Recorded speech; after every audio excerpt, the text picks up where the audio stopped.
He died as the most powerful mage of all time. He was considered by everyone to be the creator of magic, and he died casting a never-before-seen 15th rank spell that obliterated the strongest demon, but still ended up in the afterlife because he had low chakra just like Kakashi. Now he's reincarnated 50 years later in the body of Kusanagi Minato, and quickly realizes all humans are just useless weaklings, so the literal creator of magic now has to attend a magic school? Well, at least there are cute girls there.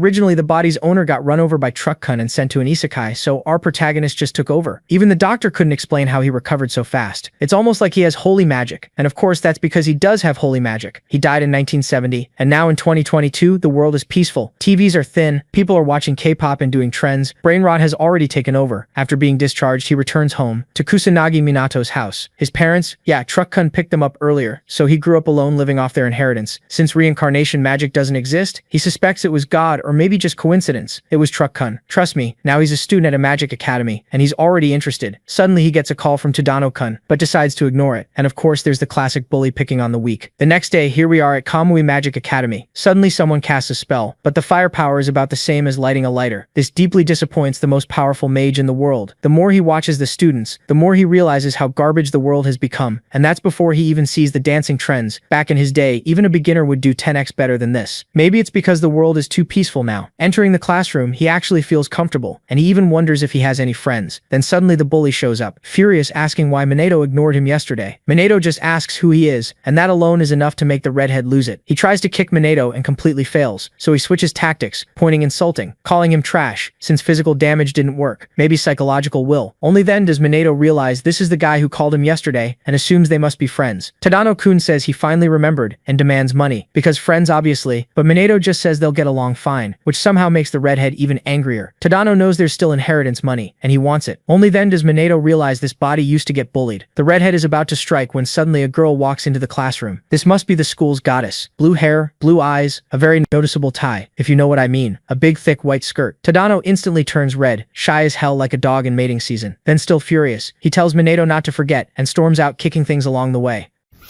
On the board, there was information about the great global catastrophe. The teacher asked the students to comment on the topic. Then the man explained that had been humanity's last great catastrophe. Back then, the world was overrun by monsters, but the founder of magic, Ichikami Minato, thought differently, and faced the monsters alone. After defeating a high-ranking demon, he ended up dying, and since then, no other catastrophe has happened. At that moment, the teacher asked who had saved the world, and the blue-haired girl raised her hand, smiling. Mizuha answered that he was the only survivor of the disaster, and the first mage in history, which is why the Divine Magic Academy was created. His eyes were shining as he spoke. Confirming it, the teacher explained that he was the first to awaken to magic, and added that the academy existed to train mages like him. Shaking on the inside, the protagonist could only think this was already way too embarrassing. Embarrassed, Ichikami thought he wouldn't have come if he'd known he'd have to go through this. Narrowing his eyes, he remembered the doctor's words, and concluded that mages had gotten weaker after peace spread across the world. In silence, the boy watched the birds outside the window, smiling faintly. He felt satisfied that everything had ended up that way. Then the teacher announced that class was over, and that the next day there would be a magical power assessment. Sarcastically,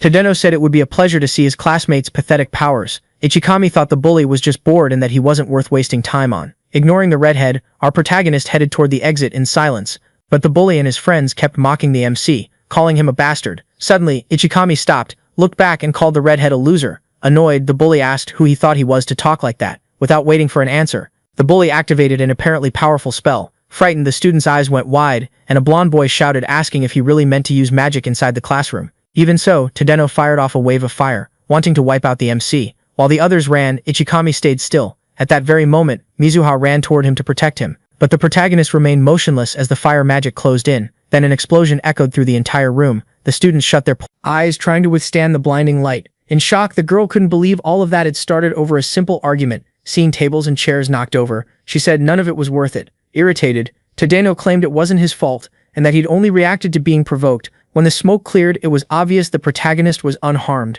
leaving all the students who were there in absolute shock. Then Minato just scratched his head, still trying to understand what had just happened. Tadano's expression cracked in disbelief when he realized his magic hadn't done any damage to the MC. The protagonist thought a first-level attack could be blocked easily, and that he wouldn't even need to use magic. Tadano panicked when he heard the MC say he was only being nice because he was still a kid. With a cold look, Ichikima said that bad people like him needed to be set straight, leaving both the redhead and his goons in shock. Soon, an insane aura suddenly rose up from the protagonist. A flash of light filled the room. Noticing bluish particles in the air, the students realized they couldn't move. Confused, Mika tried to figure out what kind of magic that was. At that moment, the redhead couldn't stop trembling as the protagonist with that terrifying aura walked toward him. Realizing the MC was going to attack him, the bully froze. Saving the redhead, the teacher showed up, asking what that noise had been and who had used magic in the classroom. The protagonist just looked at him. Letting out a deep sigh, he smiled and said nothing had happened there, suggesting someone might have used magic outside.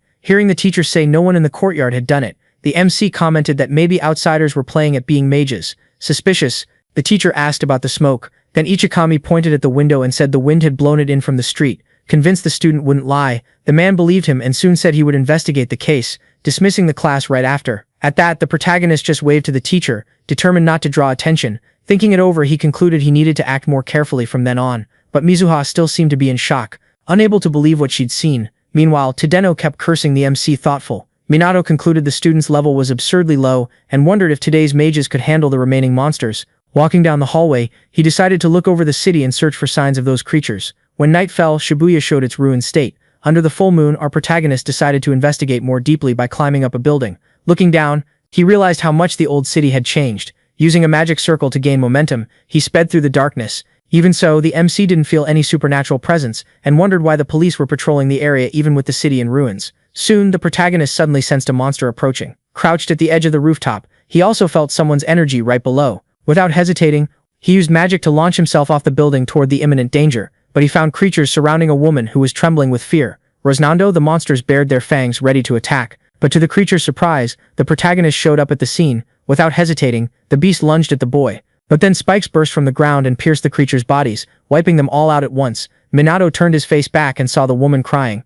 Relieved noticing the badge pinned to her shirt, the MC realized she was a police officer, so he told the girl to be more careful from now on. Embarrassed, she apologized and thanked him. The confused officer watched the stranger vanish right in front of her eyes, wondering who he was and decided he must be an unusual mage. What intrigued her most was realizing he hadn't used any visible spell. At that, the protagonist figured hiding his face had been a great choice, since he still didn't want to draw attention after reincarnating. Keeping calm, he realized the police had gotten so weak they couldn't even handle low-rank monsters. Worried, Minato concluded the mages of that time had lost a lot of strength. Looking up at the sky, he felt happy, realizing that even in that era, people still needed his power. Scanning the city with magic circles, he decided his first step would be to wipe out all the monsters in the area. Later, pointing at a strange device, the teacher announced that there would be a magic power assessment that day. He explained that students needed to measure their energy properly and find out their element, and anyone who wanted to pursue a magic career shouldn't underestimate that. Shocked, the protagonist could hardly believe that machine was needed for something so basic. Minato thought feeling your own power was the foundation of magic. Walking up to the MC, Mizuha asked him to step aside so they could talk. The other students looked surprised when they saw her talking to him. Soon the blue-haired girl introduced herself as the second daughter of an aristocratic family of mages.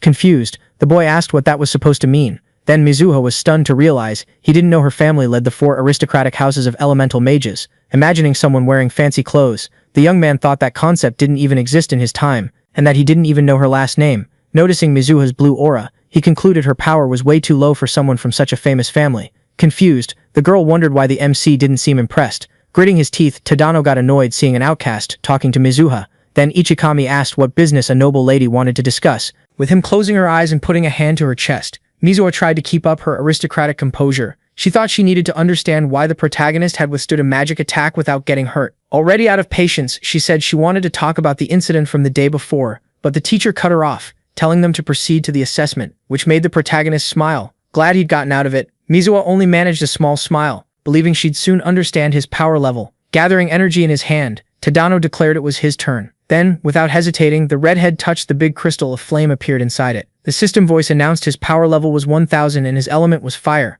and the bully celebrated when he realized he'd improved. Thoughtful, the protagonist concluded the number scale was still the same as 50 years ago. When she was called, Mizuha stepped forward, wrapped in a blue aura. She placed her hand on the crystal. Drops of water started forming inside the crystal. Right after that, the system voice announced her magic power level was 2000 and her element was water, leaving the students and even the teacher in shock. Confident, Tadano commented those were the highest scores of the year, which meant a strong chance of becoming standout mages. At that moment, the blue-haired girl showed up, proud of her result. Then their classmates praised both of them for their power. Stunned, the protagonist could barely believe that such a basic level in his time was considered the highest among everyone. Smiling, Mizuha thought that was the true power of her bloodline. Turning his face away, Ichikami found it hard to look at her smug expression. Hearing his name being called, the MC got worried. As the protagonist walked toward the device, The students exchanged looks, and someone commented that he was always among the worst. The redhead added that the kid did well on written tests but came up short in practice. And snickering, Tadano thought his classmate would embarrass himself in front of Mizuha.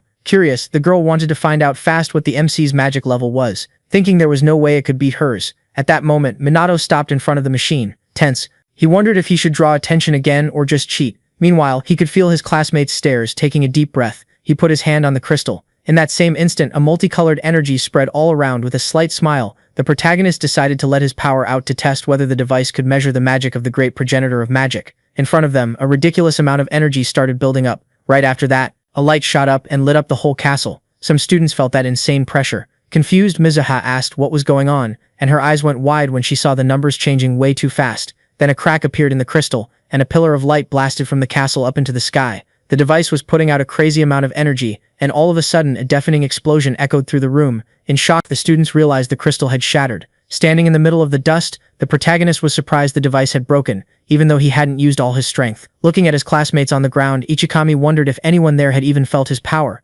Walking up to the students on the floor, the teacher asked if everyone was okay. When he got to the MC, the man asked if he'd been hurt, but the protagonist said he'd gotten lucky, even though he'd been at the center of the blast. Looking at the remains of the device, the teacher said it was the first time he'd ever seen anything like that and figured the device must have been defective. Thinking, the man wondered what they'd do now, since they hadn't found out the boy's level or element. Not getting it, the MC asked what the problem was, and the teacher explained they were planning a practical class, with groups training combat, and for that they needed to know everyone's strength. Meanwhile, Tadano was wiping his neck with a towel when the teacher asked him if they'd accept one more teammate, but the bully and his goons looked at the boy with contempt, and even so, a fake smile appeared on the redhead's face. Getting up, Tadano said they'd be happy to take him. The teacher replied that he'd always known he could count on him. Walking up to Minato, the sarcastic redhead said he'd been looking forward to this moment. Meanwhile, the old city of Shibuya was still in ruins. Monsters still occupied areas destroyed by the Great Catastrophe. Now abandoned, the region was patrolled by police and mages who wiped out those creatures, and the students would have to help them.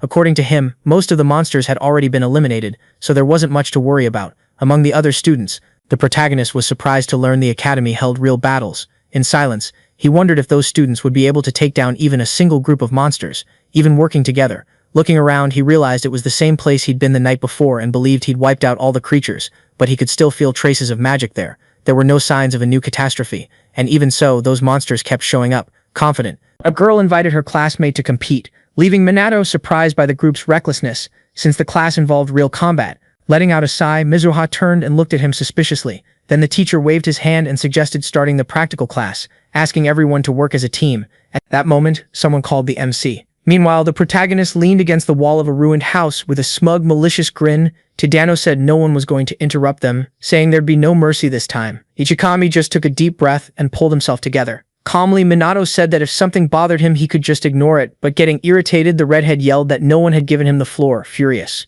Tadano asked why Mizuha was paying attention to someone so weak. Confused, the MC asked if the bully actually liked her, making the redhead completely lose control with rage, but Minato ignored him. Calling the MC a bastard, the redhead activated his magic, saying the protagonist had signed his death sentence, but Ichikami just asked him to stop. Not listening, Tadano said it was too late for apologies. Then the MC told him to turn around, but the bully said that trick wouldn't work on him. All of a sudden, a strange sound caught his attention. When they looked back, they saw a huge monster wrapped in dark energy. The boys' eyes went wide, not believing what they were seeing. Feeling the oppressive aura, they asked what was going on. One of the goons asked how a demon guard had shown up in Shibuya. Terrified, the delinquents wondered if Tadano could handle that creature, and he said it'd be easy to beat it. Confident, the redhead threw a burst of fire at the monster and said everything was taken care of, while his friends cheered. When the smoke cleared, it was obvious the monster hadn't taken any damage. Seeing that, the redhead forced a tense smile. Standing behind him, the protagonist thought no one there stood a chance against a first-class demon guard. The creature took a step forward, and the students started shaking, and Tadano dropped to the ground in disbelief.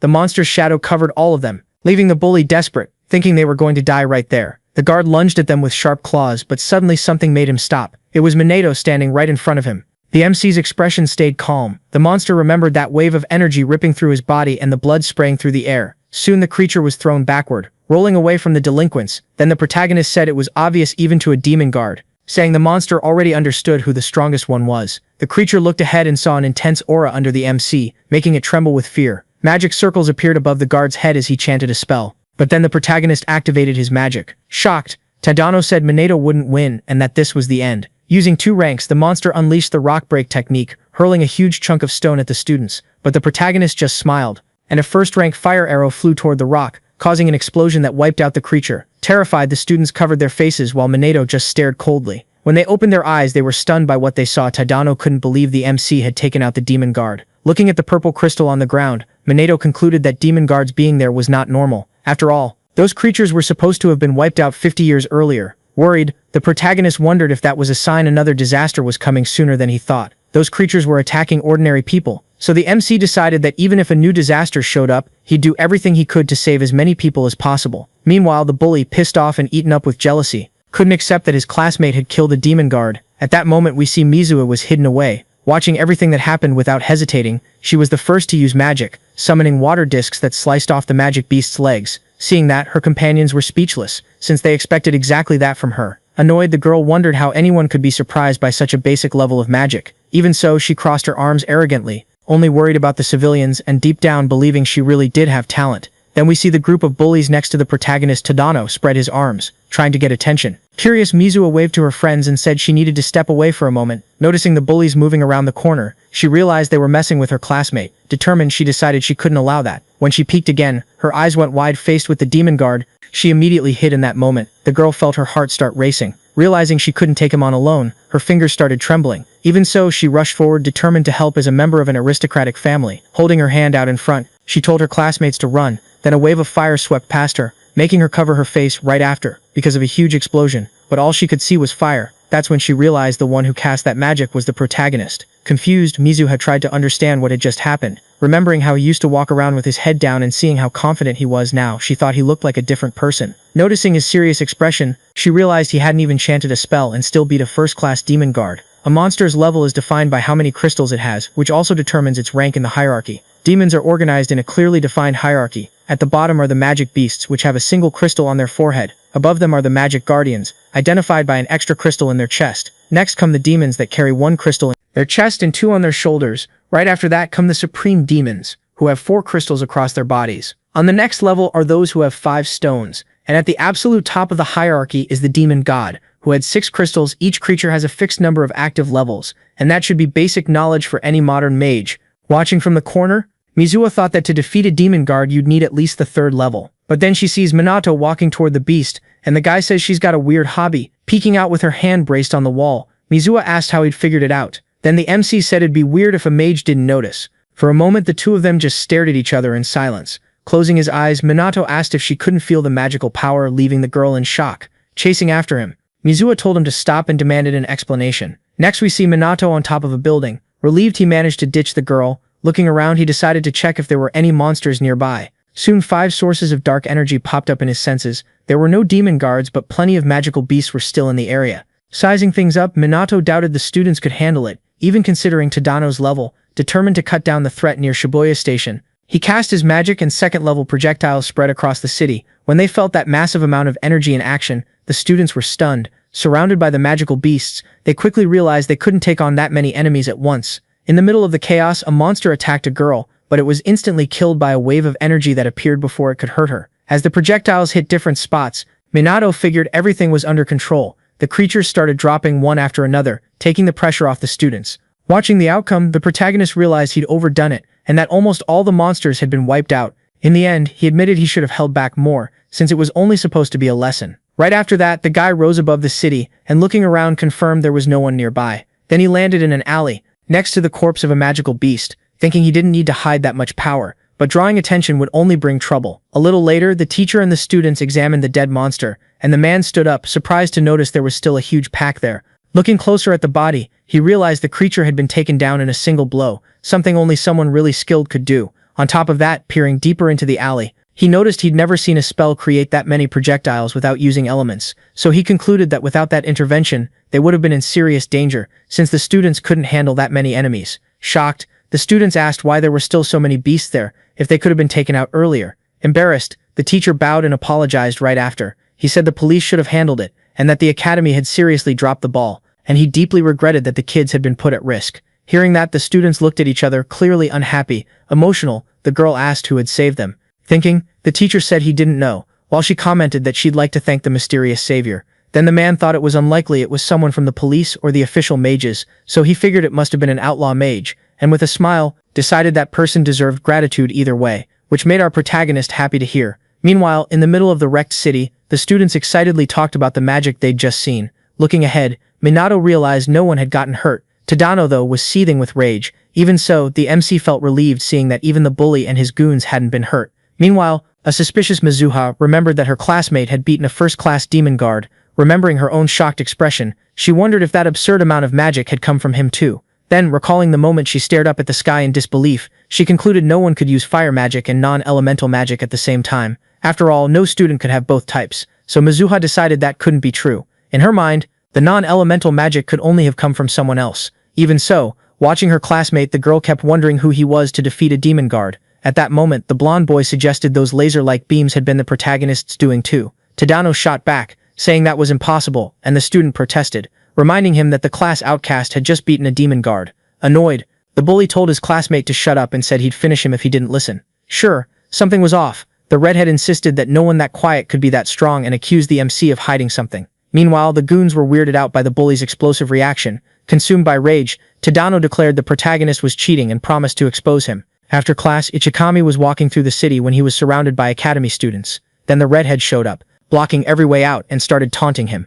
Keeping calm, the protagonist suggested they should be training magic instead of wasting time there. That answer only made the bully even more irritated, and he went back to accusing him of lying. Realizing arguing wouldn't help, the protagonist tried to leave, but Tadano stopped him and commented that at least he had run away. Then the MC replied that he had no reason to run. Then the redhead said he couldn't act like he was invincible and lunged at the main guy, who just stood there watching without using magic. The group attacked him too. Sure, the MC wouldn't be able to react, but their attacks weren't doing anything to the kid, because a magic barrier activated on its own to protect him, while the attackers thought he was already finished, before the violence could keep going. Mizuha stepped in and made it clear that this was bullying. She questioned the attitude of students from a magic academy and suggested they leave after arguing with the bully about his behavior. She grabbed the MC's hand and led him away, leaving Tadano stunned when he saw the two of them walking off together. Even so, the bully went back to blaming the guy for everything. Driven by desperation, the redhead decided to use magic outside of school, determined to get rid of Minato, leaving the girl panicking at the attacker's reaction. Soon Tadano and his goons recklessly attacked the MC, who just stared without reacting while his friend ran toward him, trying to protect him. But it was too late, and they were quickly swallowed by the flames. But to everyone's surprise, the girl wasn't hit. Convinced he'd managed to take out the MC, the redhead said that even he wouldn't be able to withstand that much firepower. But with everyone in shock in the middle of the smoke, the protagonist said he'd ignored it all because it was childish. However, he said things had gone too far, and that only discipline could fix that kind of behavior. Finally, he said it was time for punishment. Hearing that, Tadano couldn't believe it when he realized he was still alive. Right after that, Minato said the redhead had put not only him, but the girl too, in danger. Furious, the bully yelled that it was their fault, because they never should have looked down on him. With another reckless burst, Tadano activated his magic and shouted that he'd keep attacking until the protagonist was eliminated. In response, the MC just raised his index finger. At that, a small magic circle appeared in front of him. Then the delinquents started laughing, mocking how small the spell was and asking if he was serious. Certain of it, they shouted that this time Minato would really die, and fired waves of flame at him. But calmly, the MC just activated a magic drain from the small circle at the tip of his finger. Long vines sprang out and shot forward fast. In seconds, the branches wrapped around the delinquents, who looked confused and suddenly couldn't feel their legs. Right after that, the circle and the vines glowed, making the boys drop unconscious to the ground. By draining only a small amount of magic, the protagonist restrained Tadano and hoped it would teach the bullies a lesson. Mizuha's eyes went wide, trying to figure out what kind of magic that was, and why everyone had passed out. When Minato got ready to leave, the girl stood up and asked him to wait. Curious, she wanted to know what kind of magic he'd used. She asked what exactly the spell did, and whether the MC had already mastered magic before that day. Finally, she asked who the protagonist really was. The boy looked away, thinking about how complicated it would be to explain all that. But Minato only replied that she should have asked a different question. Making the girl feel awkward, she thanked him for saving her. But she insisted he answer her. But when she realized the boy had vanished, she got annoyed, wondering where he'd gone. Night had already fallen, and the full moon lit up the old city of Shibuya. Minato appeared floating inside a magic circle, and once he steadied himself, quickly realized something was wrong. The magic beasts and the demon guard that had been defeated before were there again, like they'd come back. Minato realized that even though he could act alone in Shibuya, the threat was spreading through the city beyond the police's control. Remembering the policewoman shaking in front of Tadano's summon reinforced his impression that the current generation of mages was really weak. That's when he accepted an uncomfortable truth. He wouldn't be able to defeat all the demons in Japan by himself. he needed to act with urgency and strategy, so the MC decided to clear the areas little by little, avoiding drawing attention. Minato heard a man casually remark that he'd drunk too much that day, not noticing the danger creeping up behind him. Before the creature could attack, the protagonist stepped in, knocking the monster away and disappearing right after. The man, scared and confused, ended up convincing himself it had all just been his imagination. Watching from a distance, Minato confirmed the civilian hadn't noticed anything. Satisfied, he used his magic to keep going. But at that moment, someone was recording everything on a phone. Smiling, the blonde guy thought he'd made the perfect video to blow up online. On the screen, the recording preview appeared along with an impressed comment. The next day, the students were standing in front of the principal's desk. Worried and irritated, the teacher said he'd received reports about magic being used outside the school, and if it was true it couldn't be ignored. Among the students, the protagonist and Mizuha stayed calm, and both were asked to explain what had really happened. Furious, the redhead immediately pointed at the MC, accusing him and claiming he hadn't used magic, saying Minato had started the fight, leaving the protagonist shocked, not understanding how someone could lie so easily. Watching the teacher and the principal waiting for an explanation, the MC realized he wouldn't be able to stay silent. But before he could speak, someone said it was all a lie, leaving everyone in shock. Overcome with anger, Mizuha shouted that the bully and his friends had intimidated the MC and used magic first. Curious, the teacher asked if that meant Minato had fought using magic too. The student said it was self-defense and that her friend hadn't done anything wrong, leaving our protagonist stunned by what his new friend was saying. Tadano tried to protest, but the girl cut him off and told him to be quiet. Furious, Mizuha said the provocation made no sense and asked the bully if he wasn't ashamed to blame an innocent person. Then the redhead snapped back, saying the MC didn't fit the academy's standards and should be expelled. Right after that, she shot back firmly, saying the one who didn't belong there was him. The guy bragged about having the best results in the course and said no one but him would be able to face her. When he pushed the argument further, Mizuha backed off and asked what they were even talking about. Tadano tried to convince her, saying someone like that student would never be able to protect her. Then he asked her out, emotional and desperate. She refused without hesitating, saying he could keep dreaming. Leaving the bully speechless, completely shocked, she explained she'd never date someone who bullied others, took pleasure in being cruel, and would still pick the worst possible moment for a confession like that. With that, the redhead collapsed to the floor while the protagonist just looked at him, feeling sorry for him. The principal concluded it was the bully and his friend's fault, making it clear the magic had only been used in self-defense. He said the academy didn't need people who used magic out of pure selfishness, and announced the group's expulsion. The expelled students panicked, claiming they were just following orders. Then the teacher dismissed the other students and apologized for what happened. In the hallway, Mizuha says she hadn't felt that outraged in a long time and called the others' behavior disgusting. Then the MC asks what would happen to them after being expelled, and she explains they wouldn't be able to become mages anymore. Indignant, she asks Minato how he could stay quiet after everything they said, and he says he was about to defend himself, but she cut him off, leaving the girl confused. Remembering other times he'd gotten Mizuha's help, he realizes she'd always been by his side when he needed it. Without thinking too much, the MC compliments her, which makes her visibly embarrassed before she asks him to never say something like that again. Alone, the protagonist reflects on his reincarnation into the body of a dead boy and wonders if it was all caused by bullying or just an accident. In the end, he accepts he'll never know the truth but believes the people responsible have already paid for what they did. Later, the academy administration discusses an incident involving magic off campus and confirms no one was hurt. It turns out Mizuha was involved, but it's handled calmly, since her father still plans to invest in the academy. Among the students, the rumors only grow, and many talk about Ichikami's insane strength. Some even doubt whether he might be stronger than veteran mages. Because of that, a decision is made to find out what the MC's real power level is. Meanwhile, Ichikami thinks about how long that apparent peace in the world is going to last. The students watch a weird video of a hooded mage, but he doesn't pay it much attention. Minato is called by the teacher, sparking everyone else's curiosity. Soon after, the teacher announces a new magic evaluation for those who had failed before. Curious, Mizuha believes that this time she'll find out what the MC is capable of. Soon all the students are shocked when they see something. It was Ruka who showed up to watch the test up close, making it clear she wants to judge Ichikami with her own eyes, making Mizuha even more curious about her presence. Afraid of repeating the previous disaster, Minato decides to control his mana extremely carefully when he touches the crystal. But the numbers rise quickly, and he stops at just the right moment. After getting what he wanted, the teacher walks up to him and asks if he's okay, so the guy says he's going to announce the results, and declares the evaluation a success, even though he reveals that Ichikami has no magical elements, leaving Mizuha and the others in disbelief. And when they announce the MC's mana is only 100, the students start making comments about him being the weakest one there. At that moment, Ryujin wonders if that was the same guy they said had beaten up several delinquents all by himself. Disappointed, Ruka tells the guy they should leave, saying she didn't find what she was looking for. Meanwhile, two students keep mocking the MC for being the weakest one there. Then the teacher tries to encourage Minato, saying he shouldn't worry because how much magical power someone has doesn't mean everything. Still, Mizuha finds the result weird, because she knows his real strength is way higher than that. Ichikami pretends to be exhausted,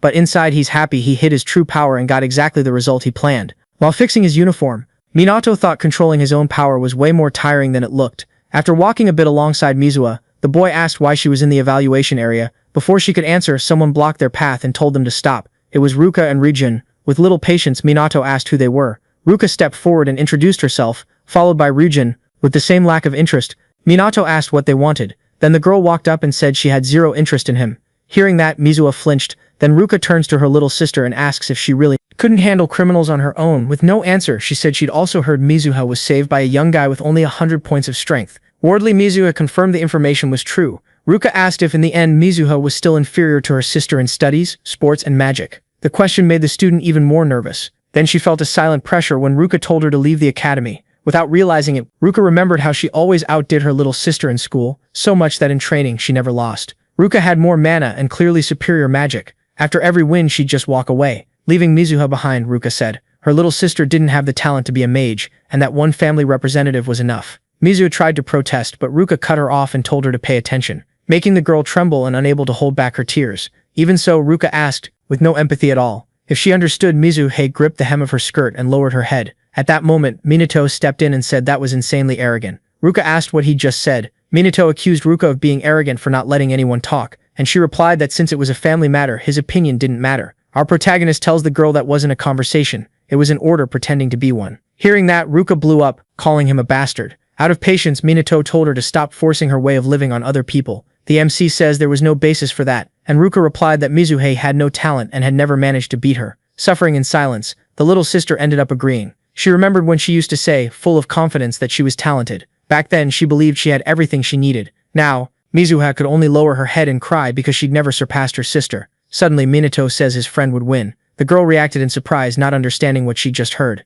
Confused, Ruka asks the MC if he's saying his sister would beat her. Confident, Minato tells the girl that maybe it wouldn't be there or now, but it would happen in the future. Then Ruka suggested a duel 2 weeks from then. Smiling, Minato asked if it would be a 2-on-2 magic fight. All smug, Ruka asks the protagonist if he's going to run away after talking so much crap. Playing along, the MC says he'll be there for the duel. Minato stood his ground and said he was ready to fight, and after that he asked Mizuha what she would do, leaving the girl clearly nervous. Mizuha hesitated for a moment, and suddenly shouted that she'd take part. Happy, Minato says then it was all decided. Then the MC said that if they won, Ruka shouldn't meddle in other people's lives anymore. But mocking him, Ruka replied that if she won, her little sister would leave the academy. Soon she and Ryujin leave the place. Later, on a sunny day, Minato was on the rooftop with Mizuha listening to what she had to say. Then the girl asked him to become her mentor. Hearing that, Minato let out a sigh because he expected anything but that. Trying to get out of it, he said he was considered the weakest mage, and that his mana barely went over 100. Mizuha calmly replied that he was clearly hiding his real power, leaving him surprised at what the girl said. A bit uneasy, Mizuha explained that she only accepted the deal with her sister because she believed he knew a way to get stronger. Minato looked away, thinking people like her saw everything in extremes, and that explained why she'd push for a duel. All of a sudden, Mizuha bowed and started begging him to agree to be her mentor. Then Ichikami just sighed and agreed. Hearing his answer, the girl was surprised, thinking he wouldn't accept, so the MC tells Mizuha she has to follow exactly everything he teaches her. The protagonist smiled when he realized he couldn't refuse being her mentor in the face of that much determination. Turning around, Minato told the girl they'd start that very day, and that he already had a place in mind for training. A little embarrassed, Mizuha suggested they do it at her house. The scene shifts to the girl's home. Looking around, the protagonist realized the house was huge. While warming up, Mizuha thought it was the first time she'd brought a boy there. Right after that, the girl quickly turned her face away, trying to convince herself there was nothing weird about it. Then Minato stopped looking around and said it was time to start, calling her Yuika. Confused, Mizuha asked why he was calling her by her name. A bit puzzled, he explained that since everyone in the family had the same last name, he preferred to call her that. Hearing that, Mizuha looked down, and even though the protagonist suggested calling her something else,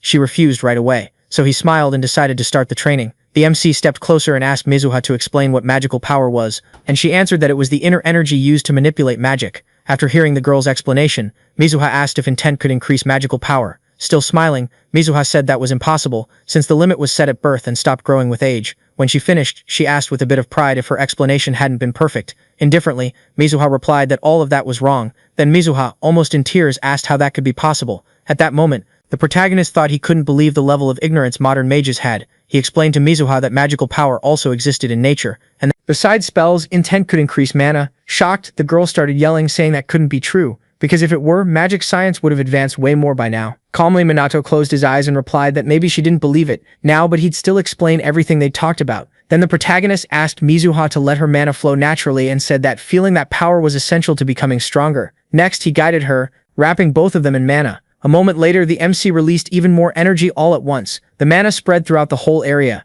Soon, Mizuha suddenly screamed, feeling something strange take over her body. When she looked at the protagonist, she heard him say that was magic perception. With trembling shoulders, Mizuha asked if that feeling was the real magical power hidden underneath. Then Minato confirmed it, saying that by feeling that, she'd be able to detect and see mana in natural objects. The girl smiled confidently, saying she could handle it. Intrigued, Minato thought it had only worked thanks to the mana flow, and even so, Mizuha really didn't have natural talent. Time moved forward to a week later. Soon Mizuha shows up yelling in irritation, complaining that nothing was working, and Minato looked visibly worn out, because even after a whole week of serious training, the girl still hadn't understood the basics of magic. Then Mizuha looked at him nervously when the guy said he was going to direct the magical flow again. Right after that, he placed his hand on her back once more. After some time, the girl opened her eyes. They widened in shock. Mizuha screamed, saying she could see everything now, and smiled when she noticed mana particles floating in the air. Looking at her own hand, she could barely believe she was seeing magical power. Then she tried to look at Minato to see his mana. After watching closely, she didn't notice a huge amount,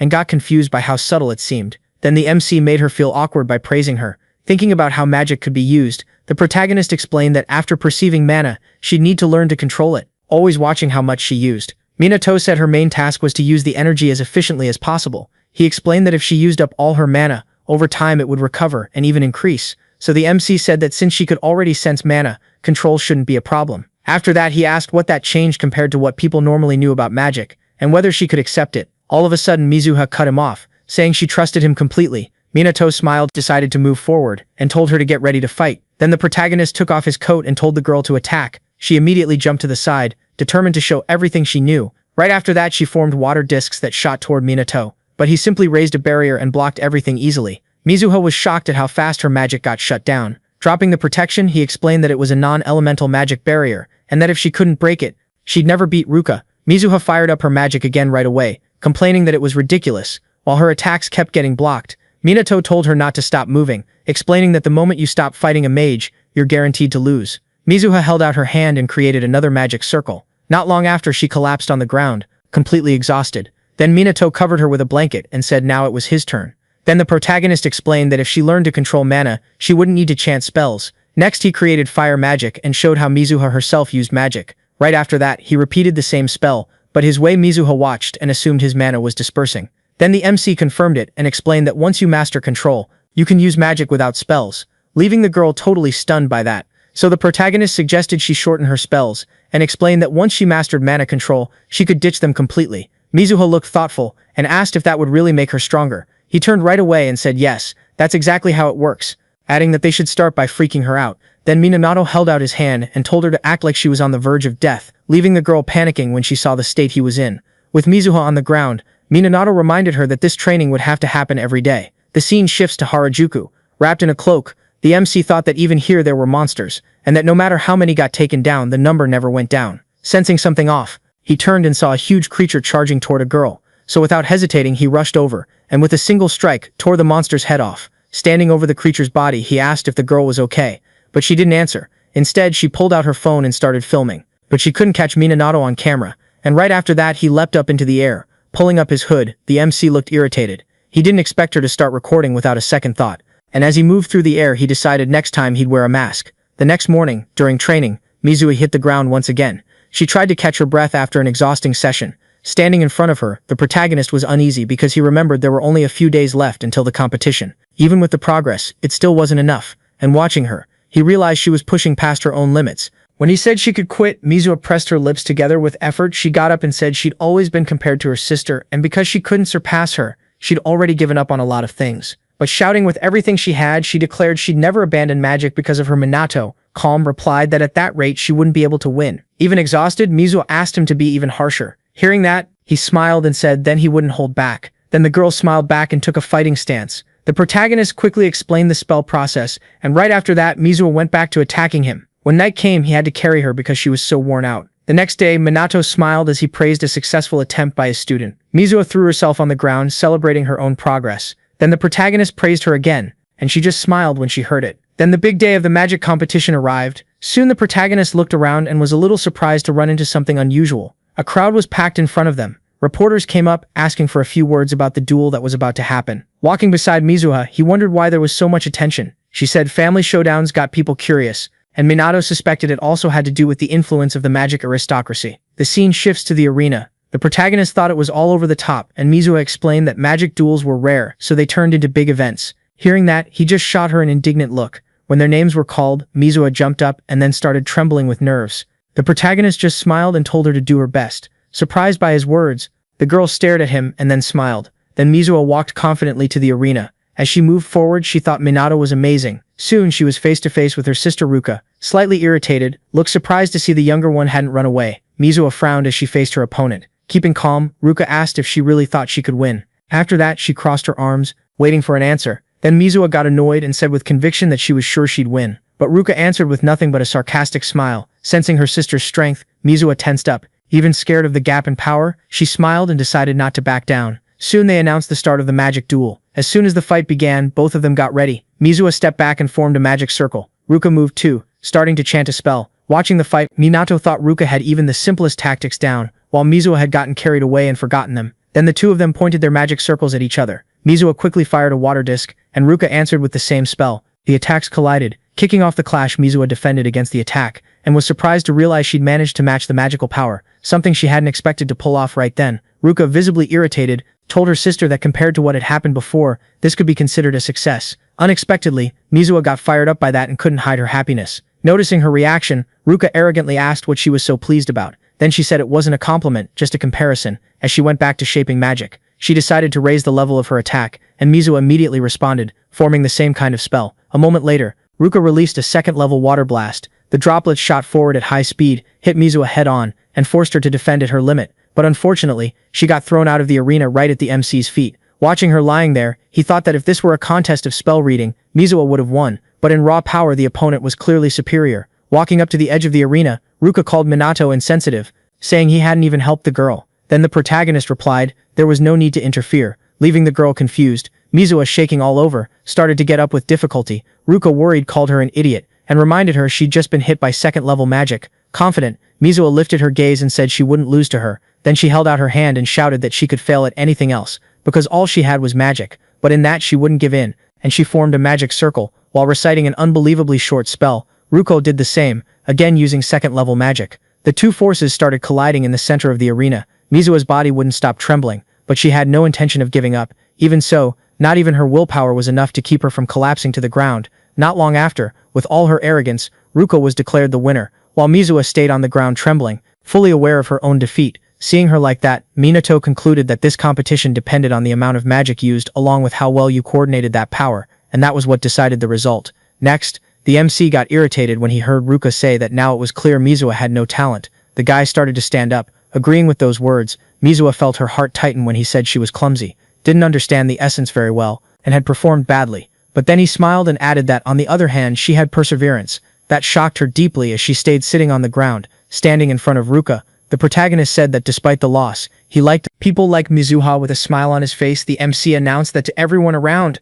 The girl started crying and began trembling again when she heard those words. Then Minato declared that Mizuha was his student and that he wouldn't let anyone talk badly about her. After that, the girl started crying even harder. Ruka, irritated, said it was a huge honor for someone whose magical power barely even reached 100. Minato got serious and said that Mage would be the one to defeat her. With contempt in her eyes, Ruka replied that this wasn't the first time he talked arrogantly and said she wouldn't be his opponent. Suddenly, Ryujin shows up with a big grin when he realizes it's finally his turn. As he left the field, Ruka told him to end it as fast as possible. Meanwhile, the protagonist was carrying his student in his arms. After sitting her down in the stands, he turned to the arena and, smiling, asked her to watch the fight closely. Mizuha answered, confused, and right after that she noticed the wound on her hand was gone. Along with the pain and the bruises, Minato stepped into the arena, determined to hold back his own power so he wouldn't look like too much to everyone else. Not using elements or spells, but he remembered that without a magic barrier, a direct hit could be fatal. With those thoughts, he gave a nasty little smile and admitted that either way, those conditions were worrying. Standing in the arena, Riju taunted the MC with a confident smile, saying he wouldn't hold back, while the protagonist calmly replied that he'd be the one holding back. In the stands, the students waved and shouted mockingly, telling Ryujin to spare his opponent and take it easy. Then Ryujin got ready to fight. while the protagonist mentally sized up his strength at 8,000, a manageable level under normal conditions. So the MC figured that with his own level capped at 100, any mistake could be fatal. Soon both of them were ready for an intense clash, and a shout echoed through the arena, announcing the start of the second duel. Ryujin started casting with no intention of sparing his opponent, building power fast, while asking if the MC really had experience in real fights. Then the delinquent decided to test him with a single blow, and with sarcasm and contempt, taunted the protagonist, asking if he could handle that kind of force. Suddenly a magic attack hit him in the head, then the protagonist said it was already too late, keeping his hand outstretched like it was a weapon. In the stands, the students rooting for Ryujin were stunned, not understanding if the fight had really ended, declaring participant Minato the winner. The referee announced the end of the fight while the protagonist stayed standing in front of his unconscious opponent. Ruka ran up to her friend and, shocked, realized Ryujin had passed out from a single hit, without any spell chant, wondering what kind of cheating that was. At that moment, Minato walked past her with his hands in his pockets and said it ended fast, just like she asked, which made Ruka furious. Suddenly, Mizuha jumped down from the stands, breaking out in a cold sweat, and said that was incredible. Ruka lifted her head proudly and with contempt in her eyes said the protagonist seemed to have some worth, and the MC just coldly asked if she was comparing herself to him. Annoyed, Ruka snapped back and the protagonist sensed her powerful magical energy, noticing she was already above Ryujin at 10,000 power. A few minutes later, the two of them stood face to face, ready for the decisive battle. The judge announced changes to the second competition, highlighted the expectations on the protagonist, and explained that the winner would decide the round. While Minato reacted with a faint smile, Ruka showed tension, and the second duel was announced without hesitating. The protagonist fired off a spell, and a powerful magic projectile appeared, and Ruka reacted instantly, starting her own casting, keeping the attack going. Minato figured that with the gauge capped at 100, the magic's power was low, so if he didn't aim for the head, the impact would be almost useless, but Ruka raised her hands to protect her head, and withstood the attack. Right after that, she spotted an opening, and counterattacked,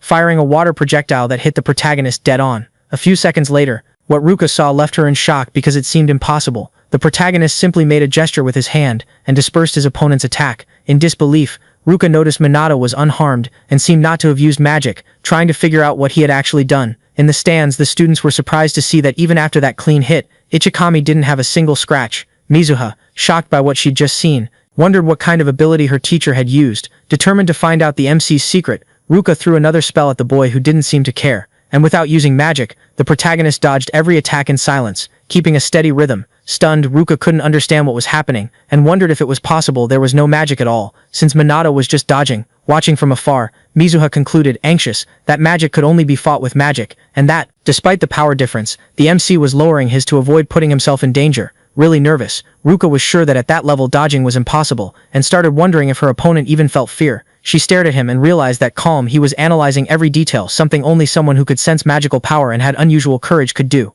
After that, all of a sudden she started chanting another spell. Then she decided to use a third-level technique, Azra Splash, activating the seal in front of her, and an insanely powerful stream of water burst out, leaving the spectators stunned by how strong the attack was, and a lot of people shouted that Minato wouldn't survive a direct hit. Then a boom echoed. Soon Ruka dropped to her knees, exhausted, wiped the sweat, and said that this time there was no way to dodge. But suddenly an attack from the protagonist hit her in the head. When she looked up, Ruka saw Minato standing there unharmed, pointing his hand like a gun, and in desperation she yelled, wanting to know how he'd escaped. So the protagonist answered bluntly that he used a technique that could absorb magic and passed right through her attack. Hearing that, the girl realized her own technique had left deep marks along the way. She froze at the realization. All of a sudden she started laughing uncontrollably, repeating to herself how that could have happened. A few minutes later, she calmly admitted that it had been a total defeat. Right after that, the judge announced the victory of contestant Kusanagi Minato. At that moment, the protagonist turned around and saw his student running toward him. With a genuine smile, the MC said they'd won, and Mizuha just answered with a soft smile. Moved, Ruka stood up,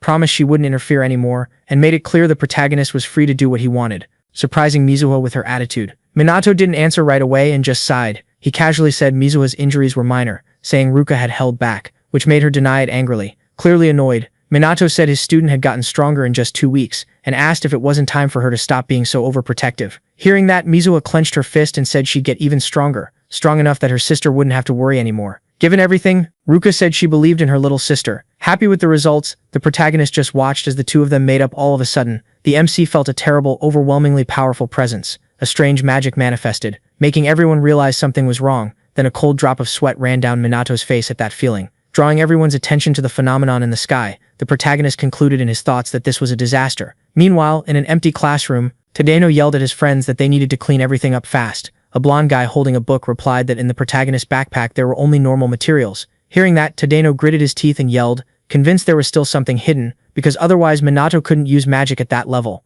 All of a sudden the blonde stepped back in shock and asked what was going on, leaving Tadano confused. In that same instant, horror and fear took over his face. The three delinquents looked out the big window and saw the sky covered in a threatening red tint, which made the blue-haired boy take a few steps back, yelling that it couldn't be real. In the arena, the protagonist looked up and felt a sinister magical force spreading. He immediately recognized that powerful magic while everyone stared at the sky, sure it was a disaster. The academy students panicked, yelling without understanding what was happening. While in the middle of the chaos, many wondered if it really was a disaster. The protagonist watched the sky filled with dread and wondered why it had started, questioning whether the place had something to do with it. Thinking the MC remembered the first disaster had also started there and wondered if it was really a coincidence. The next moment, huge portals appeared everywhere, and monsters started crawling out, spreading fear instantly. The students ran in panic, screaming for help, while a teacher tried to calm them down. All of a sudden, a bright light appeared, and soon we see it was coming from the protagonist's magic power, and he managed to protect some of the students. A green magic seal appeared in front of his mouth, and the MC shouted for everyone to calm down. The students were in shock watching Minato. Calmly he explained that at the start of the disaster only small monsters would appear, and that everything would be fine if everyone acted carefully. The MC ordered an evacuation to the gym, warning that splitting up or being alone was dangerous, and pointed at the sisters, saying they should take shelter too, and Mizuha asked what her mentor would do. Minato replied that he was going to rescue anyone still in the building, and the shocked teacher asked if he was really going alone, calling it reckless. Ryujin jumped into the conversation and said he'd help too, saying that if it was like the protagonist had explained, there wouldn't be any problems, while the teacher stayed worked up. After hesitating, the man let Ryujin go, and the boy teased Minato by asking if he planned to die, but the protagonist just gestured that he didn't care. Then he walked up to his student and smiling said he'd be back soon, while Mizuha stared at him and told him to be careful. Suddenly, Ryujin shot forward yelling that he'd go first. Confident, he thought running 100 meters in 10 seconds would be easy, and wondered if the protagonist could keep up with him, but when he looked to the side he was shocked to see Minato running right next to him, with magic seals activated on his feet. Then the protagonist looked at him and said he'd go first. Next, Ryujin remarked that his classmate's speed was impressive. At that moment he sped up and shouted that nothing was decided, saying he wanted to see the protagonist's real strength while they saved everyone. Minato looked at the school building and sensed dozens of magical power signatures, figuring there might be people without magic in there. Right. After that he jumped up to rooftop level and noticing an open window saw magical beasts pinning students down in the hallway and in the classroom. Without hesitating, Minato flew in through the opening. Once inside, Minato unleashed magic and kept fighting the monsters without stopping. The students panicked. The protagonist decided to push deeper into the building, and soon a monster tried to attack him from behind. But Minato coldly just raised his hand, activated a magic seal on his back, and erased the creature without hesitation. A few minutes later, Ryujin ran up to the place shouting and asking how things were going. When he entered the room, he saw the protagonist standing in the middle, hands on his hips, surrounded by the bodies of the defeated monsters. Minato walked past Ryujin without showing any emotion and said he was leaving the evacuation of the rescued people to him. The boy spun around in a hurry, breaking out in a cold sweat, and tried to warn him that it was dangerous to act alone. When he turned back, Ryujin realized the protagonist was already gone and complained that he was way too fast. Confused, the boy said it felt like he'd become dead weight, and even admitted he didn't really have any way to argue with that. Seeing the bodies of the magical beast, Ryujin realized the protagonist had wiped out dozens of monsters in seconds, and started wondering who he really was. Minato searched the rooms at high speed and concluded that in enclosed spaces, the only option was to take out the monsters with low-level magic and precise control to protect the students. Then the MC runs into a creature and attacks it. Right after, he ran to another room where students were about to be attacked and saved them in time. After destroying another monster and seeing the saved students cry with relief, the protagonist realized escorting them would be way too slow, and got an idea. Elsewhere in the building, Ryujin was taking down a magical beast while telling one student to calm down and guiding the others to evacuate. Suddenly someone next to him pointed upward, scared, asking what that was. Looking up, Ryujin saw 3 students suspended by a green magical energy. Surprised, he realized it could only be the protagonist's doing, and once again wondered who Minato really was. At the same time, the MC watched through the window with a faint smile. Sure, Ryujin could handle things. But right after that, he felt something was off. A pink-haired girl backed away, frozen with fear, as huge magical beasts closed in on her. Soon the girl went into full-on shock. With a trembling voice, she lowered her head and screamed for help. The next instant, a blinding light filled the area. The source was the protagonist, who took out the monsters easily. The girl hurriedly got up, completely stunned. She remembered that recently, another creature had been destroyed by that same energy. After finishing off the beasts, Minato appeared in front of her and asked if she was hurt. Embarrassed, the girl recognized the MC and emotional, asked if it had been him who saved her. Then Minato just answered simply that yes. He helped her up and without hesitation confirmed he really was in that practical training session. Despite her surprise, the girl stood up, bowed and thanked him, saying that was the second time he'd saved her life. With a calm smile, Minato told her not to worry because he hadn't done anything special. Hearing that, the girl got even more embarrassed. A little later, Raijin came running up to the floor, out of breath and sweaty, asking who needed help next. Seeing him, the protagonist went up the stairs, left the girl in his care, and explained she'd be safe while he kept pushing forward. Before he walked away, the girl called the MC by his name, leaving Raijin visibly confused. Minato sped through the next floor, aware he couldn't wait for the police, but still wondering if that decision really was the fastest one. At that moment at the White House, the president announced that a disaster had started at the Divine Magic Academy. Influential people, shaken, argued in the conference room, remembering that something similar happened 50 years earlier, and demanding to know what would be done from here on out. Despite the tension, the president stayed calm and said the magical aristocracy, the central police, and the ground self-defense forces had already been mobilized to contain the monsters. Right then, a man pointed out that in extreme situations those forces were made up only of mages, and that he didn't control monsters capable of taking on other creatures. The president, getting more and more nervous, realized that decades of peace had weakened the country's offensive power, leaving only the police and the magical aristocracy fit for that kind of fight. After thinking that through, he slammed his fist on the table, staring at his own hand. He concluded that if the tragedy from 50 years ago happened again, Ichikami wouldn't survive. A boy and a girl were speeding along in an official car, where he calmly confirmed the disaster had already started and there was no room for mistakes. She said nervously that nothing like this had happened in half a century, and the guy calmly replied that peace was never permanent, and he'd been expecting this. Next, Inspector Shido explained that this was exactly why they were there, especially since they were part of the Central Police Department focused on hunting monsters. Then Karin says they'd do everything they could, keeping her eyes on the road. The vehicle raced at high speed toward the academy, followed by several patrol cars. At the same time, an aerial broadcast reported that a disaster was underway at the Divine Magic Academy. Reports said creatures had taken over the place and kept appearing non-stop. Inside the academy, another new crew showed students taking refuge in the gym while the reporter explained the monsters had suddenly appeared inside the walls. Outside, teachers and more experienced students used magic to hold back the invaders, coordinating attacks to raise their chances of surviving. Meanwhile, ordinary people followed everything on their phones, watching the resistance in real time. But the number of monsters made it impossible to leave the academy. A young man watching the broadcast told a friend the school was close by. Before anyone could answer, the other one panicked when he realized creatures had also appeared in the city streets. Someone watched the situation from a high vantage point.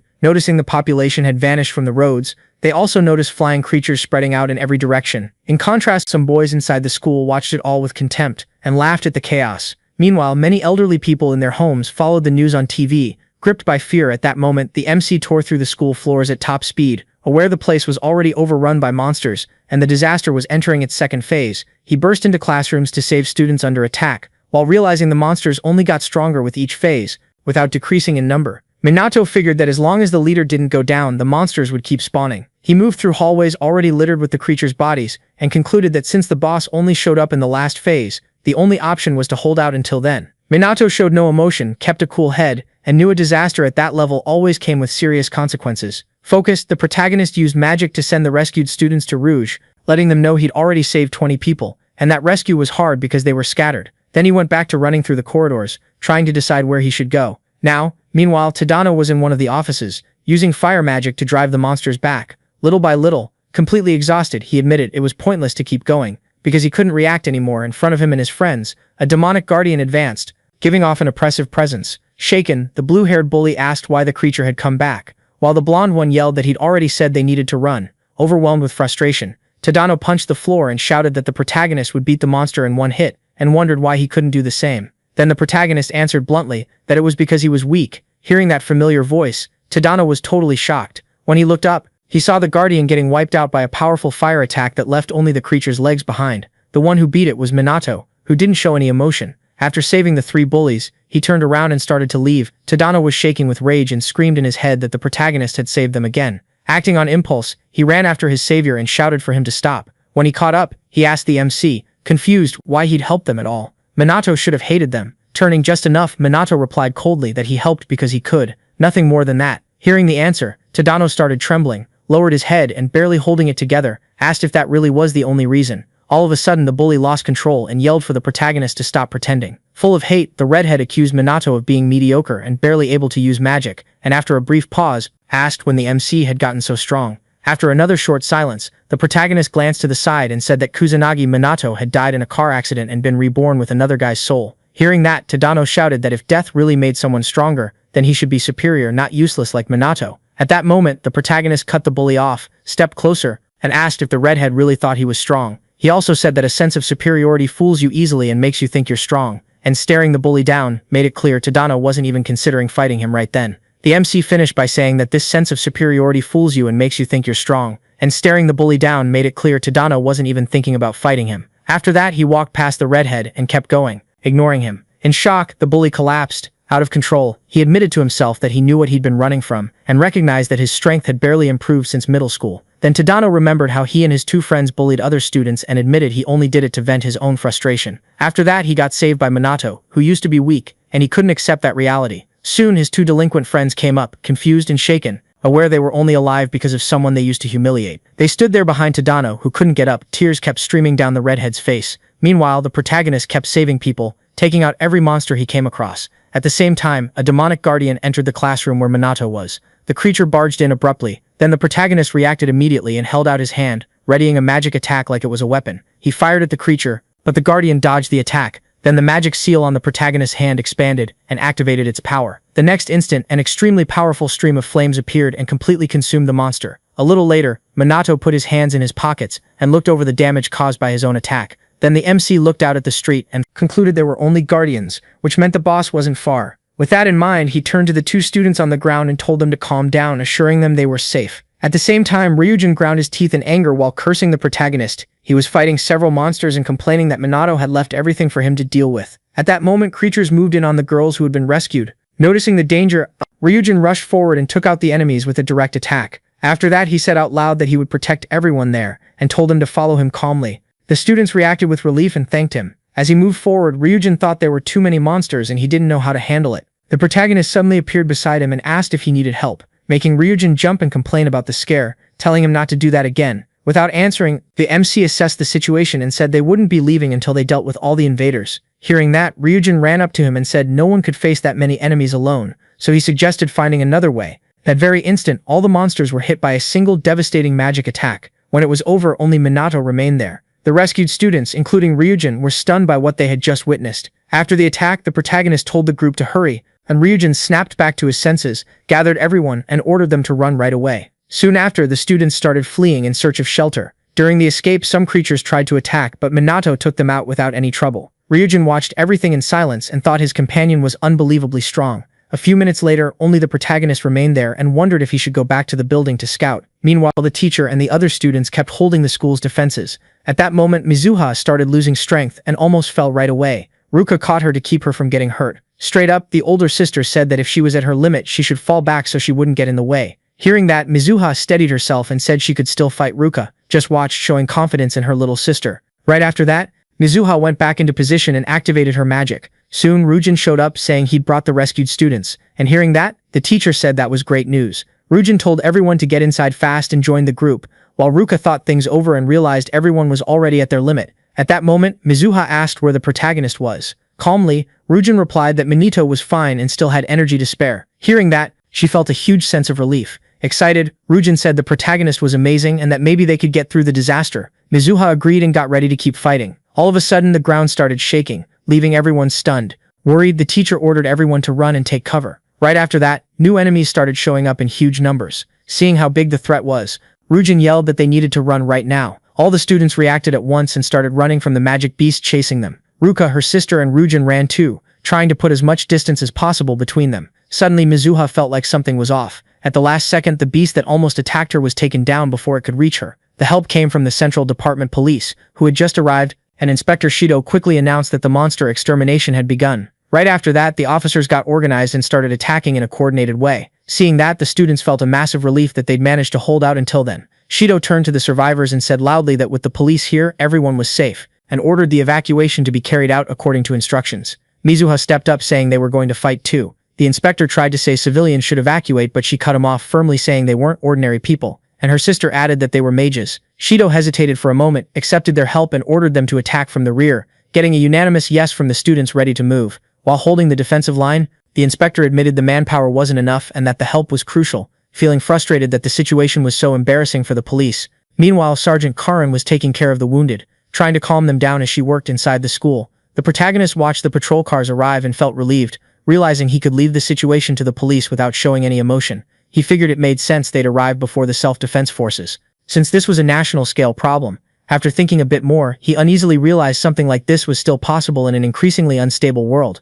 Quickly, he boosted himself with magic and started running through the corridors again, because there were still students who needed to be saved. Meanwhile, the reporter in the helicopter said the police had arrived, but warned that the number of monsters kept increasing. Soon after, she announced that the public was waiting for the magical aristocracy to arrive. Kids who'd been treating it all like a game were now watching the news with anticipation, hoping for an intervention. Elderly people were doing the same at home, saying their taxes would guarantee a solution. The reporter repeated the call for the magical aristocracy to get there as soon as possible. At the same time, the noble mage Fukajin watched the outside through the window and ordered not to be disturbed. Worried, the servant asked if he was sure, and he replied coldly that the police could handle a small disaster with no need to involve the magical aristocracy. Then the man got up and left, and the butler, noticing, asked where his master was going to sleep, but Jin just ignored him as he walked out. Even so, the butler bowed and wished him a good night. Back in the fight, Shalu was at his limit but didn't abandon his position. And in his thoughts, he realized the situation was getting worse fast. He turned to a colleague and asked if they could clear the monster's entry area. The answer came right away, saying it was impossible because of how many there were. Hearing that, Shalu, deep in thought, understood the spawn rate was outpacing any evacuation plan. The inspector remembered that the self-defense forces were only logistical support, leaving the magical aristocracy as the only hope, even though there was no sign of them. Overcome with frustration, Shalu shouted his outrage that there was no help at that moment. Even so, the academy students kept fighting and taking down the monsters that came closer, surrounded by enemies. He realized theory wasn't enough,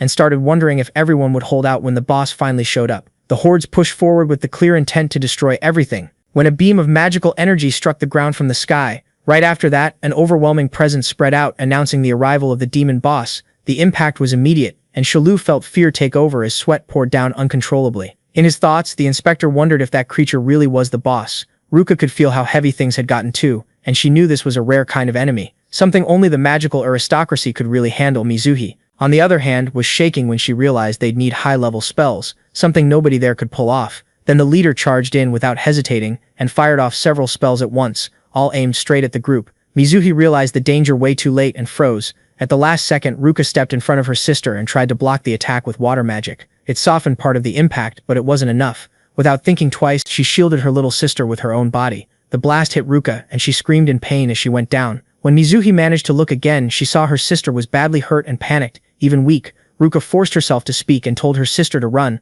Unable to do it, Mizuhi dropped to her knees as the monsters closed in, while the other students freaked out and started running. The girl held her older sister in her arms and begged for help, screaming non-stop. Even injured, the officers kept trying to hold out. Ryujin, despite his own wounds, kept fighting, with no intention of backing down. Then the creature's leader raised his hand and activated a 5th-level technique. In that moment, everyone understood death was unavoidable. With tears in her eyes, Mizuhi hugged her sister and called out for the protagonist. With every second, the leader's technique grew stronger, making the air feel suffocating. With no other option, the girl started screaming her mentor's name. Merciless, the leader stayed at the center of the attack, laughing at the suffering around him. Suddenly, a familiar voice echoed through the area, catching the leader off guard and stopping him mid-action. The creature's technique was held back by an even stronger spell. Then the protagonist appeared in front of the student and apologized for being late. Calmly, the MC stared the leader down and said he'd kept him waiting. Mizuhi's tears only grew as she lowered her head beside her injured sister. Minato knelt down next to them, checked Ruka and said she'd only passed out. Even so, the girl's condition was still worrying. Around them, many students were hurt from the earlier attacks. Seeing how many victims there were, the protagonist's anger rose. He stood up sharply and turned his attention to the leader, and Mizuhi called out to him, surprised by his attitude. Then he answered firmly that he would win that fight. Hearing that, hope returned to the girl's eyes. Right then, a healing technique activated over the injured. Mizuhi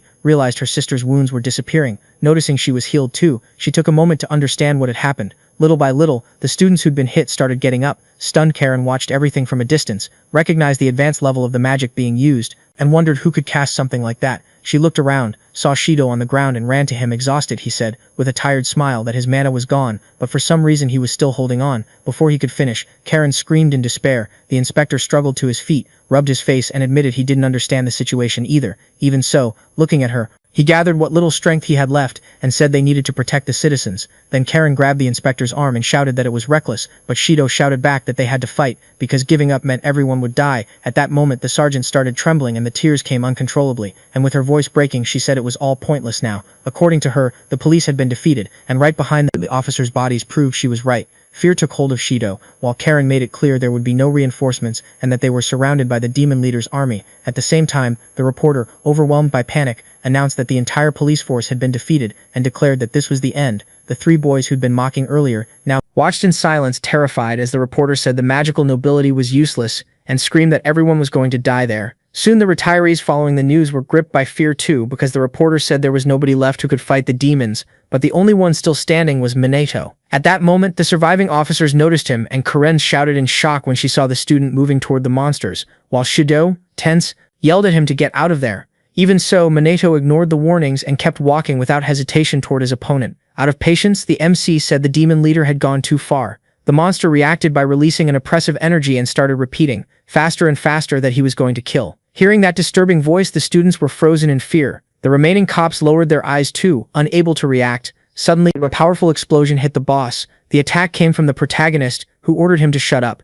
When the energy faded, the monster roared and unleashed even more power. Magic seals appeared around the remaining beasts, and then streams of dark energy spread in every direction. Faced with that, the protagonist stayed calm and decided not to show any tension so he wouldn't scare the others. The next moment, a wave of energy surged toward him. Even Inspector Shido thought he'd been hit. However, magical barriers appeared around the students and absorbed the attack. Those protections were created by the protagonist himself, who spread his arms and used a huge part of his strength to defend everyone. At the same time, non-stop attacks slammed into the demonic boss, making the monster scream in pain as it got hit again and again. Seeing that, Shido was completely stunned and couldn't react. He could only wonder who that student really was. Meanwhile, the reporter was broadcasting the fight, shocked, suggesting they move closer. Right then, a water magic attack destroyed the camera. The strike came from Mizuki, who in her thoughts realized her mentor had always been hiding his true power. Minato didn't slow down and kept attacking the enemy without stopping. Seeing that, the three students started shouting, confident they'd be saved. Suddenly, three magical beasts appeared in front of them, spreading panic. Before they could react, the creatures were taken out by precise magic attacks.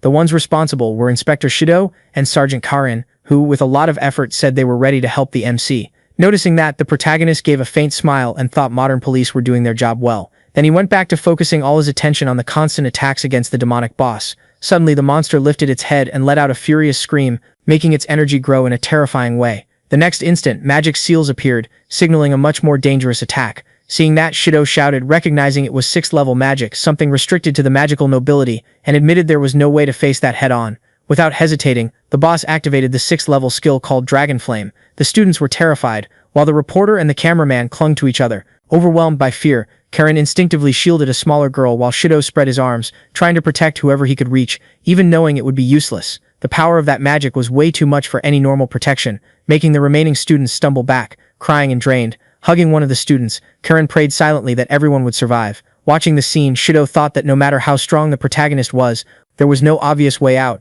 The only one who believed in the MC's potential without a shred of doubt was Mizuha, who looked at her mentor without fear and thought to herself that he would win. Minato raised his head and stared at the enemy coldly, realizing that despite being huge, the demon was slow, and concluding that using 6th level magic had been reckless. After that assessment, he held out his hand and realized that 2nd level magic alone wouldn't be enough, and at the same time decided he didn't want to draw too much attention. Right after, a powerful energy wrapped around him, and 4 magic seals appeared in front of him. The MC activated magical synthesis, and used the 4th level technique, Serpent Storm. Seeing that, his student was blown away, because she'd always believed in Minato. Soon the energy quickly transformed into a creature made of water. Shido was stunned and wondered if that was really magical synthesis. At the same time, Dragon Flame took the form of a creature of fire. Then the two forces collided head-on, kicking off a brutal clash. The water serpent surged forward with precision and grabbed its opponent by the neck. At that moment, the boss started repeating the word kill non-stop, powering up the attack even more. Even so, Minato just let out a heavy sigh. In a single move, the water serpent destroyed the fire one. Right after, it lunged at the demon and swallowed it whole. And just like that, it was over. Calmly, the protagonist thought the enemy had lost control from the very beginning. All that was left was the sign of its defeat. So Minato reflected that he'd expected a longer fight, but the boss was weaker than he looked. A little later, the surroundings returned to normal, and the threat completely disappeared. Then the MC thought that with the boss defeated, the catastrophe had finally ended, and in that moment, he concluded he could finally relax. At that moment, the students are in shock, wondering if they're really safe, and if Minato really defeated the demonic boss. But soon, everyone gets up celebrating the victory. Even the reporter and her assistant hug when they finally feel safe. Karen comforts a student, saying everything's okay now, and that the disaster is finally over, while Shido stares at Kusanagi without looking away and says that's impossible. He asks how a mere student could stop the disaster all by himself, since not even nobles with 6th level magic could beat the demon boss. Then the inspector collapses to the ground because his legs give out from overload. Minato walks up to his student, telling her everything's been taken care of. She smiles and says she always believed in him. Really emotional, Mizuha thanks her mentor, happy. The MC welcomes Yuke. Then both of them are caught off guard. A bunch of students surround him with praise and gratitude, but the protagonist gets annoyed and tells them to back off. Then the MC regrets standing out, just like in his past life, and hopes he won't have to live an annoying life from now on. Watching her mentor, the girl notices how irritated he got with all that attention. The academy announces the end of the disaster and confirms there were no deaths despite the injuries, and refuses to reveal details about the student who defeated the demon boss alone. His classmates show the news to Kusanagi, who gets irritated by the savior fame while they say that's normal. The MC also gets promoted to Class S, and his old classmates feel uncomfortable, realizing they can't talk to him the same way anymore. Even so, some girls ask what the secret behind his strength is, imagining he inherited the blood of some great noble mage. Meanwhile, a Class S student notices Kusanagi's discomfort with the excessive attention and doubts. A student that powerful really exists. Minato's classmates defend him, confirming he beat the demon boss alone, but the boy stays suspicious, thinking it's all way too weird. Kusanagi takes the chance to leave class, feeling a huge sense of relief as he gets away. Soon his student finds him and asks with a mischievous smile if he's having trouble, and he just says he wants to avoid getting teased.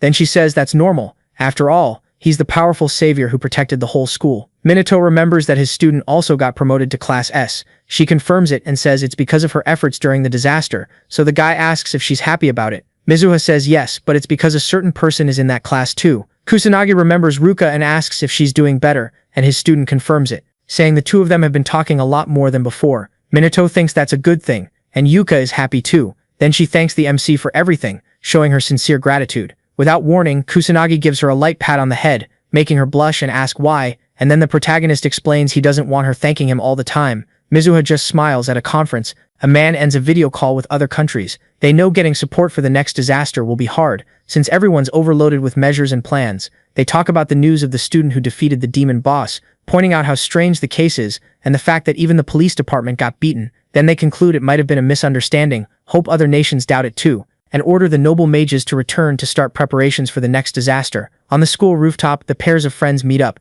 The four of them look at each other in silence for a few moments. Then Ruka says she has something she'd like to ask Kusanagi. Determined, the girl asks him to accept her as his disciple. After some time in silence in the room, Ruka starts talking about the disaster. Kusanagi managed to defeat the demon captain and stop the whole thing. She's surprised to learn he used level 4 magic, stronger than what many living mages can use. As unlikely as it is, Ruka believes Yuchika, because she always knew her sister never lied. She says her sister had always been a well-behaved kid since childhood and didn't like disobeying. She also thinks someone with so many qualities and so much strength shouldn't end up as a talentless mage. Then he has the girl stand up, saying she's going to become much stronger. That makes Ruka really proud, and she notices her sister has matured a lot. Kusanagi's strength surpasses that of many students, and maybe even her father's. With that idea in mind, she asks her friend to help her with something. If things keep going like this, she'll become a high-class mage and needs help to become even stronger. Right now, she's apologizing for insulting her friend and seriously underestimating him. You know your request sounds really selfish, but you've got to swallow your pride to do it. Luckily, the boy is easygoing and agrees to take her on as his disciple from now on. That leaves the girl surprised because she didn't think it would work out since she did a lot of horrible things to Kusanagi, but he's already forgiven the girl, accepted her apology, and there's nothing more to say. In that case, her big tough friend agrees too and doesn't see any problem with teaching. That surprises the girl and she realizes he's that kind of kind-hearted person. While watching the two of them talking, she concludes the hero is a mystery. That same afternoon, in a conference room at the police division, Shido and his friend Sanada are there from the police division for beast countermeasures. The two of them show their gratitude and thank him a lot because without the MC's help, the civilians would have been wiped out. But the boy says they've thanked him enough and he doesn't need any more, and asks what they want. Even though the investigation into the calamity is over, there's still something that's caught the detective's attention. The blonde guy asks if the hero awakened his ability after getting into a traffic accident. Some people even say he became a totally different person after that brutal accident. They say his personality changed, and the magic in his body became insanely strong, strong enough to defeat a demon captain. That annoys the girl, who wants to understand where they're going with all this talk. The man decides to rephrase his question and wants to know if the MC knows some guy called the Black Mage. This mage defeated beasts and helped a bunch of people in the middle of the night while wearing a cloak. When they ask what that has to do with their friend, they answer that the two are pretty similar. Not just in size, but they also seem to be the same age.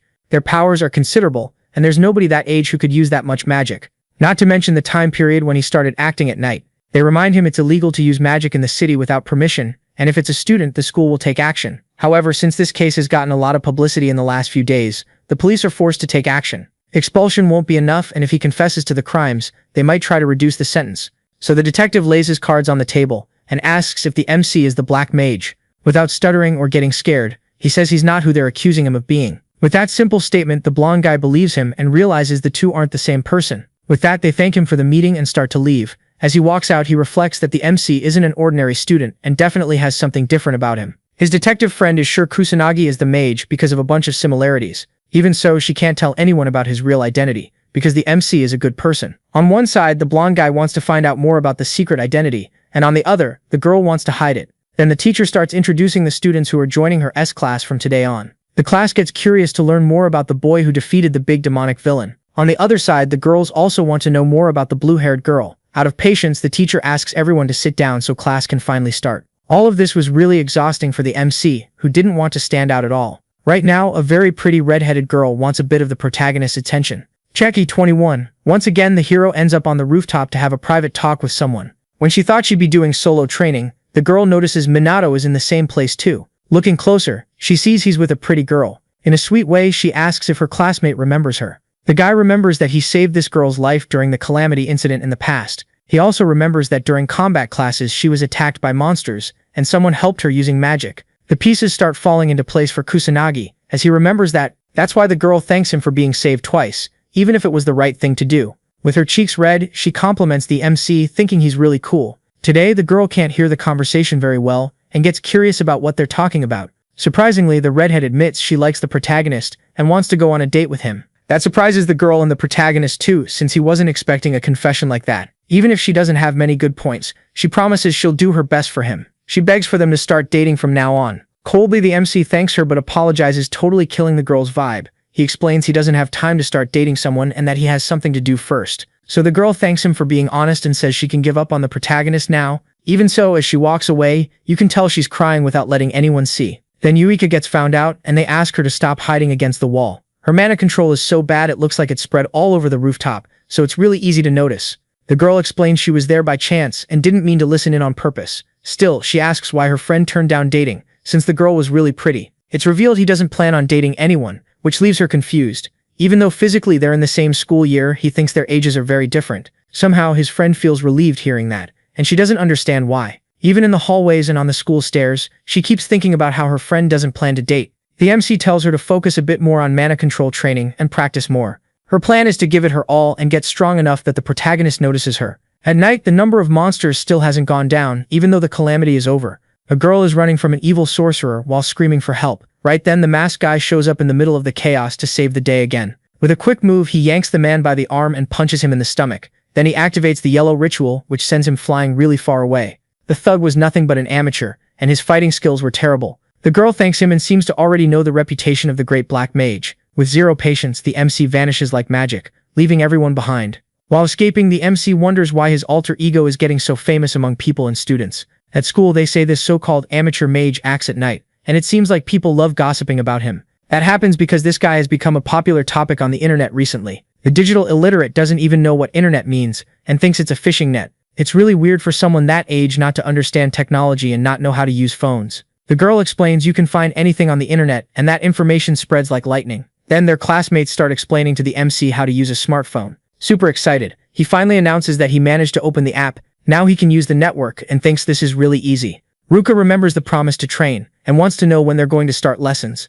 So the boy says they can start after class, in exchange for having learned how to use the phone. Even so, his friend has a really bad feeling about all of this. Some time passes, and the big guy is already down on the ground after only a short time training. They didn't even start warming up, and they already have to act like their lives depend on this training. Even so, the guy is stubborn and still manages to keep fighting. That's the spirit the protagonist wants, and he orders them to come in for the fight. With that, the three of them charge in, using their magic together. Now the story moves to near Tokyo Tower. Some men in suits are using binoculars to watch something from far away. One of them is shaking and asks what's going on. From a distance, they can see a bunch of monsters and beasts coming out and moving closer. Trimmy 22. After the training, the trio looks pretty tired and like they've given up. Even so, it was a surprise move, and they hit back with all their strength. That strategy is useless, since the hero is really strong and can counter all of them. Taking advantage of that opening, the girl shows up from behind, trying to attack him from the back. With his high speed, the protagonist manages to dodge the strike, surprising her. On top of that, he shoots magic at her forehead to end the fight again. With everyone defeated, it's time for a break to rest. The look on the protagonist's face shows he thinks he fooled everyone about his identity. But the girl thinks there's a reason he doesn't reveal things, and figures it's better not to dig any deeper. Also, he thinks the three of them are really easy to fool and way too dumb. Heading back home, the friends say the training was really good and that the big guy is pretty tough. But it leaves him really hungry, and he needs to go back home to cook something. This surprises the MC, since he didn't think a big guy like that would know how to cook well. Back at his place, the boy gets surrounded by kids who come to play next to him. The cook walks up with plates in his hands and apologizes for the little brats. But that's not a problem for the protagonist, who shoos everyone away using his levitation magic. Because of that, he gets complaints from his friend, who doesn't like using magic inside the house. It's really unexpected that the big guy is so good at taking care of kids, despite how he looks. Remembering the city ruins full of crying kids, with sadness in his eyes, the protagonist says kids are just too precious. Then the hero starts reading stories to the babies, who keep playing and listening. Before they eat the feast, everyone thanks for the meal. It's revealed the man doesn't have a father and that his mom works late, so he does all the housework while she's not around. The protagonist realizes his friend is pretty busy with chores at home, and also with work, but he says that no matter how hard it is, he doesn't hate doing those things. He says the harder things are, the stronger people get. That same night, everyone sleeps together in shared beds, even if it's uncomfortable. Kusanagi doesn't think it's that bad to sleep like this once in a while. Chart 23. All of a sudden, the blonde guy wants Kusanagi to work together with them, and if he's okay with it, he can definitely lend his power to the police.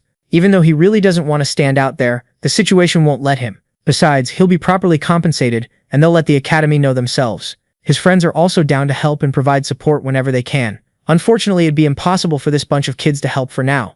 Even if they're the strongest level at the academy, that's nothing compared to a real battle. The only way to join the team is if their powers are close to the MC's level.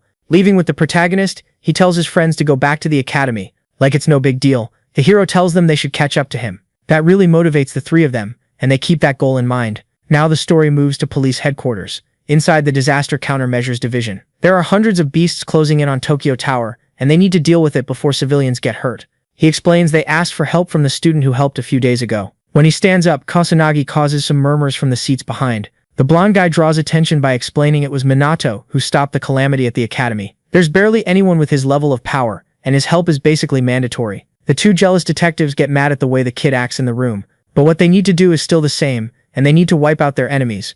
Everyone gets sent back to their posts after all the talking. The man apologizes to the protagonist for all of this, and he lets it slide. The one who gets chewed out is Sanada, who should have done something, but was too scared to act. Luckily, the boy really doesn't care about the situation, and asks them not to worry. The detective who's into him thinks the protagonist is a really good person. The rough combat power level is around 80 mages, and most of them are mid-rank. Mid-ranks can use level 2 magic, while high ranks can use up to level 3. As pathetic as it sounds, the hero can use level 4 magic, and is one of the strongest in the police.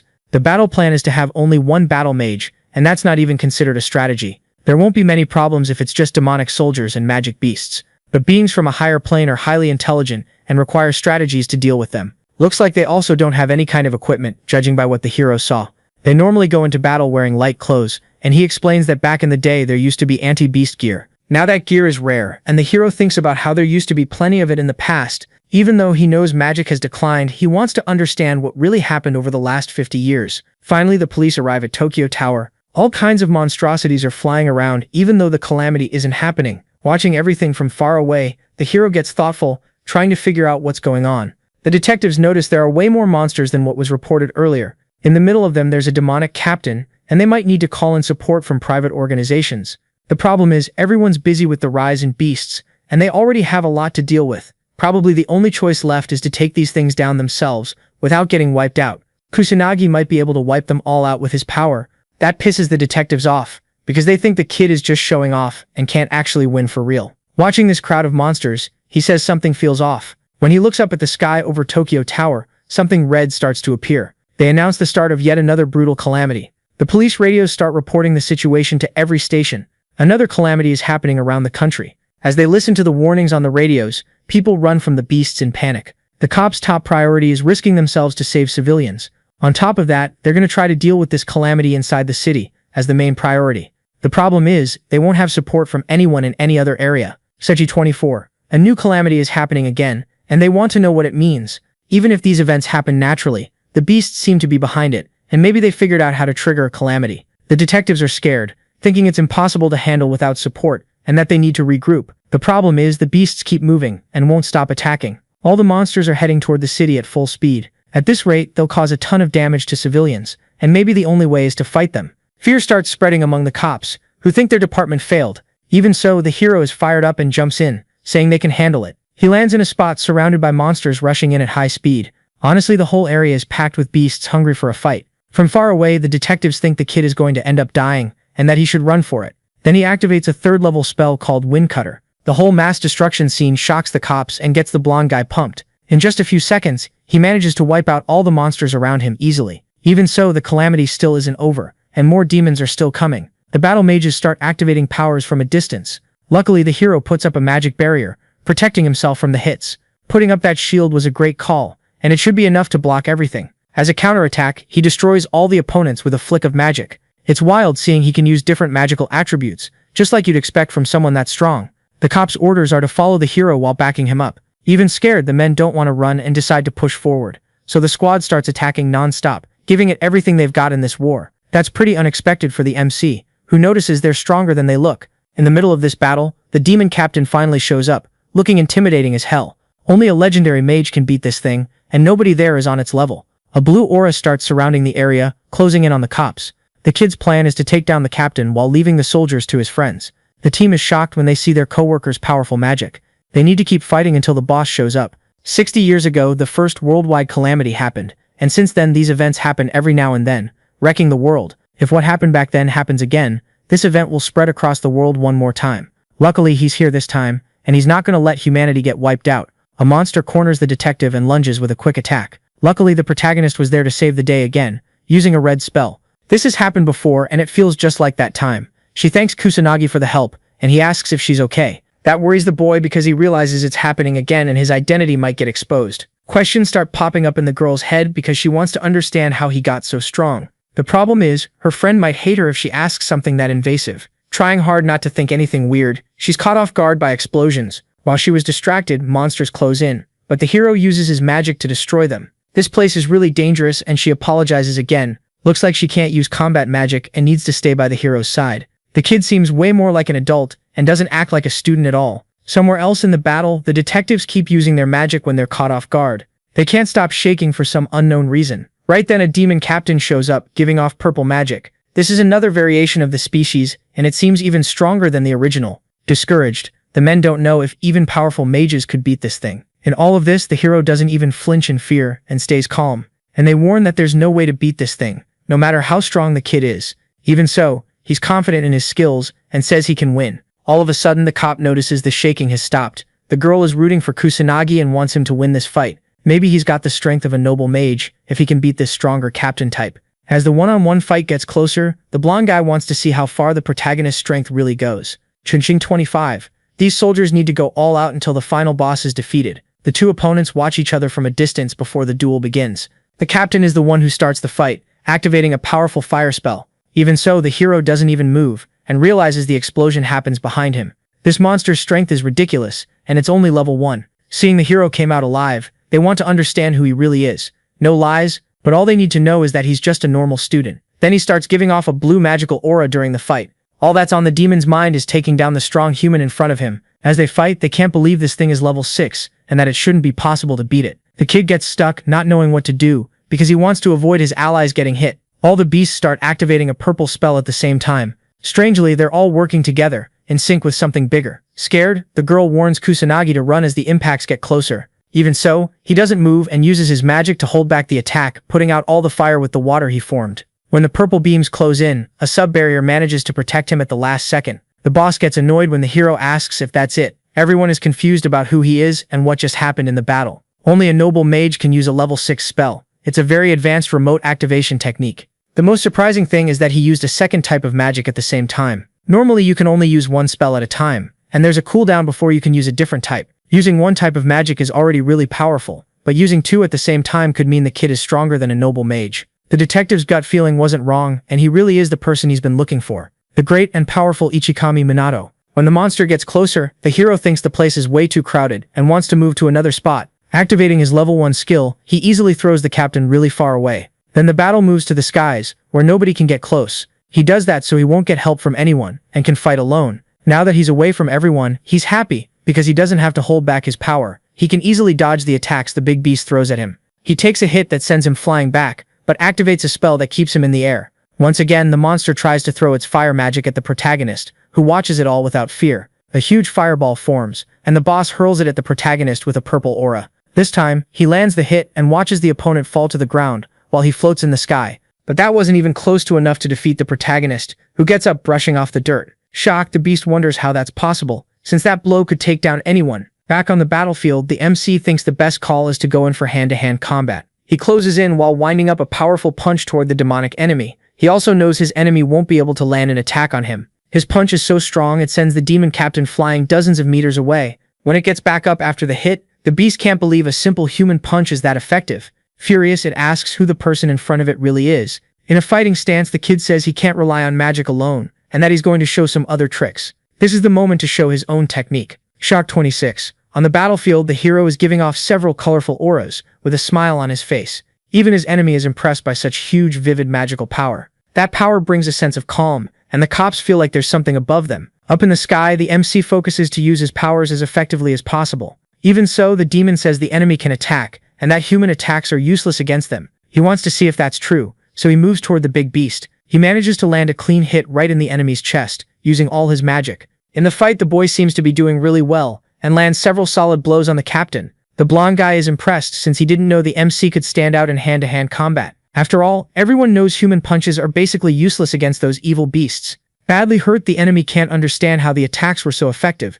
Normal attacks and weapons are useless against beasts, but things change when you use a huge amount of magic. Attacking while covering yourself in aura is a mix of martial arts and magical power. This fighting style is called magical martial arts. The captain still can't believe a mere human is managing to beat him. Furious, he charges in, yelling that he won't accept something like this. That was the chance the MC needed to unleash an attack so powerful it blew a hole through the beast's body. All the other beasts see their captain lifeless, lying on the ground after being defeated. Because of the protagonist's help, the calamity finally stops and the detectives feel proud. There's still a problem, and they need to take out the enemies left on the battlefield. At that moment, the boy thinks the rest of the work can be left to the police. The funny thing is, it had been a long time since he'd used that fighting style, and he was rusty. When he comes down to the ground, he notices the whole detective team standing right in front of him. They thank him for the job well done, and for managing to defeat the boss behind this calamity. Because of that, they all salute Mr. Kusanagi together. From that day on, these events happened around the world, and thanks to the police and the mages, they managed to stop the worst from happening.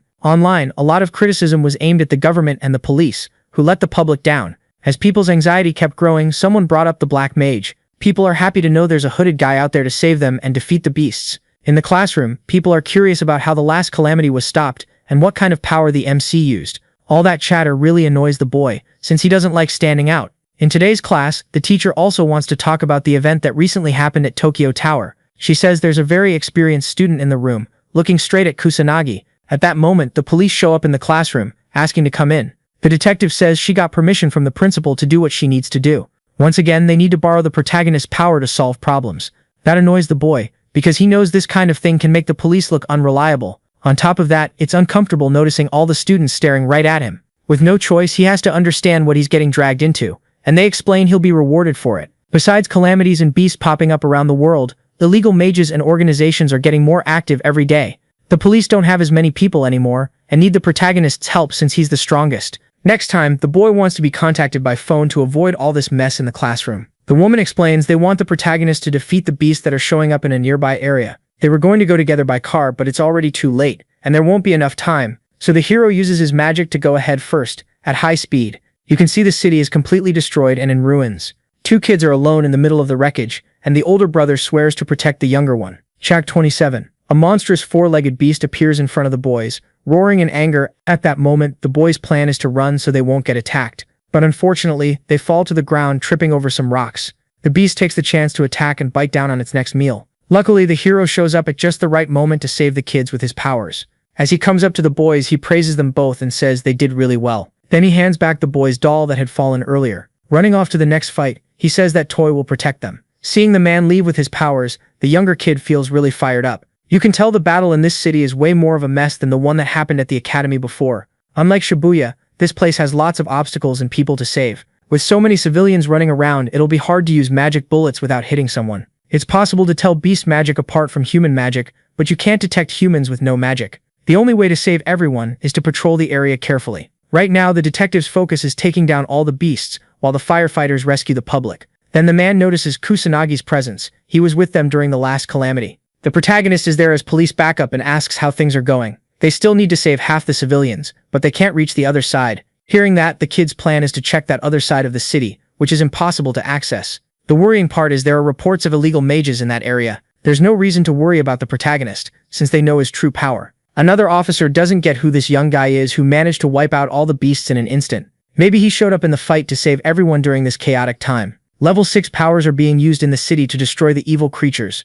Demonic captains showing up outside a calamity was something that would have been impossible even 50 years ago. The beasts are increasing in number and gradually getting more and more powerful. They're getting so strong that maybe even the protagonist won't be able to handle it. If they don't start taking precautions now, things could spiral out of control. He's got a lot of plans in mind, but he's not sure which one to go with right now. Patrolling through the city, he saves a bunch of people as his detective friend approaches. The detectives thank Kusanagi again for the help, since he helped minimize the damage, but he says it's all thanks to the police and firefighters, and he was just doing a simple support job. That makes the officer like the boy even more and believe he's amazing. They apologize for what happened in the last calamity and admit they were acting out of anger toward the MC. Calming things down, he explains it's normal for a student to act proud and that they don't need to waste any more time on it. That maturity from the hero impresses the officers, who thank him once again.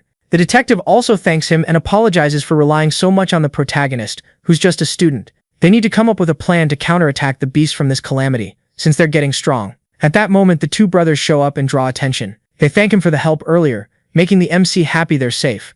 The younger kid asks if Kusanagi is the great mage, and his brother apologizes for that. Looking at the doll in the kid's hand, the MC says yes, he's that mage, hyping the kid up even more. He says he already knew it. In the past, the MC is confused by the idea of them making dolls of him, saying nobody would want to buy that. His friend says those items matter to kids who need support in their hearts. The nerd says this kind of thing will go down in history for the next 100 years, and asks permission to do it. In the present, the MC understands what his friend meant, but he knows dolls don't have the power to save anyone. The real great mage is the one who's truly needed in times like this. Now the story moves to somewhere in the capital. People are talking about what they know about the Black Mage. Kuroya Kuto is the president of the mage guild called the Black Rebellion. An illegal mage who isn't part of his guild must mean he's against him. In a threatening tone, he asks his henchmen if he's right. The orders are to find out the hooded guy's real identity. On top of that, he doesn't care if they use military force to do it. The guild manager shows up and asks if they can eliminate him if he refuses. Honestly, these people are even worse and want to torture the MC before taking him down. That gets the manager even more pumped to do the job. Chap 28, the girl wants to know how much power Kusanagi has. Her friend wants to know too and starts theorizing how high the numbers go. It's revealed his power level is 99,990,000. That leaves the trio confused, thinking that amount of power is over the top. After all, the great mage Minato is known for having only 1 million power.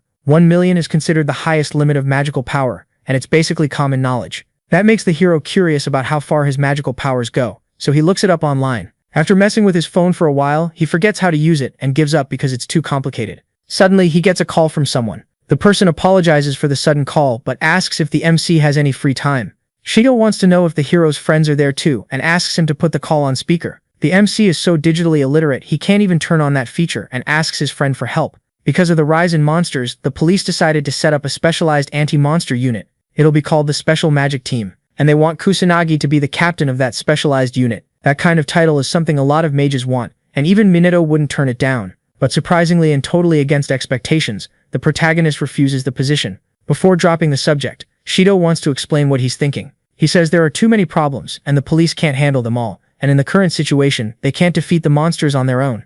The hero figures that's happening because Mage's overall level is low right now. The heads of the noble mage families haven't come back from their meeting on another continent, leaving only someone named Fuka. When he stops to think about it, the protagonist realizes he's never met his friend's parents.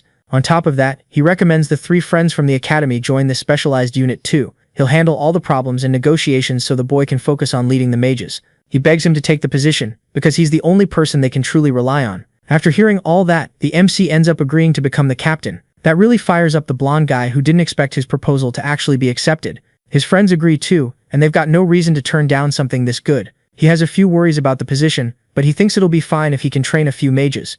The newspaper reports that criticism toward the noble mage families has been growing. Besides abandoning their duties because of the disaster at the school, they're also slow at taking out the monsters. In a very luxurious room, the butler comes in saying he received documents from the Metropolitan Police. The man reads about this so-called special magic unit and thinks they're just useless people doing pointless stuff, but maybe it'll be enough to shut the public up. Arrogantly, he tells the butler to call his idiot son to his room. The story now moves to the meeting to form this special team. They explain there were candidates but applications weren't submitted, and if they get good results, more will definitely come. You could already tell that would be the case, since a team led by a student could cause problems. Then the detective hands something directly to the protagonist. It's a temporary mage badge to put on their clothes.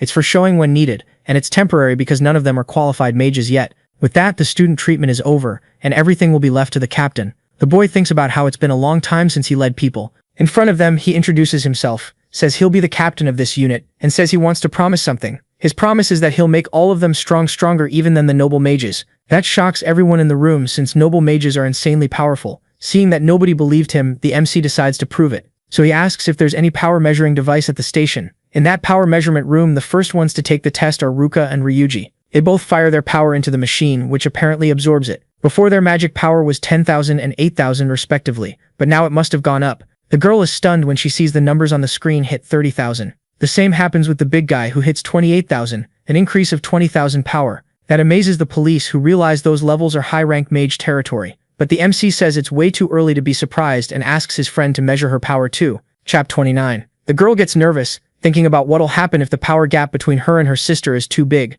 Even though she's worked really hard, she's still just an ordinary person and she's scared of the results. But she decides she won't run away anymore. No matter what happens in the end, letting all her power out, she refuses to fool herself one more time in her life. The detectives are impressed and curious to see the result. The number shown is an incredible 26,000, and according to the stats, she should be around 2,000. According to the protagonist, it's possible to raise magic power like that, but she shoots back that actually, you need talent. The only thing you really need is to work hard and never give up. He pats his friend on the head, saying he's really proud and that she did a good job. Her sister is happy seeing that, and the pair get praised too. That's what you'd expect from Ruka, since that kind of thing is normal in the Mizuha family. Even so, the protagonist insists on praising her for the good work she did. He says he always knew his buddy was something else, and that he doesn't know fear because he's brave. His friend gets kinda annoyed and says she's not a kid. That scares everyone for a second, but they're relieved she wasn't actually mad. It's the first time this girl's ever gotten a pat on the head, and not even her dad used to do that. Someone shows up saying they've been looking for them for a while and wants to welcome them. The detective didn't know he was coming today, but suddenly changed his mind. This is Mr. Shopla, a noble mage from the Fuka family. They had no choice but to ask a noble for approval, and they were forced to enlist everyone. This family ignored the requests when the school went into disaster mode and would rather keep quiet. Chubby doesn't get why Japan's magical leadership team is made up of just students. So the cop explains it was this student who stopped the calamity, and his achievements got him made captain of the unit. The mage can't understand how a regular person, who isn't a noble, stopped a disaster. Stepping on the MC's foot, he asks how some kid dares to be in a position above him. His friends get pissed about it and start cussing him out. The noble says commoners get emotional easily, and looks at the two Mizuha daughters. He says the two of them don't look like trash like the rest. With a nasty grin, he says he'll be the unit captain, even though it's already been decided otherwise. He suggests that whoever defeats the calamity boss earns the right to be captain. Not caring what anyone thinks, he says it's decided and walks off. Even so, the hero stays calm and knows there's no stopping a loudmouth like that. The trio says they won't let Chubby become the team captain. The MC wonders why the three of them are way more pissed about this than he is. Now they're at the police training area. Once again, the MC is stuck and wants to understand the level of magical power they're dealing with. To start, he wants to explain the importance of magic to everyone. Power, or mana, is the energy needed to produce magic, but it has other uses too. Then he asks the big guy to attack with his full strength. Charging in with a punch, he says, "Don't complain later." The hit lands on the protagonist's face, but it's blocked by a magic barrier. If you have a lot of mana, you can use it naturally, and if your storage is insane, you can do it all the time. While his friend throws a bunch of punches, he explains this is called automatic magic. Increasing your power capacity is the most important thing for mages, and everyone needs to keep that in mind. Besides training, they'll need equipment and some kind of anti-monster gear. From Shadow's look, it must be hard to get that, and he asks them to wait a little longer. He thinks those items don't exist anymore these days, and decides to try making something himself. Looking through the drawers, he grabs a cheap ring to use, but that won't be enough, and the boy realizes he needs to go shopping. Right then, Ruka calls his phone. After a moment of silence, the girl says only he can be captain and encourages him. Laughing at her attitude, he decides to ask while he's still on the call. He asks her to go shopping together, since he doesn't know where to find accessories. He explains he wants to go with just the girl and there's no need to go in big groups. That makes the girl a little shy. Excited about the shopping day, the boy wants to know what she thinks about it. She's 30. After a while, the girl says she doesn't mind going shopping with the MC. It could save his life, and they decide to meet at the station the next day. With that, he should be able to buy rings for all the members, and he wonders if he should start making anti-monster gear. Using his magic on the cheap jewelry, he thinks it might work somehow. Just then, dinner is ready, and the girl goes to call her sister, but she doesn't answer. When she goes into the room, she realizes the girl is picking out clothes at this hour. Seeing the room totally messy with clothes everywhere, she tells her the food's ready. It's the first time she's seen her sister excited about something, and she wonders if she's going on a date. The next day, the protagonist is already at the agreed station, waiting for his classmate. The girl needs to hide her magic so Minato won't notice it, and she can't get too close. She blames herself for spying on her friend and her sister at a time like this. All of a sudden, Ruka shows up looking really pretty, drawing everyone's attention on the street. When he gets there, he asks if he made his friend wait too long. He explains he just got there. The guys on the street get jealous of the MC, thinking he's the girl's boyfriend.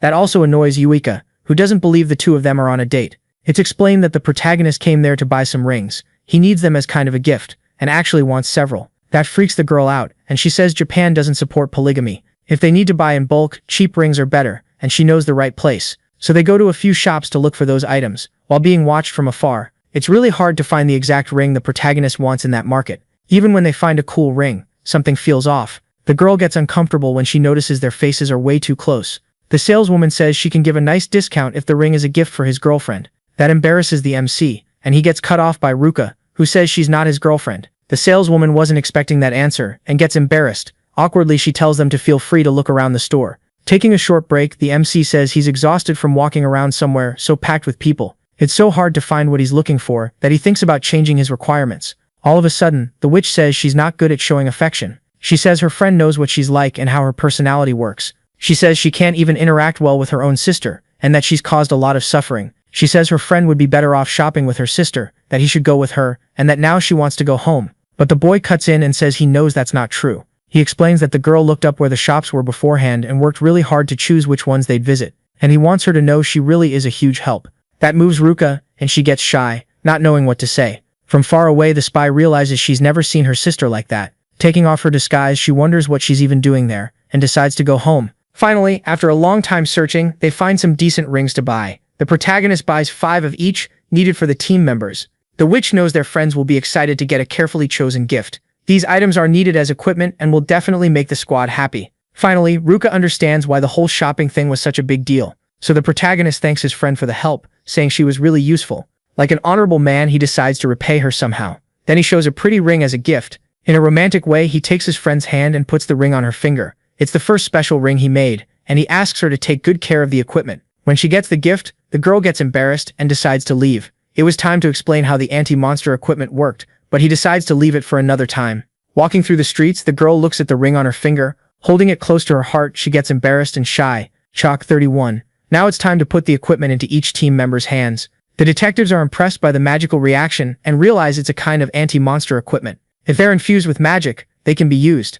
This item, when infused with magical power, lets you use level 1 wind magic. That impresses the blonde guy, who doesn't understand how the protagonist did it all by himself. That's because blacksmiths capable of making items like that are basically non-existent in today's world. He says the boy never stops impressing him with what he does. Yuki also gets curious about her older sister's ring. She notices her sister is wearing an item she wasn't wearing before and figures she got it on the date. She gets restless, thinking about what exactly happened after she left. The team needs a good way to get around and can't rely on cars that aren't fast enough. Shido remembers they always showed up late to battle scenes with the police vehicles. With this equipment, anyone can use wind magic to cut down travel distance. But they have to remember it's a basic spell and shouldn't be used to attack anyone. Air magic involves flight and acceleration and needs to start with a jump. Her friend is the first one who manages to float without any trouble and gets praised. It's nothing to her since she's trained manipulation magic forever. The guilt of spying on her friends weighs on the girl's heart. At that moment, the MC asks if she knows Ichikami Minato, and she says he's the person she admires most. His power level was around 1,000,000, and he could use long-range spells, but he died fighting the demon god.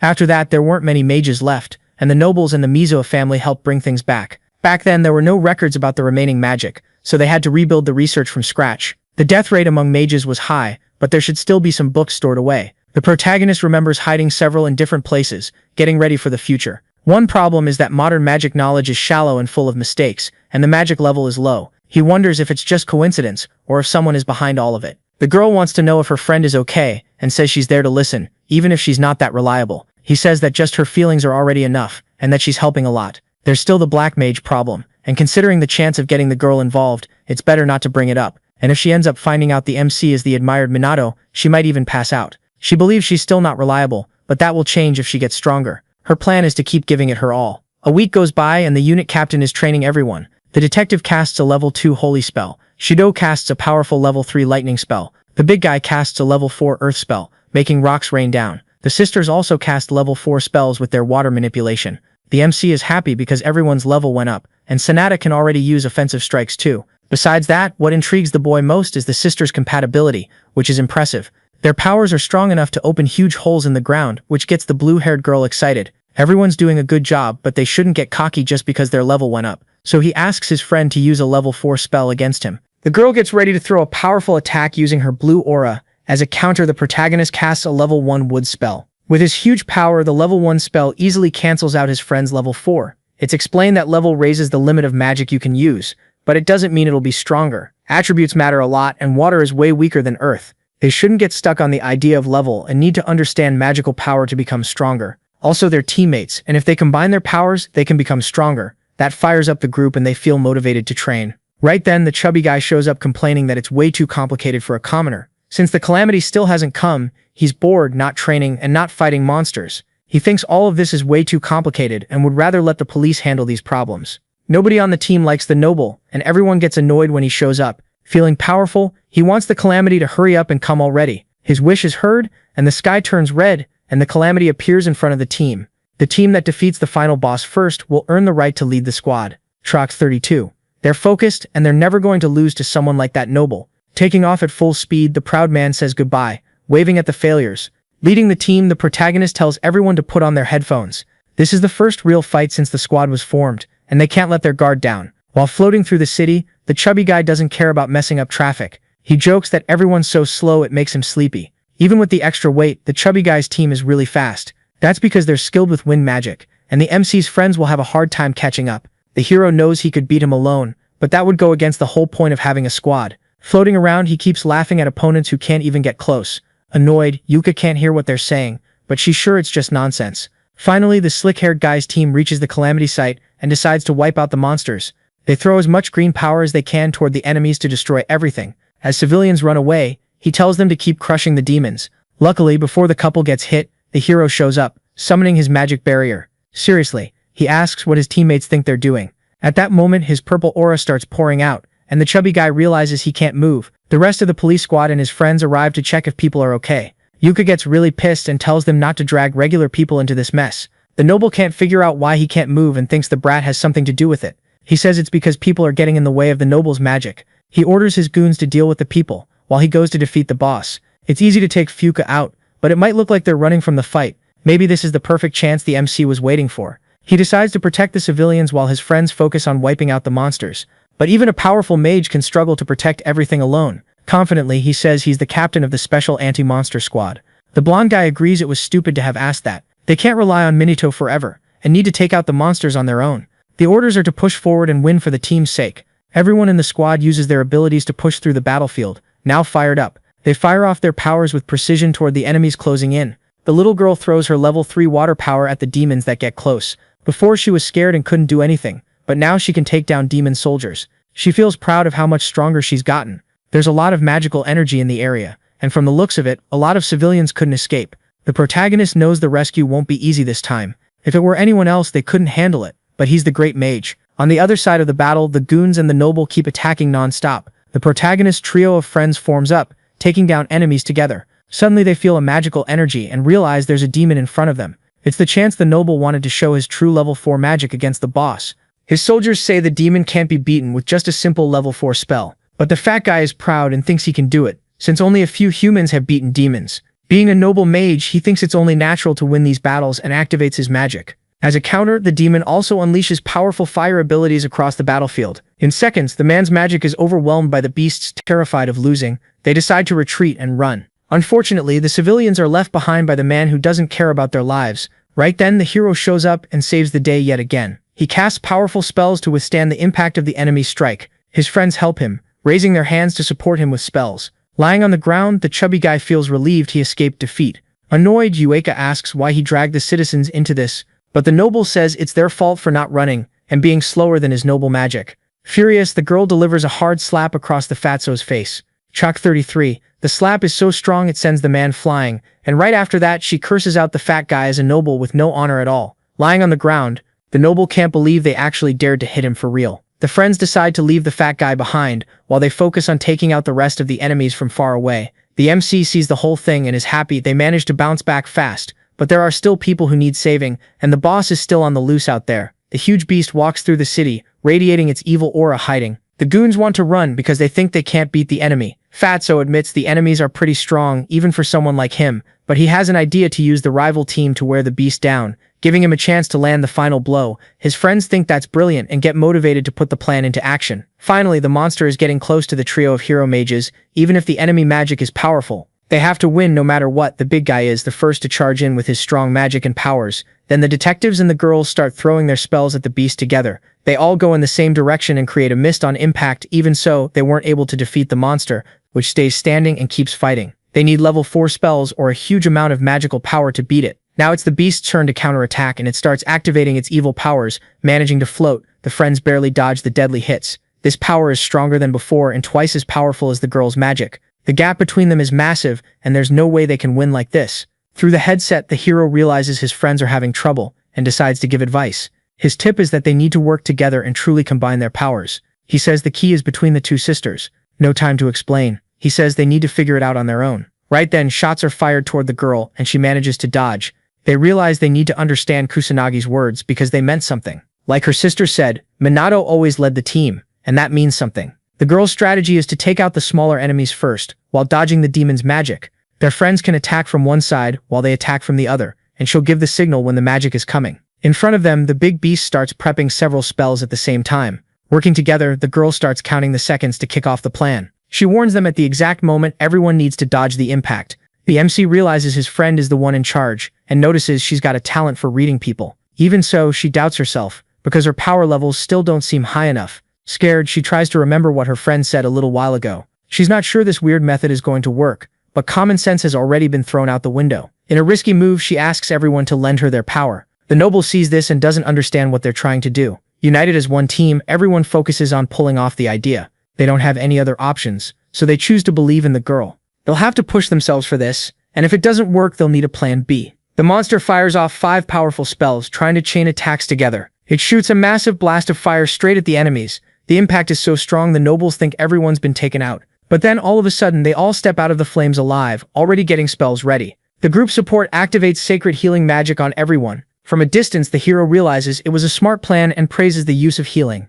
Now it's the two sisters' turn, and they get ready to cast their magic together. This is the right plan because their individual power is weak, but combining is the answer. Together they manage to form a level 6 spell called Water Torrent. The attack is launched at the monster, and it gets flooded by the force of it. That shocks the detectives, who didn't believe they could pull off level 6 magic. Even so, the monster is still alive, and the battle isn't over. This is the chance the chubby guy wanted to land the finishing blow. But suddenly his body's strength starts to run out. The hero arrives at just the right moment and casts a powerful spell. The team realizes the beast has stopped moving, and is one step from the end. The sky finally clears, and the enemy is defeated, stopping the calamity. Out of energy, the girls collapse to the ground. All of a sudden, their mana is completely drained, and they can't even move. Even so, they're happy they managed to save the day together. Track 34. Everyone gets congratulated by the protagonist, who praises the good work stopping the incident. This was the team's first official mission, and they did really well. Just from watching, he can tell everyone's getting stronger, especially Yuka, whose growth is incredible. Her instructions were on point, and combining the spells was a good call. She even says she didn't know anything about it, and only just learned the name of that technique. When he realizes she didn't know it before, the protagonist can't figure out how she pulled it off. It's explained that it was all thanks to the advice the MC gave, and the rest was intuition. The hero thinks the girl might be even more extraordinary than he expected. Still, she did great, and she was especially good in that role. The harmony between the two sisters played a big part in the mission. Turning on the TV, the general explains the team was created to strengthen the response to the rise in demons. One of the reporters says the leader is a student who stopped the calamity at the academy, and asks if that's true. The one who answers is Shidu, who introduces himself on TV. He confirms the squad leader really is a student, just like people have been saying. That shocks the press, who can't believe a minor can hold that position, but it's explained that he has enough power to surpass even the nobles' magic. During the calamity at the academy, not even the nobles showed up to help, leaving the police and citizens in a tough spot. But the hero appeared right then and saved everyone's lives. That's why Shidu is convinced he's a savior, and that he'll help in this new era. From a distance, the MC didn't want them making such a big deal out of it. That kind of claim is risky and could even cost him his position. But they mentioned that some clans were on other continents and really were negligent about the calamity. Trying to fix the situation, the general says that noble families are important, and that creating the team doesn't take away their role. Right then, the chubby guy shows up, and orders everyone to kneel. He says he'll be the new squad leader because a noble deserves that role. He says rejecting him and holding a conference without him is rude. Annoyed, the detective asks why he's there, since he lost the challenge. Pretending he forgot, he says he doesn't remember making any promise like that. He says that as a noble, his words are absolute, and commoners have to obey him. Right then, a journalist asks to ask a question to the supposed new leader. She says they got information that they didn't help citizens during the calamity, and even dragged them into fights. That puts him in a tough spot, but he lies and says it didn't happen. Other journalists say they got the same information, and have videos and images. The uproar starts, because those families are supposed to protect citizens, not put them in danger. Irritated, the noble tells everyone to shut up, and says it's people's fault for standing in front of his magic. The detective asks everyone to realize he's corrupt. He says what they need are heroes who actually want to protect the people without acting selfishly. He says they don't need nobles who don't protect their citizens. Defeated, the three of them run off, saying the detectives will pay and regret it. Watching everything on TV, the protagonist feels proud of the friend who stood up for him. On the tablet, the girls notice there are videos all over the internet about the calamity. The noble mages are getting the most criticism, especially the chubby guy. The internet is a scary place for the MC, who realizes how fast everything spreads. Right then, the girl freaks out when she sees their faces were caught on camera. It's almost impossible to hide the protagonist's identity now, and everything could get more complicated. A week later, in the meeting room, he asks what the point of all this is. He gets freaked out by so many people sitting in the room's chairs, probably because of the press conference. The number of volunteers went up, because he acted out of control on TV. He says he'll reward the MC for it. He really wanted to train young mages, but he didn't want to stand out at all. But his friend shows up to hype him up, saying the world can't take its eyes off the handsome guy now. Unfortunately, that really bothers him, since he doesn't want to draw attention. At night, someone is tied to a chair in a creepy place. The person who captured him wants to know everything this poor guy knows. The psycho wants all the information about the black mage. He says it's a young guy who can cast insane spells, and that's all he knows. Angry, the lunatic lunges with knives, screaming, because he thinks there's more than that. Crying, the man remembers that the police are doing shifts at the Magic Academy to find out who this mage is. One rumor is that this person is a student, and there's nothing else to say. With no way to help more, the hostage asks to be let go. But like a madman, his captor kills him in seconds, getting pissed when the blood stains his expensive suit. In a fit of madness, he wipes his clothes while yelling filth. Excited by the idea of the fear a student might feel, he tells the black mage to wait for his arrival. Shape 35. Putting the hood back on, the protagonist arrives in Shinjuku. Floating, he sees some people walking by and filming around. When he notices a monster lying on the ground, he sees signs that the black mage was there. The MC thought the hype around him had already died down, but even so, they're still looking for him. Patrols have increased and seem to deal with monsters and disasters more efficiently now. Maybe they don't need the black mage's help as much anymore. Suddenly, he sees some thugs collecting a debt of 10 million yen. The man in the suit says he only borrowed 200,000 while trying to shield himself from the beating. They say that's what the interest is for, and that the rate is high. Right then, the protagonist jumps in to save the man who was almost killed, creating a magic barrier that holds up against the hits. Annoyed, the thieves think the kid in front of them is trying to play hero. In the blink of an eye, they're completely beaten up and too weak to react. With so many problems, the police don't have time to deal with illegal mages. Rumors say crime syndicates are after the black mage. That sparks the protagonist's curiosity, and he wants to know more about this organization. The thugs say they don't know much, but they say the name is Black Rebellion. The MC promises to let them go if they tell him what they know. The Rebellion is an organization of mages that stays out of the public eye, involved in all kinds of crimes. They're gangs kind of like the Yakuza or the Mafia, with connections in the media and politics. There's a branch in Kabukicho, and the two of them hope they'll get a chance to get into it. After saying that, they end up getting beaten up by the protagonist one more time. Even so, he thinks about how Sonata had already mentioned the rise in illegal mage activity. Dealing with monsters and disasters can be left to Minato Kusanagi Academy, while the black mage handles the underworld. Now he decides it's time to wipe out the Kabukicho branch. That branch is located in an area packed with nightclubs and drunk people. As he walks around, people offer him fancy rooms in red light houses at a discount. Modern entertainment districts are really lively and even kind of overwhelm the protagonist. Everywhere you can feel magic, and it's impossible to tell who belongs to the organization. Maybe he should start by arresting a few people and asking questions. Maybe he should start by detaining people who are doing shady stuff around there. In a dark alley, men sell weird things and get annoyed by the protagonist's presence. Once again, he takes the men down without even breaking a sweat. Then one of the thugs tells him where the organization's members are gathering, in exchange for being let go. Knocking the man down, he hopes what he heard is true. With the info, he arrives at a bar called Western. Inside, some rough-looking guys are waiting for their buddies. The bartender asks what the customer wants. Handing over money, the girl asks for some hush-hush information. She wants to know the Black Rebellion's hideout, but they say that's the wrong question, and that she should be asking something else. The right question is what's going to happen to her next, and a few men step closer. They already knew someone was snooping around their business, but they didn't expect it to be such a pretty woman. Looks like the girl got fed bad info and walked right into this mess. Using their powers, they're ordered to capture her, but keep her alive. Skillfully, she manages to hold out and dodge the magical attacks.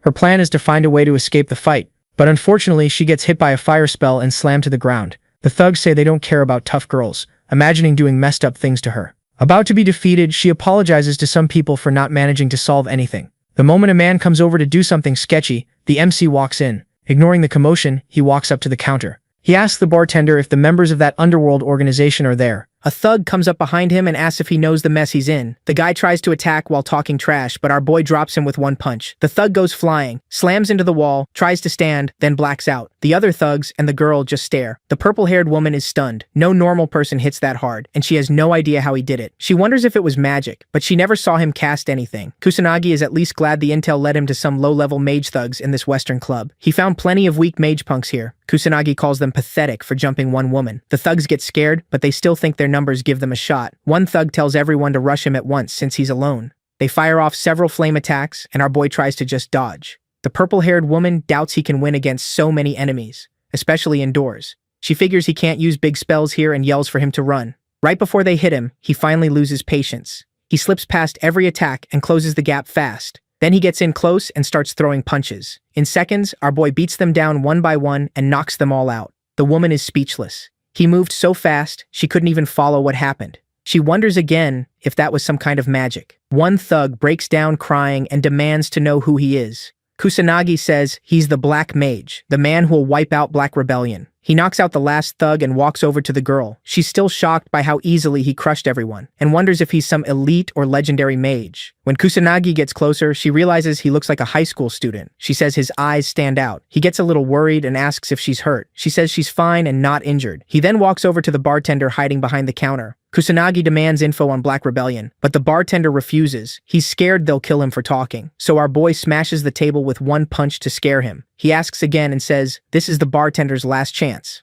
Terrified, the man decides to talk. He says Black Rebellion's main base is in Tokyo, with branches all over, even outside Kabukicho. He's heard the Kabukicho branch boss is someone no one should cross. The leader is a mage with huge underworld influence. Some even say he pulls Japan's strings from the shadows. Kusanagi asks about the branch location, but the bartender swears he doesn't know. Small fry like him only get trash jobs and no real info. Kusanagi is disappointed and back to square one, so he decides to hunt down more illegal mages for clues. As he turns to leave, the woman stops him and thanks him for saving her. She says she can't imagine what would have happened if he hadn't shown up. He tells her not to worry since he was just passing by, but also says this happened because she put herself in danger. She calls him harsh, and he says she's right. He's only harsh with adults. She guesses he's going after Black Rebellion and asks what he plans to do when he finds them. With a cold look, he says he'll destroy them. She sees he means it, but still doubts he can wipe out the whole gang alone, no matter how strong he is. Since she can't do it alone either, she makes him an offer. She asks him to join her. She says she's a detective with good connections and access to useful info, even if she lacks his strength. She's also shocked the Black Mage is way stronger than the rumors said, and thinks teaming up with him could help her reach her goal. Kusanagi gets it and asks if she wants his power in exchange for her intel. She says exactly, and calls it the perfect deal. She holds out her hand and asks for his help. He knows he needs information, but he still wonders if he can trust her.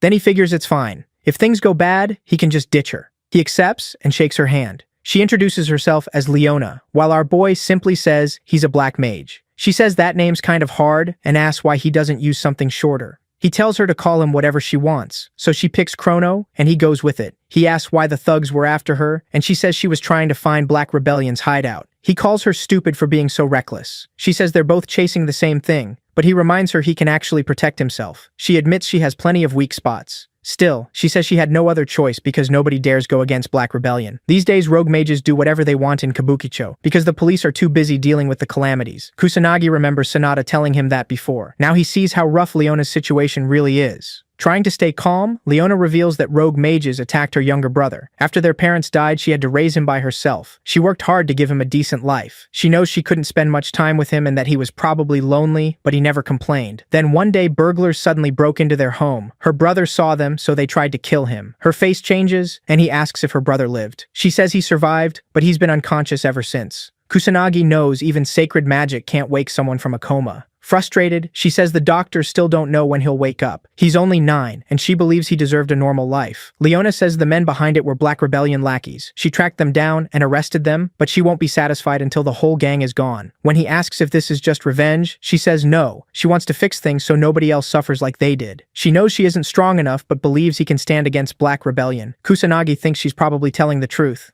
Still, he wonders if she told him all this, just to keep him from betraying her later. He calls her tough for coming this far, and smiles because he likes desperate women. He warns her not to slow him down, but she says she's already found lots of possible hideouts, so he shouldn't underestimate her info network. There are just too many places to check, and some may belong to the Yakuza or Mafia. That's why she had to be careful. He tells her to hand over the list. She asks what he plans to do. He says he's just going to pay them a visit. She warns him it's too dangerous and says even he could get killed. He tells her not to worry. He's the legendary Black Mage. She agrees to give him the info, but says she's coming with him. He warns her again, but she refuses to back down even if it kills her. He asks what her brother will do if she dies. She says he'd at least get insurance money. He snaps that money means nothing and tells her never to say that again. Family matters most. She says he can't understand what it's like to be weak. Angry, she talks about how awful it is to live honestly and still get crushed by trash like those gang members. When people like her are cornered, they don't have the power to fight back. She asks why her innocent little brother had to suffer, then breaks down crying. Kusanagi starts moving, and when she asks what he's doing, he tells her to give him the hideout locations. Those gang members are going to pay. She stops crying and finally looks a little better. She gives him the info, but says it'll take forever to reach every place on foot. He says not to worry and grabs her from behind. Our boy tells her to hold on tight, and she instantly starts blushing. At one building full of gang members, a man walks to the window to check something. Another thug asks what's wrong. Then the window explodes inward, and Kusanagi jumps into the room with Leona in his arms. He kicks the thug by the window and shocks everyone.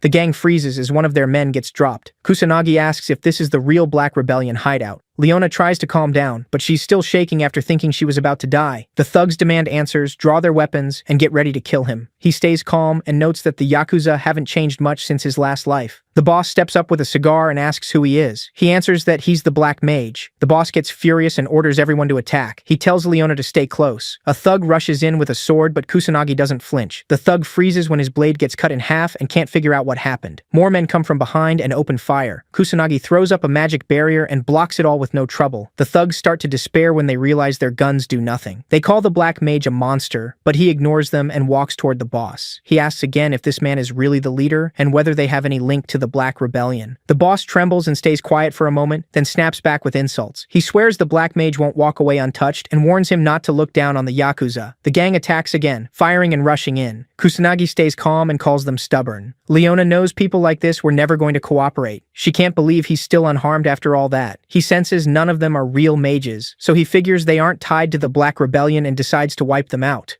The boss says he's picked the wrong enemies, but Kusanagi cuts him off and steps in with a kick that sends them flying. One strike is enough to crush the whole group. The Yakuza finally surrender. Leona is stunned by how fast it ended. Kusanagi is annoyed they learn nothing, so he moves on to the next place. Leona finally sees how powerful the Black Mage is and starts believing he really can destroy the Black Rebellion. He picks her up in his arms. She tenses up, knowing they're leaving the same way again. He jumps out the window with her. She screams and begs him to stop, but he keeps going. At the next hideout, they crash in through another window. Kusanagi drops the whole gang in seconds, and they bow and beg for mercy. Back outside, he wonders why they always choose to attack and calls the Yakuza idiots. Leona agrees, but says gang members were never going to listen anyway. She begs him to stop entering through windows every time. Sneaking up on the Yakuza is one thing, but she's sick of all the flying. He says rules don't matter with Yakuza. She calls that nonsense, so he agrees to do it properly this time. At the next place, they knock on the door, and a bald man asks who they are. Kusanagi says he's here to ask about the Black Rebellion. The bald man shuts the door and tells them to get lost. Annoyed, Kusanagi blasts the door open with a kick. The gang inside panics, wondering if one guy is really raiding them. They demand to know what clan he's from, but Kusanagi repeats that he only wants information on the Black Rebellion. The bald man loses patience and swings first. Kusanagi had hoped they could settle this peacefully for once, but with no other choice, he strikes back and easily drops the bald man. The others are left stunned. Ignoring the small fry, Kusanagi looks for the boss. A man named Ushiro steps forward and says he's the leader. leader. He asks why Kusanagi barged in, and Kusanagi immediately asks if they have ties to the Black Rebellion. Ushiro understands, but his men see it as disrespect and pull out their weapons against our boy. Ushiro orders them to stand down. When they protest, he tells them they can't handle someone like Kusanagi. Then he answers plainly. His group has nothing to do with a pathetic outfit like the Black Rebellion. He says honor matters to his clan. Kusanagi asks where the Black Rebellion hideout is, and Ushiro asks if he'll leave after getting the answer. Kusanagi says he will. Leona and Kusanagi sit across from Ushiro while his men surround them. She's nervous about being dragged into this. Ushiro introduces himself, Kusanagi gives the name Chrono, and Leona does the same. Ushiro points at a map and says the Black Rebellion hideout should be around that area. He adds that that's all he knows. Kusanagi checks the spot and sees it matches Leona's lead. He realizes they would have found it eventually if they kept searching for it, and admits she's more reliable than he expected. He asks Ushiro if he's sure about giving up that kind of information to an outsider from the same world. Ushiro says they're not allies. They're enemies. He says his clan isn't low enough to prey on decent people. Kusanagi wonders why they attacked him at first, but Ushiro says he didn't exactly look respectable while storming Yakuza offices. Ushiro adds that his clan has rules, so they shouldn't be compared to trash like the Black Rebellion. Kusanagi is surprised to meet a Yakuza like him in this era. Since he got what he came for, Kusanagi leaves as promised. Before he goes, Ushiro asks if he's really planning to face the Black Rebellion, and warns that powerful people in the country back them. Kusanagi lifts Leona and tells him he's faced people like that before, then flies off with her in his arms. Ushiro watches him go and praises his nerve. He thinks the kid might really bring down the Black Rebellion. At a warehouse, a group of men meets to trade a special weapon. One lackey checks it and says it's the real deal. The red-haired man tells his crew to hand over the money, and the men in black suits take it. One of them shakes hands with the red-haired buyer to seal the deal. The suited man says Japan is amazing for treating criminals so kindly, and the other agrees it's the best country. While they're laughing, Kusanagi crashes in through the window with Leona in his arms. Everyone is stunned, but they instantly draw magic circles and guns. Kusanagi realizes he's finally found the group he was after. Using magic perception, he sees all the Black Rebellion members are mages, and even the Mafia side has a few mages too. Leona ducks behind a container and starts recording with her phone. The red-haired man asks who Kusanagi is. Tired of hearing that question, he says he's the Black Mage, and he's here to destroy the Black Rebellion. That only confuses them more. Then they burst out laughing. Sure, a kid can't wipe them out alone. Kusanagi ignores them and hurls a huge fire spell. Several men are blown away. He makes it clear he's serious about crushing the whole gang. Enraged, they fire back with wave after wave of magic. Kusanagi blocks everything with his barrier. He knows they won't use anything above level 2 or they'd wreck the warehouse. He considers attack spells, but with this many enemies, that won't be enough. The lackeys are shocked their magic did nothing, and even the bullets are useless. They can't understand how he's still untouched. None of them has seen magic like this before. Kusanagi is disappointed. They're panicking even though he hasn't gotten serious yet. Then one man in a suit remembers the special weapon they just bought. Their whole attitude changes, and they warn Kusanagi not to get too confident. He notices right away. As they put on masks and pull out the special weapon, Kusanagi recognizes it at once and orders Leona to run outside. She obeys and gets out. A thug throws a gas bomb, but Kusanagi stops it in midair with magic. It still bursts, and poisonous gas spreads out. The men are sure even he can't survive that, and they relax, thinking the Black Mage is dead. They walk forward to get a look at his corpse. When the smoke clears, they're shocked to see him standing there unharmed. Kusanagi says magic alone can't save him from poison gas. But gas is still just gas. He simply used wind magic to move the air around him, then calls their plan stupid and reminds them a mage like him won't go down that easily. Terrified, they try to call for backup, but no one answers. Kusanagi says it's pointless. He already took care of that. Every other hideout is destroyed, and this is all they have left. He tells them to get ready and beats them all down. Satisfied, he wipes out Kabukicho's Black Rebellion. Then he goes to find Leona, but he suddenly senses someone behind him. A man steps from the shadows, holding Leona hostage. He's impressed Kusanagi beat everyone alone, and with a cruel smile, says he wants to negotiate with the Black Mage. After finishing off the Black Rebellion members and dealing with the poison gas, Kusanagi heads for the warehouse exit to check on Leona, only to find an enemy mage holding her hostage. The man demands a negotiation if Kusanagi wants her back. Kusanagi quickly judges the distance and realizes he can't reach her in time with combat magic unless he finds an opening. He starts preparing a level 1 spell to make the attacker drop his knife, but the man notices and warns him not to try anything if he cares about Leona's life. Kusanagi is surprised his opponent sensed the spell and admits the man is skilled. From what he can tell, the man is hiding his full strength, but his magic power is around 40,000. Clearly a high-level mage. Leona starts apologizing to Kusanagi, calling him Chrono too, but he calmly tells her he'll save her. Annoyed that Minato isn't reacting, the man warns he'll kill Leona for real if Minato keeps taking him lightly. After a few more tense words, Minato calms things down and agrees not to move suddenly. Pleased, the hostage-taker introduces himself as Kaga Shuji, boss of the Black Rebellion's Kabukicho branch. He says he was sent to investigate the Black Mage, either recruit him or kill him. Kaga also admits he tortured people tied to the Black Mage, only to find out the target was just a kid trying to wipe out the branch. Irritated, Kaga grips the knife tighter and nicks Leona's neck. He quickly apologizes, not because he feels bad, but because he got carried away. He even enjoys watching her blood run down the blade. Seeing how unhinged he is, Minato asks what Kaga wants. Kaga pauses, then says he'd rather torture and kill Minato in exchange for Leona's life. If Minato refuses or tries to run, he'll kill her instead. So he makes Minato choose between himself and Leona. Minato agrees right away to take the torture. Thrilled, Kaga mocks Leona and asks if she thinks Minato looks brave. But Minato knows normal attacks can't get through his magic barrier, so this is the safest play. Then Kaga demands he turn the barrier off, saying the torture means nothing otherwise. That shocks Leona, who finally understands how Minato kept blocking attacks. Now she's scared of what happens if he really drops it. Minato is also surprised Kaga knows about the barrier and realizes he showed too much earlier. Even so, he shuts it off and asks if that is enough. Kaga instantly fires a first-level lightning spell at Minato's vital spots. Leona begs him to stop, but Kaga is too deep in his sadistic fun. After the non-stop hits, Minato pretends to pass out, while Leona blames herself for being too weak to help. Seeing his chance, Kaga gets ready to strike again and taunts her. Leona tries to interrupt his spell to protect Minato, but Kaga reads her move right away. After knocking her down, he mocks her as a weak nobody. He says Minato fell because of her and moves to kill her, eager to watch her die in despair.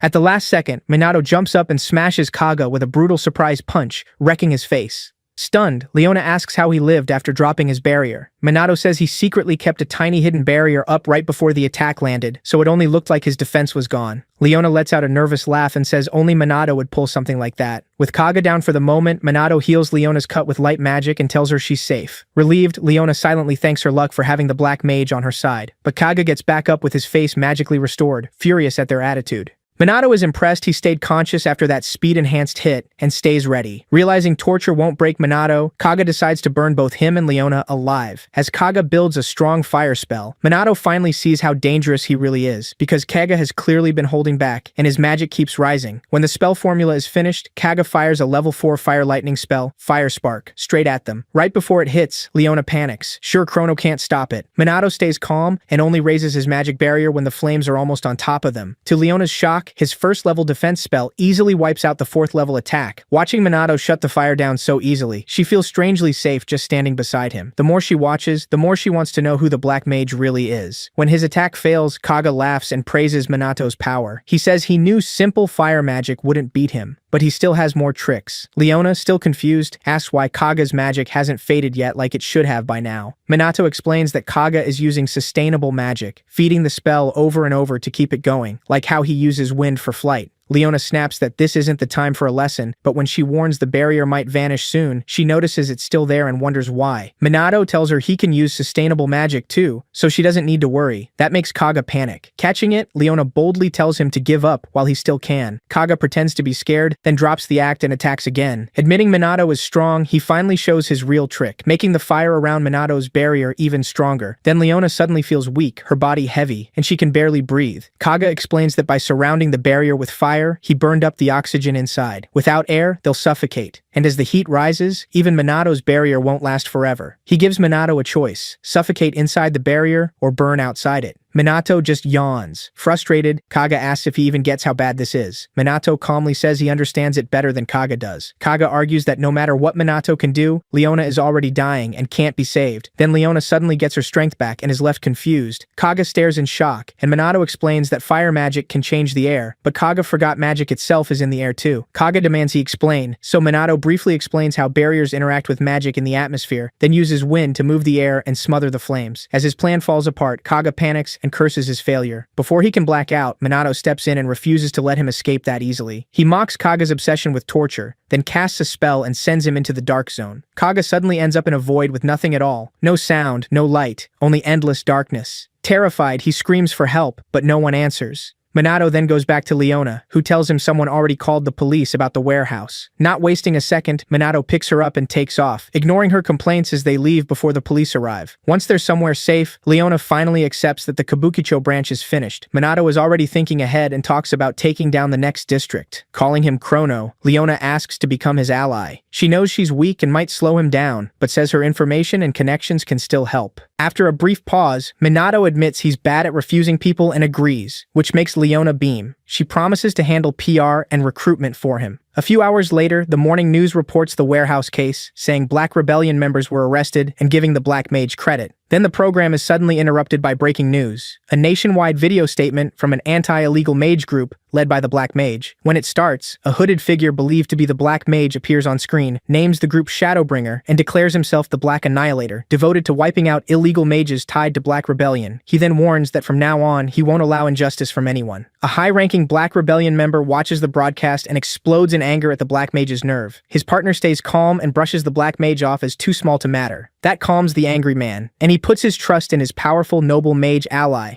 and the head of the Fuka family, Fuka Jin. After that clash, Fuka Jin returns to his room and watches the news as reporters slam the magic nobles, calling them useless and disgraceful in press conferences. With the special magic unit handling the recent crisis better, both the media and the public are starting to ask if magic nobles are needed at all. Furious at the disrespect, Jin hurls his teacup at the TV and tells his butler to summon Sho. As the butler rushes away, Jin swears those lowly commoners will pay for mocking the so-called useless magic nobility. Meanwhile, across the world, New York City falls into chaos when monsters suddenly appear and attack civilians, sending people running for their lives. First responders arrive within minutes and report back as they try to contain the attack, but the monsters are too many. One officer holds them back while another desperately calls for SMAT, only to hear the calamity is breaking out everywhere and no backup is coming soon. Explosions tear through the city, killing hundreds and injuring thousands. Then a monster leader appears and gets ready to cast a level 5 blazing column fire spell that could swallow the whole city. Just before it fires, a skilled noble mage arrives and blocks it with a level 5 titanic bubble water spell. The mage is Mizuha Toshiru, father of Yuika and Ruka, and he effortlessly shuts down the monster leader's attack before landing on the battlefield. The stunned responders are ordered to support Toshiru and help contain the area. Ignoring everyone's praise, Toshiru focuses on the fight and casts an even stronger water spell to bring down the monster leader. The force of it drowns the creature before it can fight back and ends the battle in Toshiru's favor. Once it's over, the responders crowd around him and thank him. As usual, he stays calm and says he only did his duty. Soon, New York's mayor personally thanks him for limiting the damage. As Toshiru gets ready to return to Japan, people in the crowd start whispering. Some mock the idea of a low-ranking Japanese noble acting superior, taking shots at Japan's weakened state. Toshiru hears them but ignores it, thinking instead about the trouble waiting for him back home, his daughters joining the special magic unit, and Japan's fading reputation. Elsewhere, Yuika, Ruka, and their friend recover on the training field, still hurting from their brutal spar with Minato Kusanagi. Ruka complains that he's insanely strong, and he still wasn't going all out. Before they can keep whining about it, Sanada shows up with a group of trainees.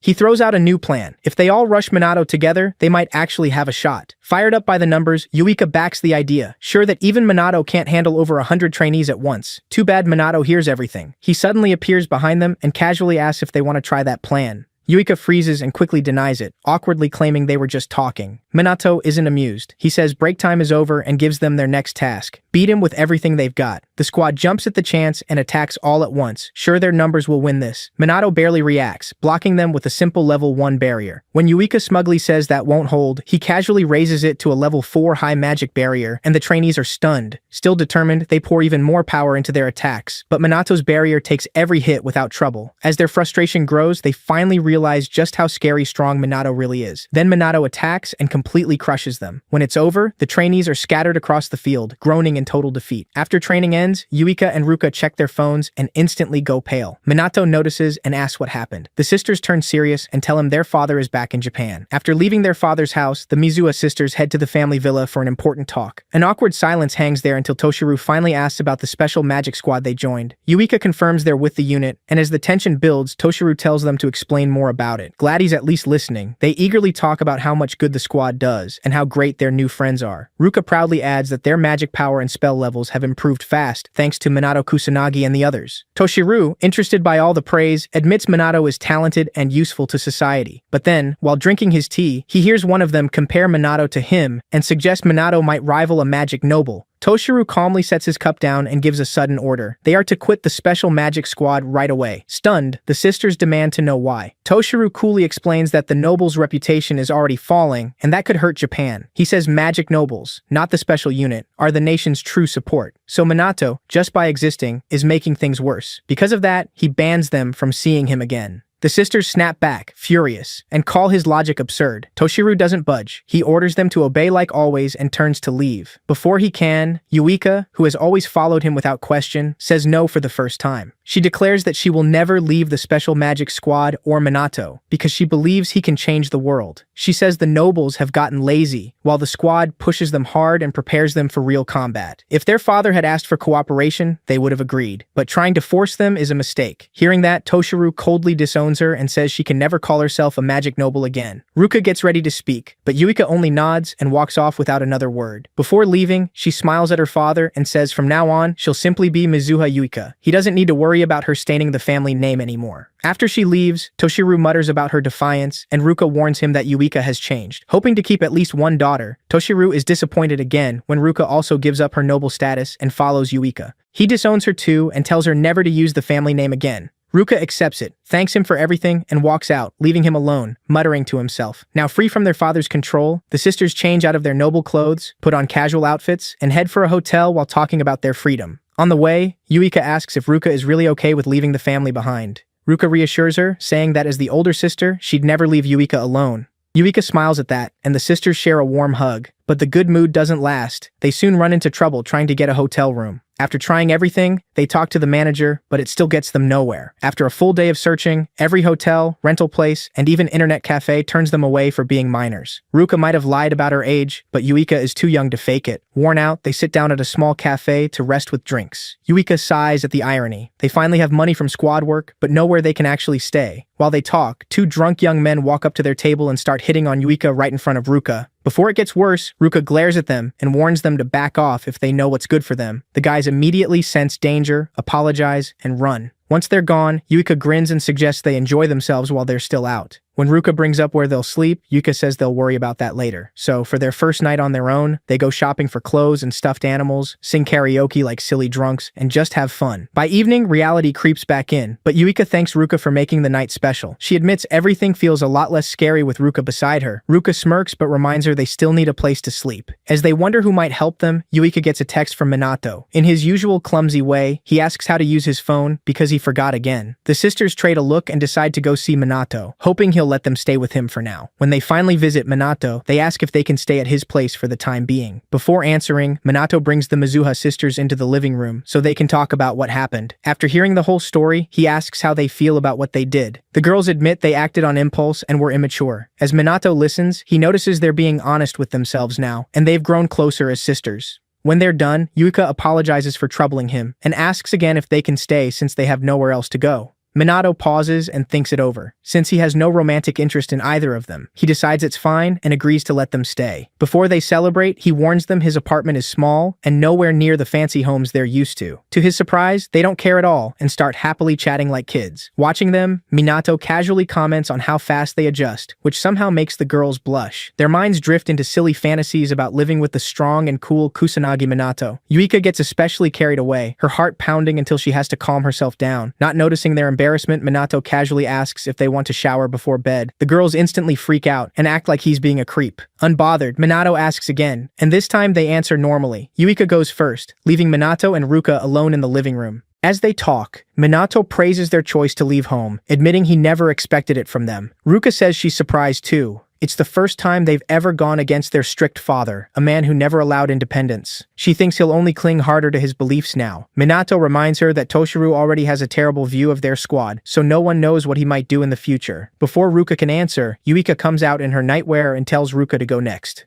Ruka quickly heads in and enjoys the best bath she's had all day. While she's away, Yuika tells Minato it still feels unreal to be in his home. Minato calmly says this is his first time having guests, but he isn't worried. Yuika sincerely thanks him for letting them stay, and Minato brushes it off as no big deal. She laughs, and when he asks why, she says he's always acted like everything is normal no matter how strange things get. Minato tells her that as long as they're in his squad, they'll always be his friends, and he won't abandon them. That makes Yuika's heart race. But before she can think too much about it, Ruka walks out of the shower looking graceful in her nightwear. Minato gets up to take his turn, leaving the sisters in quiet silence, both trying to process everything. The next day, Minato meets his handler Shido and gets the new training schedule for his unit. After the usual meeting, he tells Shido that Yuika and Ruka are staying with him. The moment Shido realizes Minato is living with two girls, he blows up and asks why Minato seems so calm about it. Completely baffled, he wonders if this is normal for young people now. Determined to teach him some common sense, Shido lectures Minato about how Japan doesn't do polygamy and throws a bunch of half-true ideas about culture and tradition at him. On his way out, Minato thinks about finding a bigger place. 3 people in his apartment is too tight. Before leaving, he notices Sonata training alone in the yard and decides to check on her. He calls out and asks why she's still practicing. Sonata says she feels behind. She's finally learned to use attack spells, but she's still not satisfied. She tells Minato to stop being so formal since she's his subordinate, and he quickly goes along with it. Minato encourages her to try casting an attack spell. When she hesitates, he says he'll guide her. Taking his advice, Sonata gets into position and casts a. After watching the spell, Minato praises her and tells her to keep going. If she does, she'll only get stronger.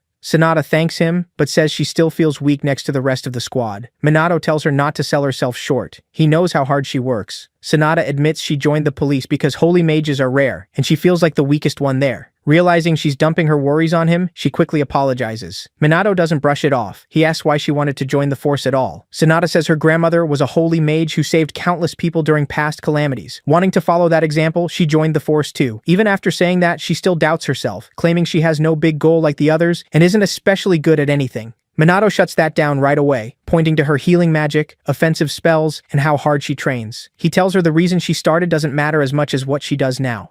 That hits home, and Sonata finally sees her training really is paying off. The moment overwhelms her, and she starts crying with relief. Once she settles down, she calls herself a pathetic adult, but Minato tells her age has nothing to do with it. Thankful for his words, Sonata starts seeing Minato as the one who always pulls her out of her doubts. Later that night, Minato gets ready for his secret mission as the Black Mage. Before leaving, he meets Leona, who says she found information on the rumors around the magic nobles. Interested, Minato asks her to tell him what she learned, but she says he has to put on the Shadowbringer outfit first. After getting brushed off by the Black Mage again, Leona gives her report on illegal mages and shady magic groups. She says the magic nobles are rumored to be tied to crimes like money laundering, collusion, and embezzlement. Some families, especially the Fukas, may even be linked to the Black Rebellion. Minato asks who runs it. Leona says the rumors point to Kuroi Akudo, a former magic noble who was kicked out in disgrace. That makes the noble's link to the Black Rebellion seem even worse to Minato, but Leona reminds him there's still no hard proof against the Fukas or any noble family. Nobody talks, and good information is hard to get. She thinks anyone who might speak up is being silenced, so she warns Minato to be careful if he looks deeper. When they're done, Minato asks her to send everything to his phone. Asked what he's doing next, he just says he's off to serve justice. Then he jumps off the rooftop, thinking about how to punish the villains. A few hours later, the Black Mage comes home and goes back to being Minato Kusanagi, relaxing with his new roommates, Yuika and Ruka. The 3 quietly focus on their own things. With time to spare, Minato starts looking up Ichikami Minato and the calamities from 50 years ago. Now that he knows how to use a smartphone, he digs through what he can find. Most of Ichikami's history is still the same, but modern mages are described as far weaker, which feels strange. He also finds only vague records on the magic nobles and their bloodlines, with barely anything about their past power or training. Remembering his life as Ichikami, Minato thinks that if his magic tome still existed, mages would never have fallen this far. Yuika points out that books and data on high-level magic training are gone, almost like someone erased them on purpose. Minato guesses the current Mizuha head might know something, but with so little info on the calamities, setting up a meeting won't be easy.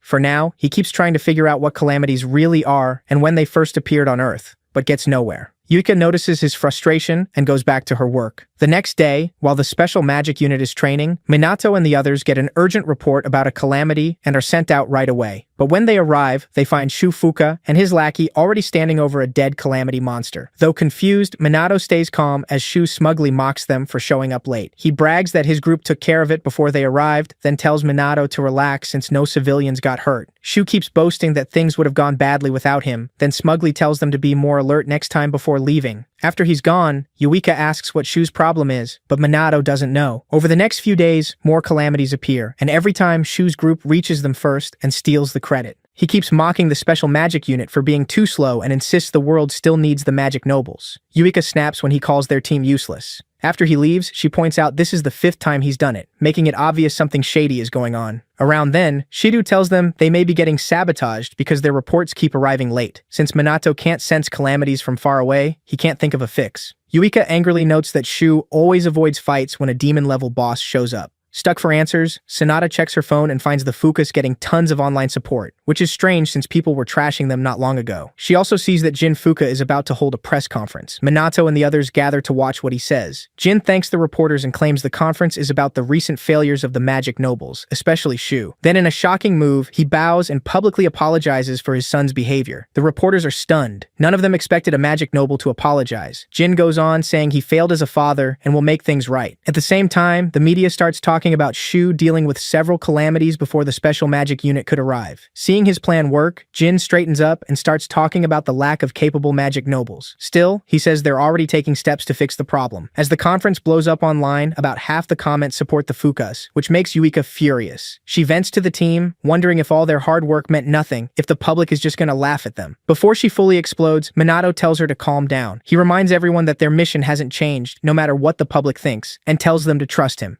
A few days after the conference, Shido is called to a high-level meeting. His boss tells him the special magic squad is in danger because complaints keep rising as their clash with the magic nobles gets worse. When Shido tries to explain how suspicious Shu has been acting, his superior shuts him down and accuses him of picking a fight with the nobles. He says Shido pushed for the squad to be created and made enemies of the nobles, so this mess is his responsibility. Shido then asks if they know why their work keeps getting blocked, but his superior scolds him for even suggesting sabotage. He makes it clear the squad will survive only if they improve their image and fix things with the magic nobles, or they'll be shut down. Elsewhere, Jin Fuka watches all this with satisfaction. He knows the public is easy to sway with a good show and a few lies. With opinion turning his way, Jin is sure he'll crush the special magic squad soon. After about a week of nothing happening, Minato and the squad eat lunch on the school rooftop and complain about being stuck doing nothing. Ruka mentions the Fukas are the ones handling recent calamities, but Ryuji points out someone inside the police must be sabotaging the special magic team. Minato agrees, explaining that some officers are tied to the magic nobles and see the SMT as a threat. The clueless Yuika asks how that's possible, and Minato says the squad's actions have hurt the nobles' image. Deep down, he knows the nobles are tied to the Black Rebellion, so any support for the SMT is a problem for them. Fed up, Yuika blasts the magic nobles for being useless and says they should fix their own reputation instead of this nonsense. After calming down, she wonders if her father is involved, but Ruka says she doubts it. Minato finishes eating, stands up, and tells everyone they're going to the Mizuho estate to find out themselves. The sisters hesitate since things are bad with their father. Minato says they can stay behind if they want, but in the end, they come along. Soon they reach the Mizuho villa, where two female guards stop them at the gate. Even after they introduce themselves, the guards refuse to let them in. When Yuika and Ruka ask for an exception, the guards say their master banned his disowned daughters from entering.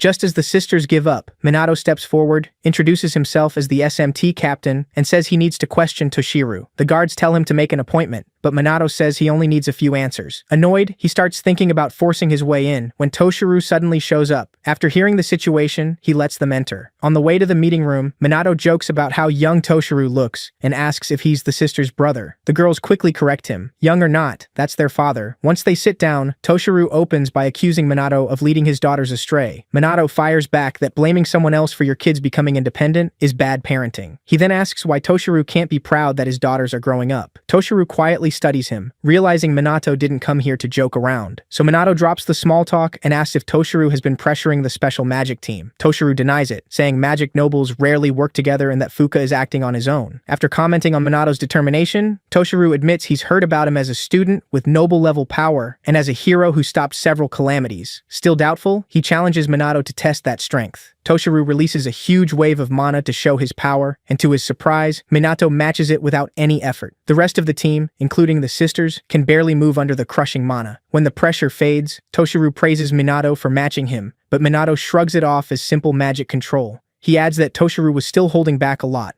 Toshiru is impressed that Minato noticed. Minato then asks why mages today are weaker than they were in the past. Toshiru asks why he wants to know. When Minato brings up what happened 50 years ago, Toshiru says mages were intentionally weakened to keep them controlled. Minato asks him to explain that better. Toshiru only says Minato will understand soon enough. He then claims magic nobles are necessary, so Minato asks if the Fukas are necessary too. Toshiru says nothing. Seeing he will get no more answers, Minato stands, thanks him, and ends the talk. Before leaving, the others admit they still cannot move well after that earlier mana burst. Minato helps them up as they head out. On the way, he tells Toshiru he is glad he did not find corruption in his family. Otherwise, he would have handled this very differently. He adds that Toshiru's daughters are important friends to him. When Toshiru asks what he means, Minato just walks away. A few days later, the Special Magic Squad gets new uniforms made from anti-monster material that resists most spells. Shido announces the team can finally work at full strength. With everything ready, Minato gathers everyone and says it is time to settle things with the Fukas. Meanwhile, at the Fuka estate, Jin Fuka and his son Shu celebrate the SMT's coming downfall. Jin brags that with help from the Black Rebellion, he will soon control Japan, but their celebration is suddenly cut off when police in suits storm in and order everyone to freeze. The whole scene goes live on TV as a reporter covers the shocking arrest of a magic noble. From a helicopter outside, she tells viewers this is the first time a noble has ever faced charges like this. The police arrest Jin for bribery, threats, and abusing his special status, then tell him his estate is being searched. Jin explodes, saying a noble should not be treated like some normal criminal, and demands proof. Right then, the special magic team arrives. Minato steps forward, raises his phone, and calmly says they already have all the evidence. Shu recognizes him as Kusanagi Minato of the SMT and demands to know why he is here, while Jin immediately calls the evidence fake.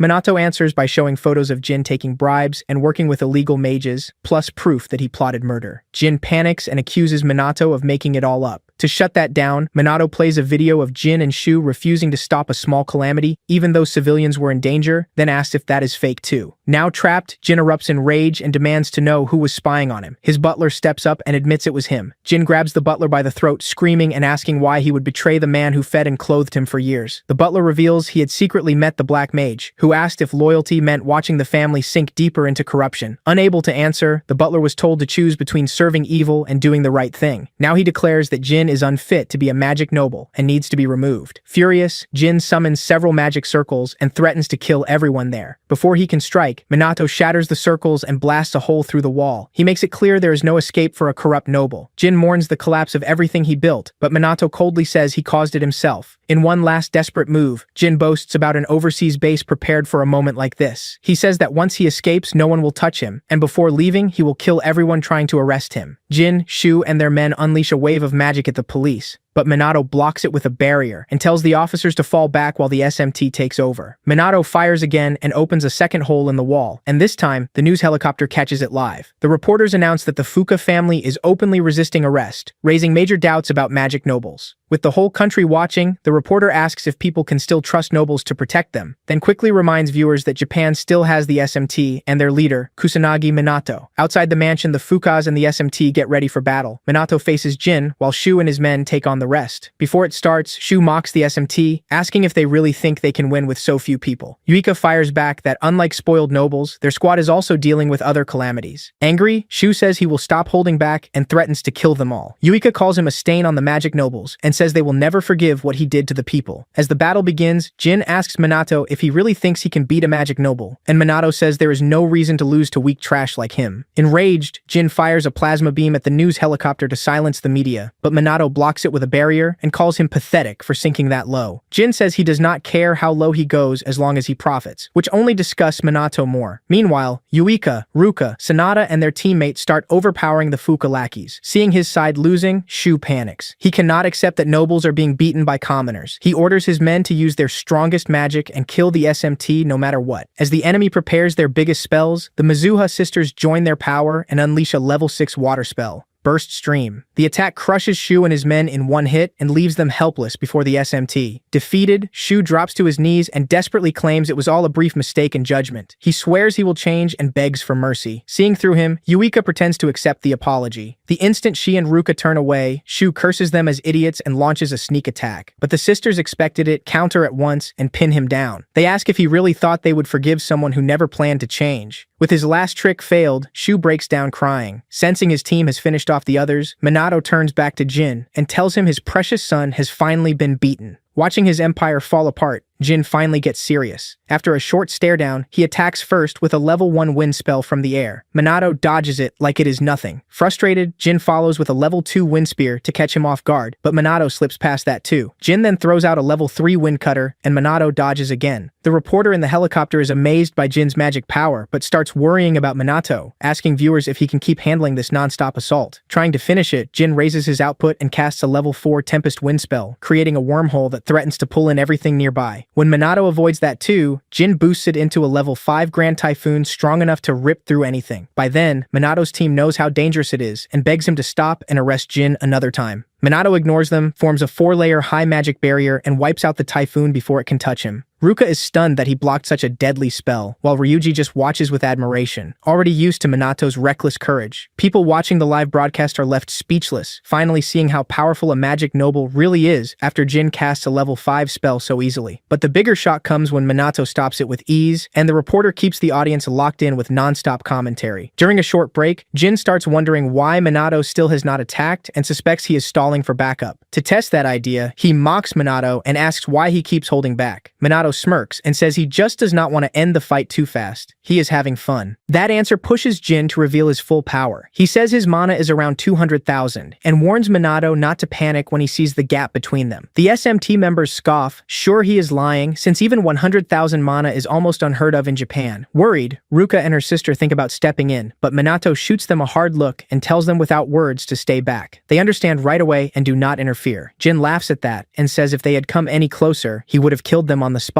Then he summons 5 large magic circles and releases the power he had been hiding, making his whole body glow as shockwaves spread across the field. The SMT watches in horror, fearing Jin has gone too far. Minato, however, is not impressed. Jin asks if he can feel how massive his magic really is, but Minato says nothing and just watches as Jin prepares a new spell called Neo Magic, meant to crush anything ahead of it. A green portal appears high above, pulsing harder and harder. For the first time in the fight, Minato smiles, interested in the strange spell. Seeing that, Jin proudly explains his ultimate move. He calls it atmospheric magic and boasts that it can flatten a person instantly. Amused, Minato tells him to go ahead. Furious at that attitude, Jin pushes the spell further into level 6 atmospheric magic, air press, warping the air around it, making escape impossible, but Minato doesn't move as the portal swallows him. Jin bursts out laughing. Sure, Minato got crushed. Even the SMT members start to think their leader is gone. For more than a minute, Yuika and Ruka call out to him, begging for any answer. Right when they start to accept the worst, Monato's voice breaks the silence and both sisters gasp. Monato tells them not to decide he's dead that fast. Jin, completely stunned, asks how he survived. Monato calmly says he balanced the pressure inside and outside his body, canceling the spell, like deep-sea creatures living under huge ocean pressure. Still shaken, Jin asks how Monato could use atmospheric magic, his own signature spell. Monato grins and says he just watched and copied it. Jin is left speechless, and Monato adds that if Jin had stopped talking and attacked sooner, he might have actually done some damage. Then Monato mocks him by using sound magic to mess with the pressure in Jin's ears, hitting him with sharp pain. Jin stumbles back, asking what he did. Monato smirks and says sound magic, a branch of wind magic, raised the sound pressure around his ears and made him suffer. Watching all this, Yuika finally starts to understand something important about Monato. Meanwhile, Jin is so humiliated that he drops all restraint. He releases even more power and says he's done holding back. He claims 200,000 mana was only a warm-up, and at full power, he reaches 500,000. Shido and the SMT members feel the surge and realize Jin is not bluffing this time. As round 2 starts, Jin roars at Monato to despair and readies his strongest attack yet. For a few seconds, Jin gathers a massive amount of magic, leaving the SMT stunned. Even Ryuji, who rarely cares about enemies, admits Jin is beyond them, and Shido warns that even Monato may not beat power like this. Now fully powered up, Jin starts bragging again. Monato just yawns, making Jin stop in confusion. The magic noble asks if Monato is too dense to understand his power, but Monato says nothing. Jin keeps rambling about his ultimate spell before launching a small green atmospheric portal at Monato, who doesn't even react.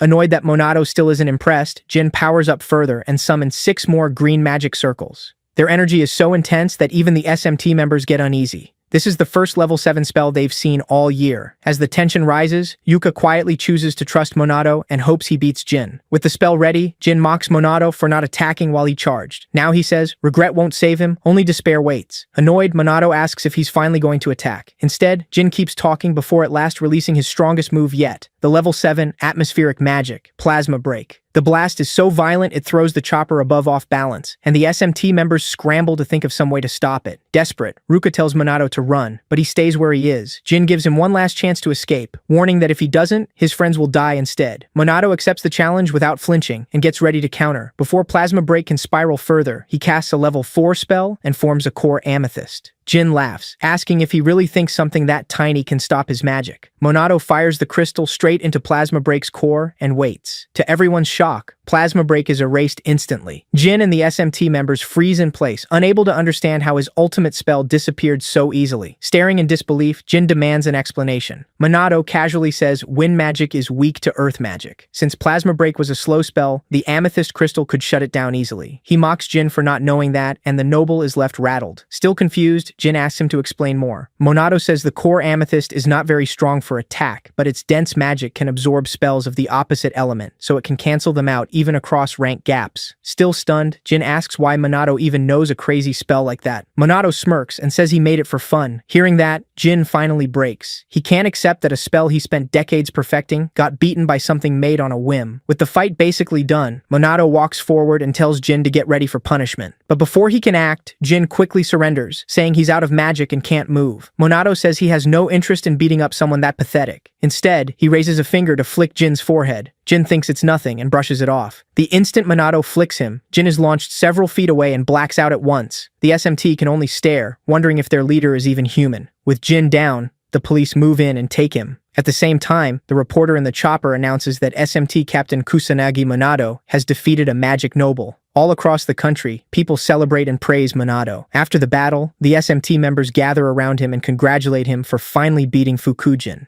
As the police drag Jin away, Minato feels disappointed by Japan's magic nobles. After all that, they were just frauds. Before Jin disappears, Minato asks what the magic nobles did after Ichikami Minato died 50 years ago. Jin says nothing, so Minato asks if they destroyed the magic tome from that time and demands to know why they would do such a thing. Jin finally replies that commoners could never understand the thoughts of magic nobles. Confused, Minato asks him to explain, but Jin only smirks and tells him to figure it out himself before he's taken away. A few hours later, Minato is made to attend a press conference with Shido and the team chief. Once it starts, he gives a short statement about the fight with Fukujin. His comments spread fast, and his popularity explodes overnight. A few days later, Minato is relaxing on a beach in Hawaii, still wondering how he ended up there. While he thinks, Yuka walks over in a swimsuit and asks what he's thinking about. Before answering, Minato remembers his last meeting with Shido and the team. In that flashback, Ryuji asks why they're going to Hawaii. Shido explains that the SMT has gotten insanely popular lately, and with all the attention, things are getting out of control. As he says that, Yuika finds a video of Minato surrounded by girls and realizes people are even filming them at school. She tells the team their clips are blowing up all over social media, and Ruka adds that the internet is packed with SMT news too. As everyone worries about all the attention, Shido confirms that all of Japan is watching them, so he arranged a break in Hawaii while things calm down. He also says Minato helped strengthen the team and win support from the Mizuho clan, which will cover disaster response while they're away. With that, he tells them to use the trip to rest and leaves them to get ready. Back in the present, Minato stands and tells Yuika he was just lost in thought. Satisfied, Yuika shyly points to her swimsuit and asks if it looks weird on her. Minato immediately says she looks cute. The sudden compliment catches Yuika off guard, and she turns bright red. Minato keeps going, saying the swimsuit matches her style and looks really good on her. Overwhelmed, Yuika awkwardly thanks him and turns away to calm down. Soon after, Ruka shows up in a dark swimsuit, annoyed that Minato has been avoiding her all day. When he looks confused, she asks if there's anything he wants to say. Minato says he was just admiring how pretty she looks, adding that her pale skin makes the swimsuit stand out and adds to her elegance. Embarrassed by such a detailed compliment, Ruka turns away, red-faced, and thanks him.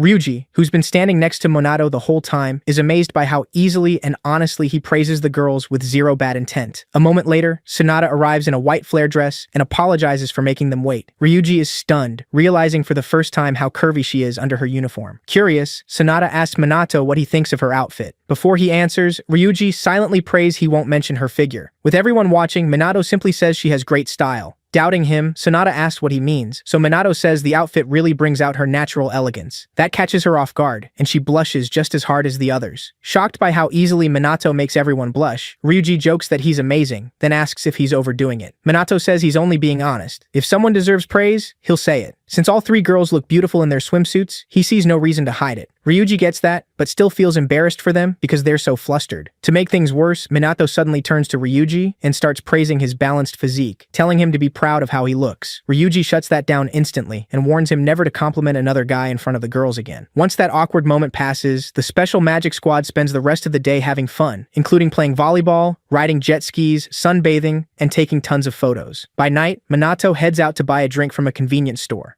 Before he gets far, he notices Yuika acting strangely shy and decides to walk with her. As they stroll, they talk about how much fighting they've done lately and how unreal this break feels. Then Yuika notices the ring Ruka wore earlier and starts wondering if her sister is dating Minato. Before she overthinks it, she reminds herself that Minato said he isn't seeing anyone. Sensing her mood change, he stays quiet and lets her speak first. Gathering her courage, Yuika asks what kind of person he likes. When Minato says he's never really thought about it, she jokingly lists herself Ruka and Sonata as examples and tells him to choose one. After thinking a bit, Minato picks all three, saying each of them is beautiful, hardworking, and admirable. Yuika gets annoyed and says that is not the same as romantic love. Confused, Minato admits he thought love and admiration were almost the same. After thinking it over, he says that if he had to pick one, Yuka is the girl he likes most. Yuika goes still in shock while Minato honestly lists everything he likes about her. Her face turns bright red, and she crouches down from sheer embarrassment. Worried, Minato kneels beside her and asks if she is okay. Still flustered, Yuika quietly says that even if Minato does not mean it romantically, hearing that from him makes her really happy and only proves how deeply in love she is with him. Back in Japan, Shido studies social media and realizes things are getting worse. More people are turning against the magic nobles, and many now want the SMT handling disasters and monster attacks.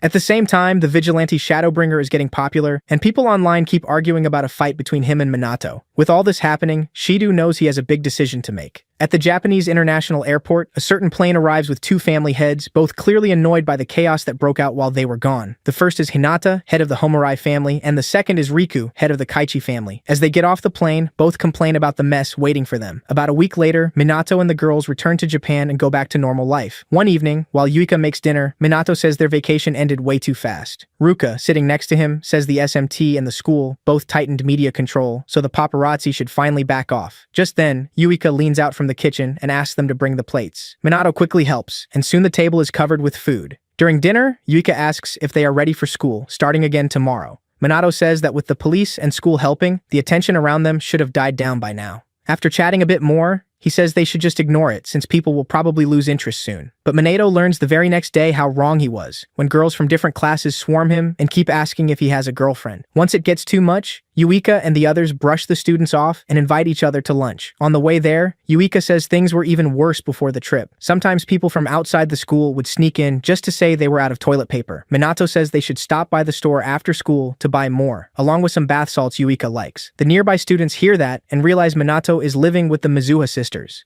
Embarrassed by the reaction, Yuika grabs the others and hurries them up to the rooftop to eat. There, Ryuji confirms the three really do live together, saying it makes sense since they are with their team leader, Minato Kusanagi. He adds that if they ever need help, they can count on him. The girls thank him for that. Then Ryuji tells Minato to stop being so formal and asks if they can call him by his first name instead. Easygoing as always, Minato says they can call him whatever they want. Just as Yuika is about to respond, she suddenly stops and realizes how serious it sounds for the three of them to be living together. Before she can overthink it too much, she shakes it off and tells herself it is fine as long as nothing weird happens. Ryuji and Minato notice her sudden mood shift and trade confused looks. Once she settles down, Yuika asks Minato if he ever feels awkward about living with the two of them. He does not answer right away, and they finish lunch before going through the rest of the day peacefully. That night, while Ruka and Minato are asleep, Yuika stays awake, wondering how they can sleep so easily. She starts asking herself if she is the only one bothered by their living situation. When the silence gets to her, she throws a little fit, then forces herself to sleep. A little later, Ruka wakes up thinking almost the same thing. She admits she still is not used to sharing a room with Minato. Since she cannot fall back asleep, she sits up and tries to understand why this bothers her so much. When she still cannot figure it out, she glances over at Minato sleeping on the floor. That alone makes her blush, and when her thoughts start going somewhere improper, she yanks the blanket over her head. Then she remembers how Ryuji and the others casually call Minato by his first name, and wonders why she still calls him Kusanagi. Her mind goes back to the time she almost choked trying to call him Minato on the way to school. In the end, all she managed was Kusanagi before mumbling something so strange that Minato got confused. Another time, when they were alone on the rooftop at lunch, she still could not say his first name. Thinking about all those awkward moments, she cringes and scolds herself for being too scared to do something so simple. The next morning on the way to school, Minato notices Ruka looks down and asks if she feels sick. Ruka says she is fine, but once again calls him Kusanagi. This time, Minato stops her and reminds her they are not strangers. He tells her to quit using his last name and just call him Minato. Blushing hard, Ruka finally works up the courage and says his first name. Elsewhere, the magic nobles meet in secret to talk about how badly their image has fallen. Hinata opens the meeting by blaming the special magic squad for the magic nobles losing support. While she thinks about what to do, Riku asks how she plans to handle Captain Minato Kusanagi. With no clear answer, Hinata turns to Toshiro and asks what he thinks. Toshiro says he only intends to follow their lord's will, which irritates Hinata because of how vague he is. When she pushes him to be clear, Toshiro reveals that Minato does not recognize him. Hinata asks if that means Minato knows nothing about them, and Toshiro says yes. Once Riku learns Minato is unaware of them, he decides to test him.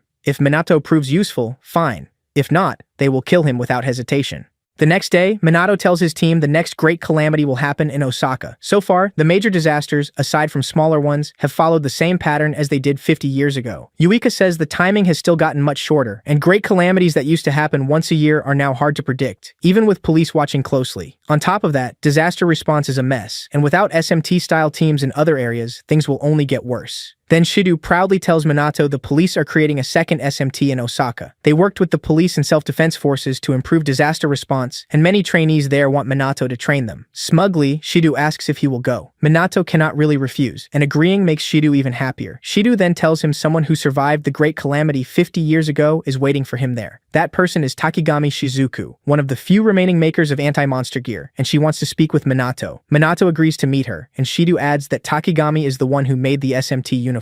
With everything set, Minato heads to the airport and meets his team one last time before boarding. Just before the flight leaves, Minato reaches into his pocket and gives each teammate a bangle. He warns them to keep the bangles on until he returns and not remove them for any reason. When he asks if they will be okay without him, the others say they have gotten stronger too, so he can go to Osaka without worrying. Minato says goodbye, tells them he is counting on them, and boards the plane, taking his first-class seat. As the flight begins, he thinks back on a few random moments from Hawaii, but then gets distracted by the fact that he is actually flying first class. He admits Shido treated him pretty well this time. Then he notices a few strange people boarding the plane, people he has never seen before, and wonders who they are. When Hinata and Riku sit fairly close to him, Minato instantly senses they are strong magicians. There seem to be several more on board too, but with security this tight, he figures they should not be a problem. Once boarding is done, the plane takes off, and Minato is served a rich, tasty meal. He enjoys every bite, then leans back to relax and enjoy the view from the window. Sadly, he barely gets the chance, because some illegal mages who boarded earlier stand up and take several passengers hostage, including Minato. They warn everyone that if the passengers do not obey, they will start killing people. Still, Minato, Hinata, and Riku stay quiet in their seats, as if waiting for the right moment. As the hijacking continues, Minato counts the illegal mages and realizes there are 10 of them. If he takes them down one at a time, the other passengers could get hurt. And if he uses stronger magic, he might damage the plane, so he decides he cannot deal with them alone and will need help. By now, the whole plane is in chaos, with passengers begging for mercy, while the hijackers shout at them to stay quiet if they want to live. Soon, the criminals have the entire plane under control. One of the mages walks up to Minato and orders him to have the BR members released, saying they won't accept this treatment of superior mages. When Minato says nothing, the man gives him 5 minutes to contact the ground and demand their release, or they'll kill the hostages one by one. Before starting the countdown, they check with the pilot to make sure he heard the threat. With no time to spare, Minato weighs his next move carefully. He trades a look with Riku and Hinata, who are quietly building up mana, waiting for the signal to attack. But one mage notices Minato acting strange, and another warns he'll die if he moves. A moment later, while the hijackers are distracted, Hinata and Riku rush in and start dropping them one after another as fast as possible. After the ones guarding the passengers go down, Riku, Hinata, and Minato share a quick look before moving through the cabin to take out the rest. During the fight, some of the mages try to shoot Hinata down, but she's far above them in power. She, Riku, and Minato keep beating the hijackers down without slowing. Soon, one mage grabs a flight attendant and threatens to crash the plane if they don't stop. The second his focus slips, Minato lunges in, kicks him down, and frees the attendant. At the same time, Hinata and Riku drop the other two, leaving the passengers stunned that these 3 strangers saved them. As people rush over to thank them, Hinata mocks the mages for going down so fast and making the fight boring. Minato, though, senses something wrong in the cockpit, so he tells the others it's not over and runs for the cockpit door. Inside, the 3 find another illegal mage holding the pilot at gunpoint, warning them not to come closer. Fed up with these thugs, Hinata slams him with a brutal punch. But as he drops, he fires and hits one of the plane's controls. Minato has already shielded the pilot, but he instantly knows they're in trouble. The plane loses balance at once and starts shaking hard. After trying every move he can, the pilot says they're done. The controls won't respond and the radio is dead. If nothing changes, they'll crash into the mountains. Hearing that, Hinata panics, grabs the pilot, and begs him to save them so they don't die. Then one of the windows breaks, and freezing air from outside starts whipping through the cockpit. The co-pilot groans that they might freeze before they crash. Seeing how bad things are, Hinata asks the others for ideas. Riku gloomily says they should just die together. After snapping at him for saying that, Hinata starts wondering if this is really the end. With no options left, the pilot and co-pilot accept their fate and tell everyone to prepare for death. Then Minato, who stayed quiet the whole time, finally smiles and says he'll save everyone. The pilot warns him this isn't something a normal human can fix. They're all doomed. Done listening to that, Minato walks to the broken cockpit window and ignores their shouts and questions. Then he jumps out of the plane. Hinata first thinks Minato ran to save himself, but she takes that back when the plane starts dropping fast, putting everyone on board minutes from death. By now, passengers are saying final prayers, while the pilot desperately tries to pull the nose up and avoid crashing into the sea. Right before impact, after all hope seems gone, a miracle happens. The plane steadies itself and starts climbing again. Both pilots stare in shock, wondering what just happened to the plane. Hinata tells them Minato is the one who saved them, and if she's right, he's supporting the whole aircraft by himself. Sure enough, Minato is under the plane, carrying over 230 tons and guiding it toward the nearest airport. He explains that he first made a huge barrier under the plane with void magic, then boosted his body with magical martial arts and used wind magic to steer it toward a safe landing. Since it's his first time holding up a plane, it isn't easy. Even now, the pilot can't believe one person is carrying a 230-ton aircraft thousands of meters in the air. Seeing what Minato can do, the pilot starts viewing him like a monster and takes a deep interest in him. By then, the flight attendants and passengers finally calm down after the pilot says they're safe for now. A father and his little daughter even cry with relief, happy they get to live. But the pilot warns them not to celebrate yet. He's found that the landing gear won't come out either. That means a safe landing now depends completely on Minato. So the pilot lines them up with the nearest runway and points the plane toward it, hoping Minato has a plan for the landing. As the damaged plane nears the runway, Minato, still holding it from below, casts a level 6 void spell, High Magic Wall. He uses the barrier to soften the descent and slow the plane until it stops. Once Minato pulls off the landing, the whole cabin bursts into cheers, with strangers hugging each other. Even the pilot salutes SMT Captain Kusanagi Minato like a soldier. Riku and Hinata just keep staring at him, unimpressed, waiting for their later meeting. As soon as he gets off the plane, reporters swarm him, asking how he saved everyone from the crash. Minato is already irritated after the most stressful flight of his life. Before he snaps, security steps in, pushes the media back, and promises a later press conference. Then they escort Minato to Takigami's home to meet her. Right before he leaves, Hinata and Riku stop him and praise him, clearly trying to get on his good side. But Minato doesn't take all the credit. He praises both of them too. Seeing that their little plan failed, the pair toss out a few more casual remarks and leave, with Hinata firmly saying she hopes they meet again. Soon after, Minato is guided to Takigami's meeting room, where the elderly Takigami welcomes him inside. After they sit down, Takigami says she called him because she's interested in his recent feats in magic. A lot of it reminds her of her mentor and ally, Ichikami Minato. Void magic is rare, hard to use, and often treated like useless magic. So Takigami is shocked Minato can use it and asks how he learned the same magic as Ichikami. After hearing her out, Minato chuckles and says she still hasn't changed, just like before. Confused, Takigami asks if they've met, and Minato says they've met more times than he can count. Then he answers plainly. He can use Ichikami's magic because he is Ichikami Minato. She's surprised but keeps calm and says many people before, relatives, friends, lovers, even secret children, have claimed ties to Ichikami to get close to him. Still, she never expected someone to go as far as claiming to be him, so she assumes Minato is another fake. Takigami apologizes for being rude, then politely asks him to leave. Before going, Minato brings up meeting two brothers earlier and seeing that the younger one had a doll of Ichikami. Takigami asks what he means, and Minato reminds her that she once said she wanted to make a doll of him. Now Takigami starts sweating and asks how he knows something that private. After a short pause, Minato says she once claimed that doll gave children strength, and even now, Ichikami is still saving people through it. After hearing all this, Takigami slowly starts to believe him and asks if he really is Ichikami. Still bothered that she doubts him, Minato decides to tell her a story. After several more minutes of old memories, Takigami finally believes he is the reincarnated Ichikami Minato. When Minato lightly scolds her for doubting him, she says believing in reincarnation isn't easy in the modern world. Even if Ichikami was always unusual, she never thought he'd come back in her lifetime. After catching him up on the disaster disasters that hit the world after his death, Takigami admits how happy she is to see him again, and tears up a little. After she calms down, Minato reminds Takigami that she knows what happened over the last 50 years. He says he's noticed magical knowledge stopped being passed on properly. Sorcerers have grown weaker. Rumors about Ichikami Minato are full of lies, and these so-called magic nobles appeared out of nowhere. Then he asks her to explain what happened while he was gone. Takigami starts to answer, but a text pops up on her phone, and her face changes in shock. Minato asks what's wrong, but she clearly can't tell him, so she cuts the meeting short, says it's late, and asks him to stay the night so they can talk tomorrow.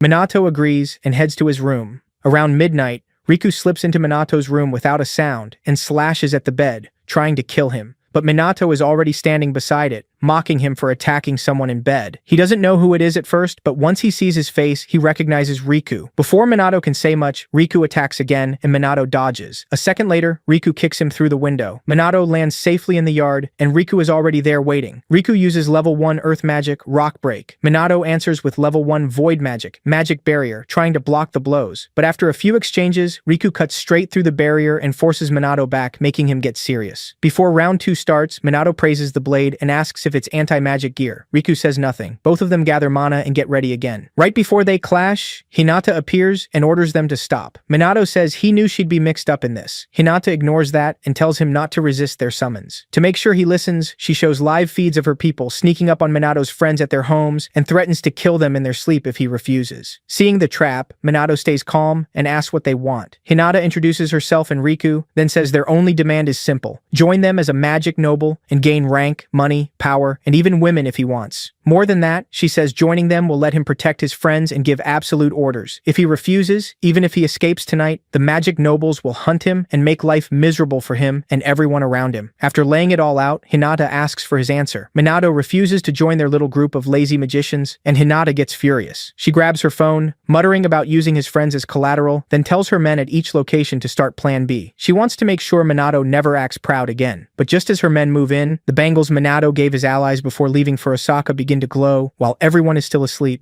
They create yellow, magic-made copies of Minato's shape, and Hinata's men panic at the sight. Before they can react, the figures use level 5 high magic drain void magic and wipe them out instantly. A few minutes later, Hinata notices her men have gone silent and tries to contact them. When no one answers, Riku realizes they've all been taken out. Angry, Hinata demands Minato explain what he did, but Minato shoots back that she should have expected this unless she's an idiot. Even though she finds him irritating, Hinata praises how he handled both the hijacking and the hostage trap, saying he passed the first test. Confused, Minato asks if they were behind the hijacking too, but she says no. They'd never use something that stupid just to drag him into their game. Then she tells him it's time for the second test as she and Riku power up for the real round 2. Minato, clearly enjoying this, jokingly asks if he can skip the fight, but Hinata refuses and rushes him with Riku. Hinata opens with a kick at Minato, and he blocks it easily. She springs back to make space and fires a level 4 fire spell Flare. The attack explodes loudly, but Minato comes out untouched. Riku then cuts through the smoke for a sword strike aimed at Minato's neck, but it still misses because Minato blocks it with a small barrier around his neck. He sighs, knowing that would have killed a normal person. Hinata tells him not to get cocky and launches another spell. Level 5 Fire Magic, Blazing Column, at the captain of the SMT. Minato praises the spell, then counters with level 3 Water Magic, Water Splash, and completely wipes it out. Seeing that, Hinata finally understands the rumors that he can cast without chanting. When he cancels her level 5 spell with a level 3 1, she feels like he's making fun of her magic. Riku attacks again, but Minato dodges and tells them to take the battle into the sky. Hinata accepts at once and flies up with her pet fighter, Riku. She admits they underestimated him before, but not anymore. Then both of them unleash their strongest spells. Hinata casts level 7 Fire Magic, Demon's Blaze, while Riku uses level 7 Earth Magic, Comet. After bragging that Minato can't stop her ultimate move, the pair launches both attacks at him together. Minato isn't impressed. He casts level 7 Void Magic, Vanish, which swallows both attacks and erases them completely. Hinata and Riku are left stunned, unable to process what just happened. To spell it out for them, Minato says he broke down and scattered the magical energy to limit damage to the area. Hinata calls that nonsense and says it doesn't count, like he's cheating a real fight. She claims everything so far was meaningless and says now she'll show him her true power. Before she can, the air around them suddenly changes, and all three notice it. Then the sky turns red and Minato realizes the calamity has reached Osaka. To him, with everything else going on, this feels way too perfect to be a coincidence.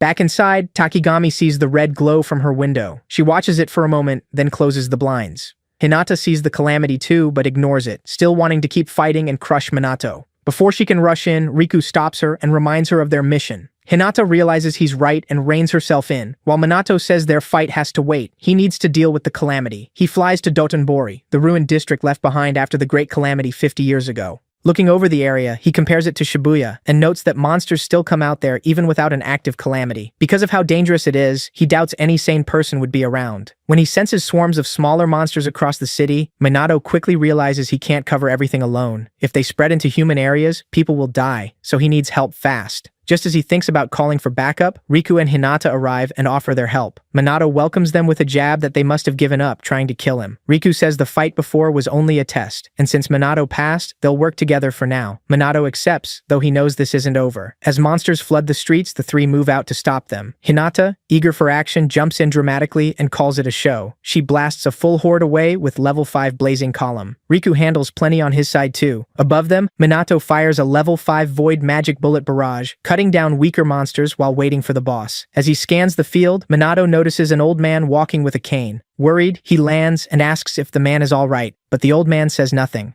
Minato offers to escort him to safety, but before he can help, the man pushes him back and frowns. After a pause, he thanks Minato for the concern and says he's fine. Something about him feels familiar, but before Minato can figure it out, one of the man's subordinates helps him into a black sedan, and the car drives off. Soon after, Osaka's self-defense and disaster response teams rush in and seal off Dotonbori's exits to stop the calamity from spreading. Their fast response impresses Minato and reminds him of what Shido said about how prepared they were, even without much real experience. As they build their line, Minato lands beside an officer who mistakes him for a lost kid, but once the officer recognizes him as the captain of the special magic team, he quickly lets Minato help. A monster sneaks up behind the officer, but Minato burns it to ash and saves him. Then he warns them to stay alert and asks for a status report. The officer says the police and SDF have sealed off Dotonbori and are focused on getting civilians out safely, but they admit they have no way to stop the boss monster on their own. Minato tells them not to worry. He'll handle the boss himself. The soldiers thank him, and Minato adds that he didn't come alone. His backup is Riku and Hinata, magic nobles from the Homurai and Kaichi families. The soldiers are stunned and ask if the SMT and the magic nobles are actually working together now. Minato doesn't answer, but he can see their hope return as they trust both sides to fight. Then a dark purple miasma suddenly spreads through the air. The soldiers' bodies grow heavy and they can barely move. Through the fog, a huge figure slowly appears. The officers recognize it at once. The chief demon, the boss monster. Just this one creature could destroy Osaka. Against something like that, normal humans have no chance. Minato, though, just smirks and complains that it took too long to show up. His calm attitude leaves the officers in shock. Before Minato can move, Hinata and Riku step in and claim the chief demon as theirs, telling him to watch. Even though he wanted the fight, Minato backs off and lets them take on an enemy this strong. With the stage set, Riku and Hinata ready themselves for a desperate battle. After Hinata's usual nonsense, the two launch their level 6 spells again, Demon Blaze and Comet, firing both at the chief demon, who just stands there like they're idiots. As the attacks rush in, the chief demon wipes them out with his level 8 fire spell, Supernova, blinding both the nobles and the soldiers. Everyone is stunned that a monster can use magic this powerful. Realizing how strong it is, Hinata and Riku get ready to strike again. But the chief demon suddenly speaks, asking if any strong sorcerer is among them. One soldier knows chief demons are smarter than normal monsters, but hearing one talk like a human still shocks him. Minato understands their fear. A monster with human-like intelligence is rare, and the unknown scares people most. Still, he says nothing and just watches the nobles keep making fools of themselves. After missing once, Hinata throws another fit and swears to burn the demon to ash, using a fire spell even stronger than Demon Blaze. Riku, just as angry, coats his sword in level 8 gravity magic, Dimensional Blade. Seeing them finally use original spells, Minato gets interested and hopes their teamwork can finish the chief demon. As they get ready to attack, the chief demon comments on someone's magic power. Hinata assumes he means them and brags, but the demon says he was talking about Minato's huge mana. Annoyed by that insult, Hinata and Riku drop their magic and charge him with their fists instead. The chief demon dodges every hit with ease, mocking them for being too slow. After toying with them for a bit, he hits back, sending both of them flying. Then he mixes fire and wind into a level 6 fusion spell, Flare Cyclone, and crushes the nobles in a single move. As Riku and Hinata shakily try to stand again, Minato steps forward and tells them to leave the rest to him. Hinata tries to stop him, saying that if even magic nobles like them lost, there's no way he can win. Riku says they should fall back, but Minato stays calm, telling them a monster like this is nothing to him. Riku asks if Minato really understands how much much power the chief demon is giving off. Hinata still refuses to give up. They can't afford to fail the person they want to prove useful to. Minato walks toward the fight and teases the chief demon, who still seems impressed by his power. Before they start, the chief demon asks Minato for his name. Minato brushes it off and asks why he should answer. The chief demon accepts that and says, dealing with humans means nothing to demonkind anyway. With that out of the way, the fight starts. The chief demon attacks right away, striking Minato from every direction, but Minato blocks it all with his strong magic barrier. Watching, Hinata thinks Minato is in trouble and starts bragging that she knew he couldn't win. Before she can finish, Minato casually knocks the chief demon back and says he's getting annoying. The two nobles are left speechless. The demon's non-stop attacks haven't left even a scratch on Minato. Riku realizes that just defending won't be enough, since the chief demon also has incredible durability. Minato thinks about using a new spell he recently made, but hesitates with the nobles still watching. So he picks another plan and fires off a level 9 void spell, Magic Sparkle, to set up his counterattack. Hinata is stunned. She always thought level 8 was the highest magic could go. Minato traps the chief demon inside the glowing yellow void circles he just made and ends the fight in one quick move. The soldiers can hardly believe it. Captain Minato just beat the monster the nobles couldn't handle. When Minato comes down, the soldiers cheer for him, calling him amazing. Some even call him a messiah. Minato walks over to the humiliated nobles and casually says that monster wasn't much trouble for him. Completely crushed, Hinata admits they're nowhere near his level and that they can't hope to bring him down. Minato asks if they still want to fight. Both immediately surrender and declare that he passed their test. Now that it's settled, Minato demands answers. Riku agrees, but says one more person needs to be there.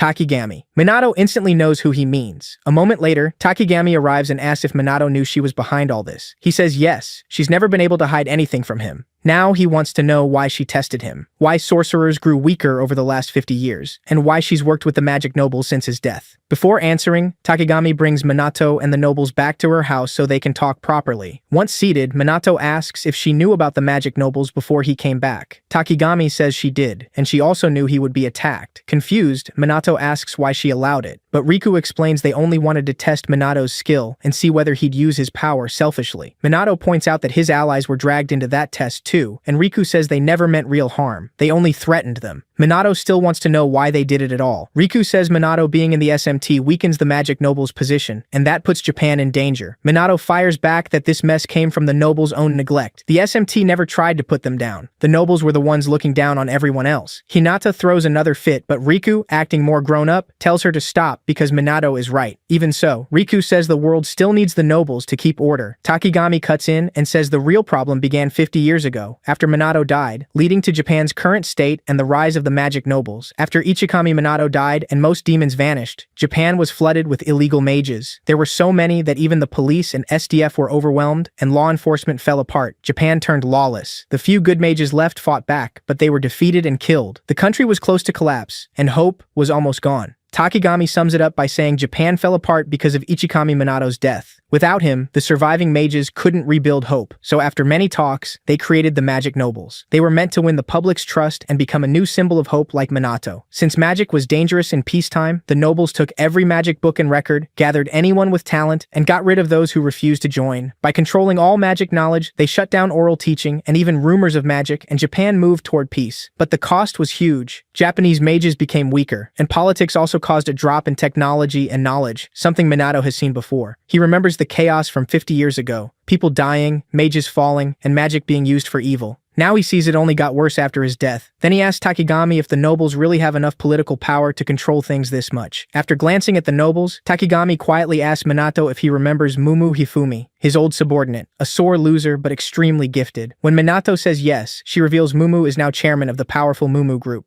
He was already known as heir to the Mumu conglomerate, and for the past 50 years he's been funding the magic nobles. That finally makes their influence clear to Minato, though he never knew Mumu was an heir. Takigami laughs at how little Ichikami Minato cares about status, money, or fame. He's always only cared about magic and people. She goes on, saying Japanese mages were once among the best in the world during Minato's time, but now they've fallen badly. Hinata cuts in, insisting Japan only stayed peaceful because of their predecessors. Minato asks what she'd do if another calamity hit. She has no answer and goes quiet. Riku says they believe the police could handle anything, with the magic nobles stepping in only if things got truly bad. Minato asks if they understand their mistake now, and Riku says nothing. Minato turns back to Takigami and asks if she knew all this. She says yes, she's been involved for 50 years, though she isn't a magic noble and doesn't have their power or influence. Right now, she's just an anti-monster gear maker, satisfied with that role. Even after hearing everything, Minato feels she's still hiding something. So he asks if there are any more secrets, and she says she's told him all of it. With that, Minato changes course and proposes an alliance between the magic nobles and the SMT to deal with DR better. Minato makes it clear that if they agree, he won't serve under them. This will be a partnership. After how badly they did in the last calamity, working together is the only real choice.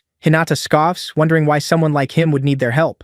Minato says even he has limits, and if the nobles join SMT, he'll let the past go. Then he asks if any of them object to helping the people. Riku admits they can't beat the chief demon alone, and agrees that trusting Minato is their best move. Takigami says she'll help too with her anti-monster gear. Minato gladly accepts. After more complaining and one last fit, Hinata finally agrees, so long as Minato never brings up the chief demon failure again. He accepts but tells them to stop taking hostages whenever they want to talk to him. They agree. With that, SMT and the magic nobles form their first alliance in 50 years. Soon after, Minato feels like he's forgotten something, but since he can't place it, he lets it go. Around then, the other SMT members wake up and find suited men beaten up and tied beside their beds. At first, they think they're burglars, but they quickly suspect it has something to do with their bangles. By noon the next day, Minato arrives at the Osaka Prefectural Police School, where a crowd of students is waiting for him. He's caught off guard by how much attention he's getting, but the instructor quickly tells the excited trainees to line up and act properly. He also apologizes for the chaos. The instructor explains that many of them joined the police because they look up to Minato, especially after what SMT did during the calamities. Minato sighs and gets straight to work. A little later, he calls over a few students and tells them to prepare level 1 spells. Then he orders them to fire at the wooden targets. While training them, Minato notices 3 girls staring at him and realizes social media and the news have really shaped how people see him. Still, even if their reasons aren't great, they do want to improve, so he decides not to go easy on them. He raises the difficulty, making them run, while sensing their magic so they can build both stamina and mana. After several minutes, the trainees start whining, asking what he'll do if they pass out. Minato tells them he can heal them with holy magic, no matter how bad it gets, so they should quit complaining and keep moving. Enemies won't care how tired they are, so the trainees force themselves through the training like their lives depend on it. After a week of the same brutal routine, the Osaka Police Force's average magic power rises a lot. On the last day, Minato gives a farewell speech, praising them for surviving the harsh training and growing so much in just 1 week. He tells them to keep training even after he's gone, since they now protect Osaka's peace. When he finishes, both the trainees and their instructor are left in tears. Not long after, Osaka's magic level is shown to have improved a lot, to the point where it now rivals Tokyo's officers. All thanks to Minato Kusanagi. After leaving the training grounds, Minato dreads going back to Tokyo, sure another press conference or some other headache is waiting for him. On the way back, national news covers the new alliance between SMT and the Homurai and Kaichi noble families to fight calamities and monsters. As people across the country react, the report adds that major companies may start backing SMT. Anyone worried about police power is told that SMT is not part of the official Tokyo police force. As the news spreads, people all over Japan start seeing just how influential SMT is becoming. Reporters also point out that the Mizuha family still hasn't appeared publicly, which is odd since they usually work with SMT. That leads to rumors they may be backing out just as Japan starts uniting against the calamities. After landing, Minato asks the girls if they can reach their father. Yuika says she's tried many times, but since they've been disowned, he may not want to answer. Even so, Minato worries that the family head still hasn't publicly supported the alliance. Ruka says she thought he'd step in once the other 2 noble families joined. Since Toshiru's silence is so strange, Minato decides to check on him later. Seeing him lost in thought, the girls snap him out of it by praising what he did in Osaka and saying they're proud of him. Realizing he's in for trouble, Minato joins their chat. Nearby, Shido notices that Chrono didn't show up at night while Minato was away. He's suspicious, but thinks that if Minato really leads the Shadowbringers and Chrono is an illegal mage, he'll have to arrest him. Even so, Shido desperately hopes he's wrong, because he believes Minato is meant to save the world. Later that night, while heading home and grumbling about his busy teammates, Minato is stopped by 2 of Toshiru's attendants. They tell him he's been summoned. Minato calmly goes with them. Before long, he arrives at Toshiru's villa. Toshiru angrily asks if it's true both his daughters are living with Minato, then warns him he'll kill him if he hurts them. Confused, Minato says they're just friends, but Toshiru keeps pressing, wanting a clear promise that Minato won't touch them. Minato firmly says he'd never do that to his friends, then wonders if this whole meeting was only about the daughters. Even after everything, he can tell Toshiru does care about them as a father. A moment later, Toshiru takes Minato outside and challenges him to a match in the air. Since he has time, Minato agrees. Toshiro attacks first, charging mana and firing level 6 water magic, Geyser Wave. Minato answers with level 7 fire magic, Demon's Blaze, and crushes the water spell. After they land, Toshiro praises him for beating water's advantage with fire. Accepting Minato's strength, Toshiro finally leaves his daughters in his care. Minato stays quiet for a moment, watching him walk away. Elsewhere, the furious BR boss from earlier throws a fit when he learns Chrono is still alive. Fed up, he decides to stop holding back and crush anyone in his path. Then he turns to his newest ally, Toshiro, and demands proof he can deliver. Shockingly, Toshiro promises to wipe out Chrono. Around then, the enraged boss, later revealed as the former troublemaking magic noble Kuroi, declares that BR's next move will be full war against the Shadowbringers, and tells the Black Mage to wait for him. A few days before BR makes its move, Minato and the SMT members go back to school and get even more attention than before. With their fame exploding, Minato is already worn out. The others have it rough too. Yuka keeps getting swarmed by fans who just want to be near her, while jealous people start hating her for it. 3 bitter girls finally decide they've had enough of all the attention Yuika gets. When Yuika slips out of class saying she needs the bathroom, they take their chance. After finishing up, Yuika complains to herself about how tiring all the attention has been, when the 3 girls suddenly corner her and drag her to a notorious part of the school. They try to scare her and start calling her annoying, asking why she's even in SMT. When Yuika says nothing, the short heavy girl claims she must have gotten special treatment because she's a magic noble. Then the green-haired idiot adds that Yuika probably seduced her way into SMT. Yuika finally snaps, saying she worked hard to join and would never use cheap tricks. Seeing that reaction, the red-haired leader pushes harder and demands Yuika swear as a magic noble that she doesn't like Minato. Yuika freezes, but before she gives herself away, Minato shows up and asks what's going on. Startled, the girls quickly claim they were only talking about how unfair Yuka's special treatment is. Their leader even accuses Minato of playing favorites. Minato ignores them, looks at Yuika, and instantly understands how humiliated she feels. Meanwhile, the jealous girls start rambling that they want to join SMT and would be a big help. Seeing through the act, Minato decides to go along with it. He holds back his anger for now and tells them to join the SMT entrance course instead. If they're really that eager, he says they can join once they pass. Not knowing how brutal the training is, the girls get excited. Minato brings them to the SMT training area and tells Ryuji and Ruka they'll be taking the course. At first, both are unimpressed and say the girls don't look very capable. Yuika worries that Minato might actually let them in, but pushes that thought away to deal with what's in front of her. As the new girls keep talking, Ryuji and Ruka get even more suspicious. When they ask Minato, he just tells them not to overthink it. These girls need to learn a lesson. Training starts, and within an hour, the redhead is nearly collapsing. Minato and the veteran SMT members shout orders, driving them to run like their lives are on the line. It's the same brutal routine he used on the Osaka police. After making them run the track 4 full times, Minato switches to one-handed magic-boosted push-ups. He trains with the others while telling the 3 losers to keep pushing. Then comes non-stop spellcasting until they're completely drained. By then, the jealous trio is already planning to run away. Just as they try to slip off, Minato calls them back and casually says they've only finished the warm-up. Panicking, the girls start yelling that he's harassing them, and one even says he made training unbearable just to mess with them. In response, Minato points to the real SMT members and reminds the girls that they all struggled in the beginning too, but kept going every day to become who they are now. He says SMT fights monsters beside death itself and protects people with everything they have. Then he brings up Yuika, telling them that even if they think she lacks talent, she works non-stop to get better. So saying she got in with her looks or status is just stupid. He knows she'd never do that. Finally, he stares the redhead down and says Yuika is someone important to him. He won't forgive anyone who tries to tear her down. Realizing they went too far, the 3 bullies start begging for mercy. Then they run off like the cowards they are. Watching them flee, Minato lets out a tired sigh at how pathetic they are. Still confused, Ryuji asks what that was about, but Minato tells him not to worry. Later, on the way home after training, Yuika thanks Minato for standing up for her and admits she heard everything. He brushes it off, saying he just told them the truth and shut down their dumb jealousy. Since they'll probably spread the story themselves, he says she doesn't need to worry anymore. Yuika laughs and repeats his words. Then, a little shy, she admits he's important to her too. Deep down, she knows his meaning isn't the same as hers. Still, that's enough for now. She believes that once she's strong enough to stand beside him, she might finally win his heart. With fresh resolve, she tells Minato to get ready for the day she becomes strong enough to beat him. With Yuika's bullying finally settled, things go back to normal for the SMT until the next calamity hits. When it begins in Tokyo, the sky turns red and monsters start appearing across the streets.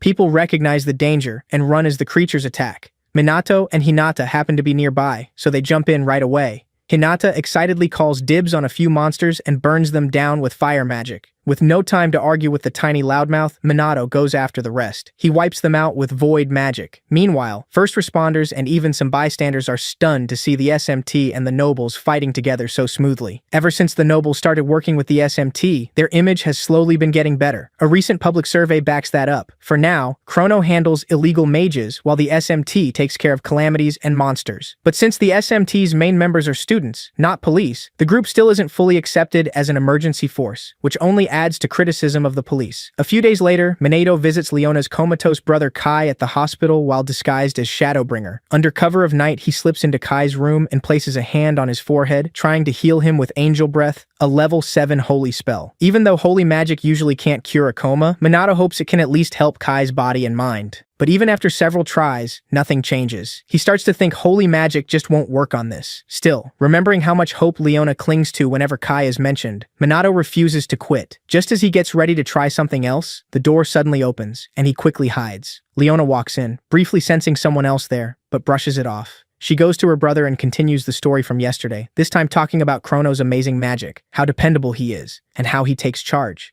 She admits she really admires him, but says his coaching is pure hell. His training is so harsh it feels downright evil. But as she jokes, her face slowly changes. Clutching Kai's blanket, she promises she won't stop fighting until no one else ends up like him. Even if it costs her everything, she swears to bring down the Black Rebellion with Chrono. Then she breaks down crying, apologizing to her brother again for what happened. After hearing that, Minato quietly leaves the room and heads to a warehouse to meet Leona and the recruits she mentioned. A little later, Leona arrives and introduces the new members. Minato catches her off guard by asking for proper introductions. She explains these aren't random people. They came looking for her after seeing her post an enlightenment campaign online. She gave out only limited details on purpose, to see if they were serious enough to find her. Now that they have, she tells Minato she already checked their identities and screened them carefully. The recruits get excited and start gushing over Minato, but Leona quickly shuts that down. Once things calm down, Minato says he'll train them, but he won't go easy. The recruits don't back down and tell him to push them as hard as he wants. Pleased with their attitude, Minato begins training them, and nearly kills them with how brutal it is. They started off way too fired up, but soon proved they were serious. Under Minato's harsh training, they improved fast. Within a week, Minato puts together a special team for hacking and information control, along with an action squad meant to strike and destroy BR hideouts. As Shadowbringer's reach grows, he even gets support from parts of the underworld. BR hideouts keep getting destroyed, leaving the police confused about what the Black Mage really wants. But Shido never wavers. Illegal mages are criminals in his eyes. To him, Shadowbringer isn't a hero, just another outlaw. He's determined not to let these so-called saviors avoid justice. At the same time, Kuroi throws another tantrum, furious that the Black Mage keeps defying him. Before he can smash something, a subordinate reports that the next operation is ready. Kuroi still calls them slow and useless, but stays fixed on one goal. He swears he'll personally corner and kill Minato and Chrono, no matter what. The next day during SMT training, Shido watches the whole routine and can't shake the thought that Captain Minato might be Chrono. With his age, skills, and when Chrono first appeared, the suspicion is hard to ignore. While he's lost in thought, Ryuji and the girls apologize to Minato for breaking their bracelets in their sleep weeks ago. After hearing them out, Minato says it's fine, and guesses the bracelets had simply hit their limit. Privately, though, he realizes a beginner like him can't make very good anti-monster gear. He decides to ask Takigami for better equipment later. Even so, Ryuji and the others are still mad that the nobles attacked them at night just to test them, like they could do whatever they wanted. Monato understands and admits he's angry too, but since working with the nobles matters going forward, he asks his team to let this one go. They reluctantly agree, then start blaming themselves for being too weak to even notice the attack. That's when Yuika remembers how confused the magic nobles looked after waking up and asks Monato what happened to them. She says they still seemed out of it. Monato explains he used a drain spell that stole their magic and blurred their memories. They may not remember anything from before or after it hit. With training done for the day, Monato suggests they all head home together, but his subordinates quickly turn him down with all kinds of excuses. Since he's been left behind, Shido offers him a ride, and Monato accepts. On the way back, Shido brings up Shadowbringer's rising influence and says, as a police officer, he can't just ignore it. Sensing the point, Monato asks if Shido still suspects him. Shido avoids answering and instead lists a few traits Shadowbringer has, asking if Monato noticed them too. Monato plays dumb and says he knows nothing. Shido stays doubtful, but lets it go for now. Then Monato asks if Shido sees Chrono as a villain, since he's never heard of him doing anything evil. Shido admits he's heard Chrono is a good person, so Monato asks why he hates him so much. Shido answers that Chrono is still a criminal. Then, to explain why he feels that way, he shares his past. His father was an outstanding police officer with a strong sense of justice. justice. While most people saw criminals as monsters, his father believed they still had consciences, and that treating them with respect could make them face their mistakes. Shido admired that belief, and it inspired him to become a cop too, but his father was killed while trying to talk down a criminal holding hostages. He had no weapon and no defense, and the criminal attacked him with magic. Since he couldn't use magic himself, he never had a chance. The criminal was later arrested for robbery and murder. When asked why he killed Shido's father, he said he was scared of the unarmed man. Just remembering that makes Shido lose control. He snaps that the ones who should feel fear are the victims, people like his father who died over something so stupid. Then he makes his view clear. He will never forgive criminals.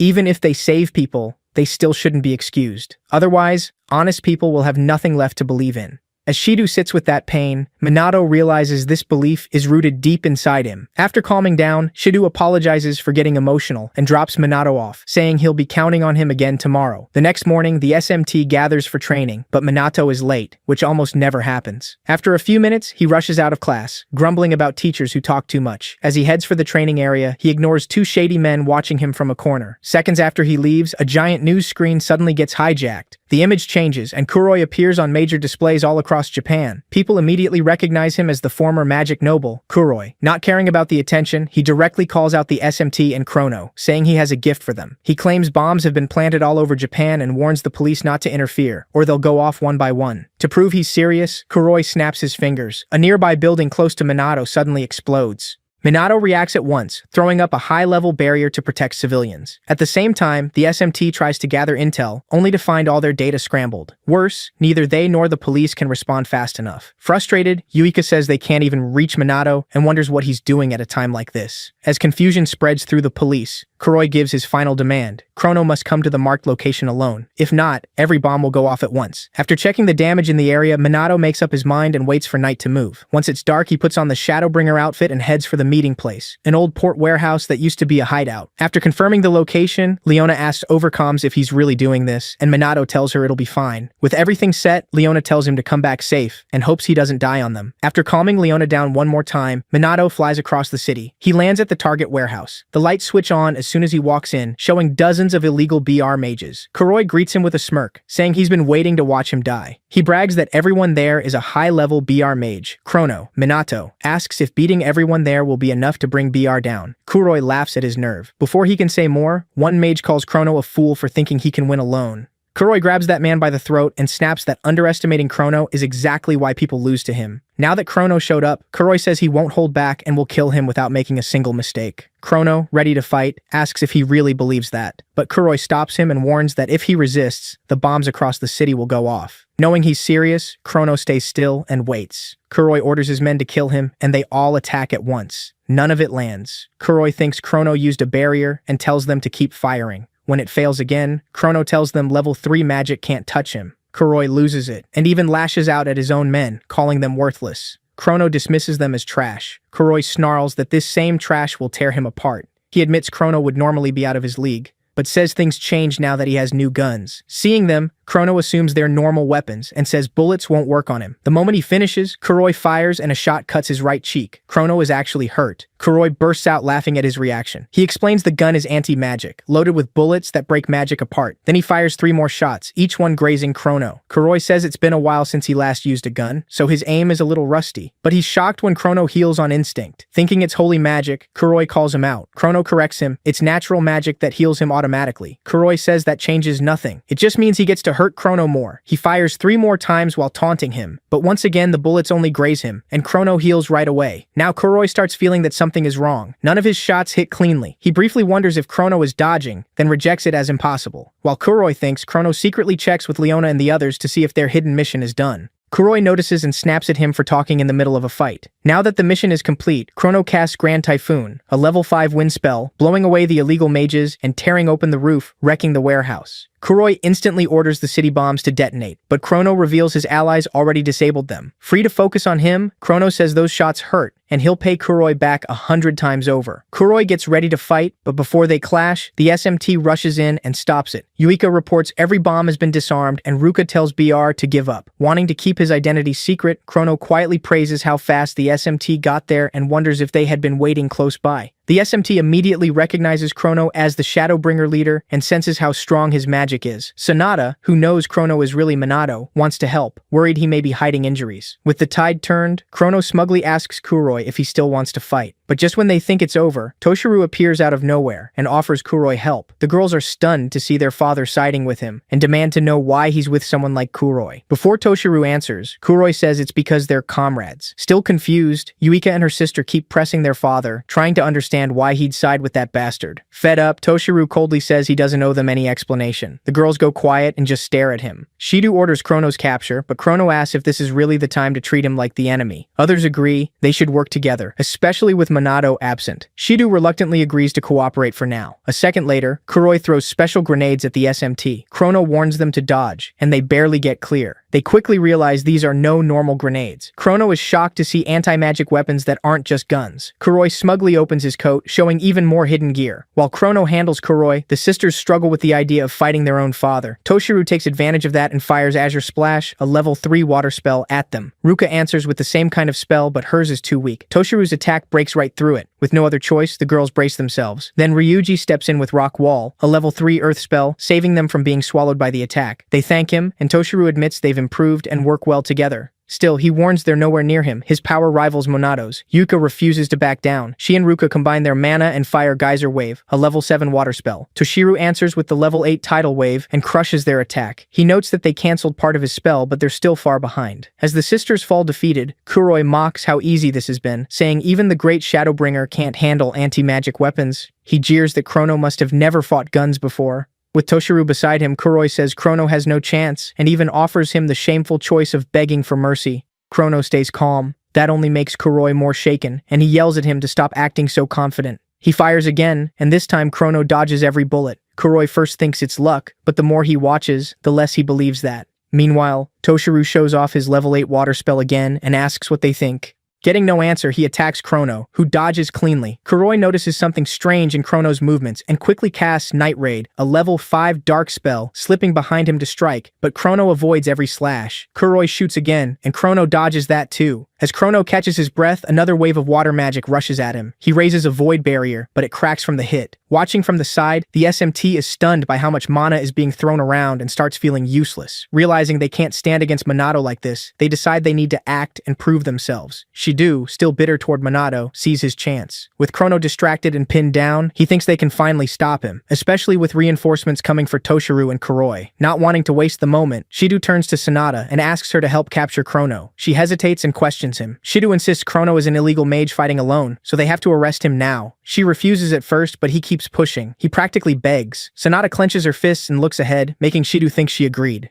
But instead of attacking, she sends Chrono white magic. Seeing that, Kuroi thinks the police just betrayed their only ally and started helping Chrono. A moment later, Shido realizes Sonata used First Aid, a level 5 holy spell, on Chrono. Kuroi immediately calls out the police for helping an illegal mage. Chrono ignores him. Since his passive magic already heals him, he wonders why Sonata used magic she knows he doesn't need. Then he realizes she's trying to send him her feelings through that spell, so he accepts it and keeps fighting. Meanwhile, Shido asks why she healed a criminal, and Sonata, fed up, says it's because Chrono is fighting for their sake. When he asks what she means, Sonata tells him to think, why are they, who can barely move, still alive, and why hasn't Chrono left that spot? Shido stays quiet, and she tells him the answer. Chrono is protecting all of them, even while Kuroi keeps shooting him. If not for Chrono, they would have become Kuroi's targets. That's why he won't move away from them. Even after hearing that, Shido still tries to call Chrono the villain, saying an illegal mage would never save the police. Seeing his doubt, Sonata reminds him that Chrono came there alone to save people and fight for others. By now, Shido finally starts thinking. Seeing Chrono stay in place while covered in wounds makes him question everything he believed. Soon the truth starts sinking in, especially when the girls say they'll fight beside Chrono no matter that he's an illegal mage. Kuroi mocks them, saying people like them won't change anything because they're almost out of magic. Even so, as the SMT attacks with everything left, Yuika says that even if their mana is low, they can still do something. With that, they all turn to Toshiru, still floating on his water bubble. They force him back down to their level. The second he lands, Chrono hits him with Demon's Blaze. Toshiru notices the surprise attack right away and blocks it with Geyser Wave. Seeing how well they are working together, Toshiru realizes he barely has any openings to target Chrono. He knows the SMT will keep getting in the way, and they do everything they can to pin him down.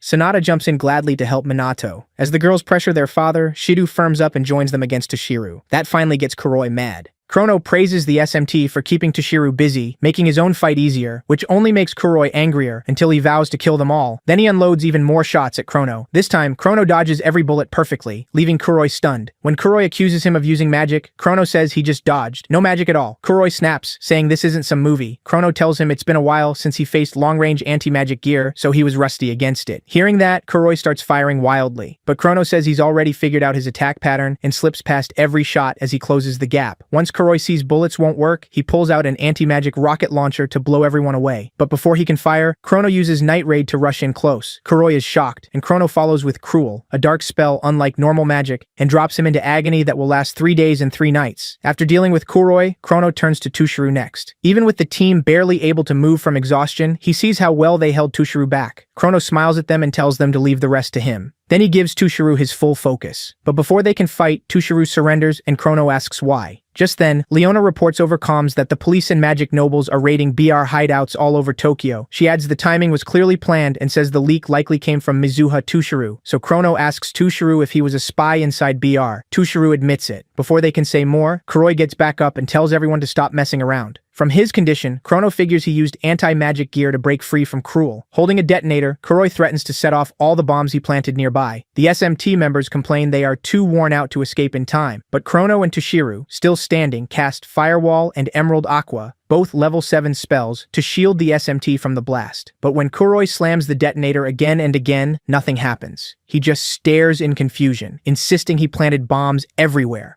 While he panics, Leona arrives and tells him the bombs nearby were already defused. The moment he recognizes her as one of Shadowbringer's people, he calls them slaves and orders them to kneel and obey. Leona, furious, punches him hard. Then she says she finally got her payback. Even then, Kuroi boasts that he's only one cog in BR, and the real leaders are still out there. Right after that, he collapses. Chrono is left wondering who truly runs BR, but he knows he needs more proof, so he drops the thought, picks up Leona, and prepares to leave before the police arrive. Yuika calls out, asking him to wait so she can confirm something, but Chrono ignores her and leaps into the night sky. Once again, the SMT can't catch him. After he leaves, Ruka, Yuika, and Ryuji are left wondering what kind of person Shadowbringer's leader really is. Sanada, who knows Chrono is really Kusanagi, is deeply grateful to her hero for saving so many lives that night. By the next morning, the national news reports that former Magic Noble and BR President Kuroi has been arrested. He faces charges for plotting terror attacks, while the police get praised for defusing the bombs and showing off their anti-terror skill. Watching the report somewhere in the city, Hinata and Riku scoff at the media for giving the police credit. Meanwhile, Minato goes back to daily life as SMT captain. That morning, he heads to the Mizuha home with the team to see Toshiru. On the way, they ask why he was gone during the Kuroi operation. Minato lies and says there was a family issue, and they accept it, though they tell him to contact them next time. When they reach the Mizuha house, they're welcomed in and shown to the meeting room. There, the girls ask their father to explain everything, and Toshiru starts by saying he only pretended to work with Kuroi. He says he entered BR to clear the Magic Noble's name and stop illegal mages from running wild. Then he reveals Kuroi was not just a former Magic Noble, but also a major criminal who kept growing his power unchecked. So Toshiru decided to act. Yuika asks why he joined BR only now. Toshiru explains that the police asked him to do it because, as the head of a Magic Noble family, he could get close to Kuroi more easily, especially since Kuroi had worked with Fuka before. Using that, Toshiru gained his trust. He ends by saying that while he is not officially police, he was treated as an exception undercover investigator and will not be punished for what he did. Hearing that, the girls sigh in relief and criticize the police for putting their father through this. Meanwhile, Minato thinks over everyone involved: the SMT, the police who seem to bow to the Magic Nobles, and even Mizuha Toshiru, who went incredibly far for this plan. He also questions why the police moved only now when they could have acted sooner.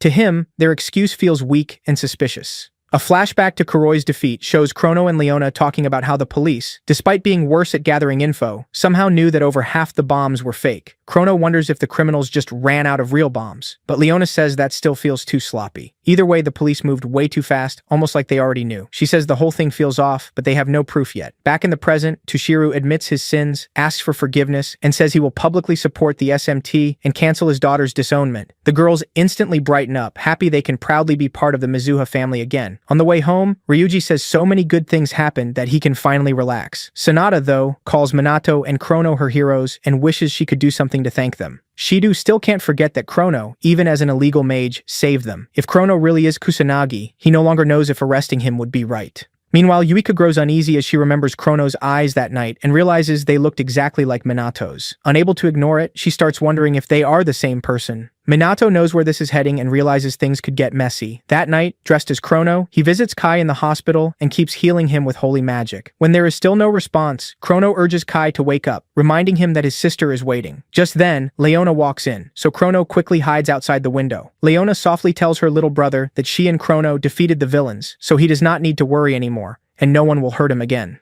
A moment later, Kai says her name, and Leona immediately tells him she's right there. Now awake, Kai welcomes his sister back and says he did his best to stay strong while she was gone. Leona hugs him right away, crying with relief. Seeing that, Chrono smiles, knowing his job is done, and quietly flies off into the night. The next day at lunch on the school rooftop, Ryuji asks Minato and the girls to help watch his little siblings tomorrow. When they ask why, he explains he has a shift that will keep him out all day and late into the night. Usually he handles SMT work and his job while his mom works, but this time neither of them can. Since he can't leave the kids alone that long, Ryuji asks for help. Minato agrees right away, saying he likes kids anyway, and Ryuji thanks him over and over. Yuika apologizes because she's busy moving. Since she's no longer disowned, Ryuji asks if she's going back to her father's house, but she says they're moving somewhere bigger instead. Then Yuika copies her father, saying the sisters should keep building their independence and seeing the outside world, as long as Kusanagi Minato stays with them. Ryuji comments on that, and Yuika says at least her dad is kind enough to fund it. Minato thinks that if Toshiru wants them to be independent, having the sisters live together does make sense. At the same time, he understands why Toshiru wants him near them now more than ever. Ryuji then jokes about Minato and Ruka helping Yuika move, but quickly decides they'd just be overbearing and clueless, so Yuika is better off alone. After laughing at his own joke, he asks if Ruka can go with Minato. She stammers, then says she'll help him watch the kids. Ryuji thanks them both and promises to repay them. The next day, Minato and Ruka take Ryuji's 3 siblings to the amusement park since none of them have gone in a while. The kids excitedly say they want to ride the merry-go-round, the roller coaster, and the Ferris wheel. Minato laughs and promises they'll do them all. Right as they head for the first ride, he notices Ruka hanging back and tells her to come too, but her face looks so stiff that the kids get nervous, so Minato asks why she isn't smiling. Not wanting to ruin the mood, Ruka says sorry and forces an awkward smile, asking if that helps. It only makes her look scarier to the kids. Before they start crying, Minato calms them down and leaves sad Ruka alone for the moment. After that, the 5 of them ride the roller coaster, the Ferris wheel, and the merry-go-round before calling it a day. While looking after the cheerful kids, Minato notices Ruka still seems down and decides to speak with her. When the kids go to the bathroom, Minato reminds them not to run into anyone, leaving him and Ruka alone. After talking about how excited the kids were, Ruka tells Minato he's amazing, even children look up to him. Minato brushes it off, but Ruka admits she's bad with kids. It's not that she hates them, she just doesn't know how to talk to them. Minato understands, and Ruka apologizes for always acting cold. Then she remembers saying she'd never surpass her sister, and now she feels worse than her in every way. She can't cook, connect with people, or be as caring as Yuika. Even in magic, the one thing she was proud of, she's falling behind. Ruka says she's far from perfect, just a clumsy woman who can't handle anything on her own. When Minato stays quiet, she apologizes for whining and tells him to forget it. Then she notices the kids coming back from the bathroom. As they move through the crowd, the oldest bumps into one of 3 bullies who have been picking on other kids and threatening to record them. Minato gets ready to step in, but Ruka moves first to shield the children, so he waits and watches. She quickly pulls the boy away and asks if he's hurt. The boy bursts into tears, and she's relieved he's okay. Then the bully and his friends demand an apology from the child, but Ruka refuses, saying the kid did nothing wrong and the bully should apologize instead. Like an idiot, the bully swings at Ruka, but before the punch lands, Minato catches his fist and calls him trash, who only knows how to make trouble. He warns him not to ruin a public place just for fun. As the bully cries out and begs, Minato lets go and grumbles that troublemakers are everywhere. Once the punks leave, he checks that everyone is safe. After seeing Ruka protect them, the 3 kids cling to her, crying and thanking her for saving them. Ruka freezes, but after Minato gives her a look, she hugs them and tells them everything is okay. After that, they enjoy the rest of the day without any more trouble. That night, when Ryuji finally gets home, he apologizes and hopes his siblings weren't a handful. But instead, he finds all 5 of them asleep together like one happy family. As time passes, Minato, Chrono, and the Shadowbringers keep drawing attention, while the police look worse and worse. Even though they responded fast to the BR explosion and got some praise, the SMT's success still made the police look bad.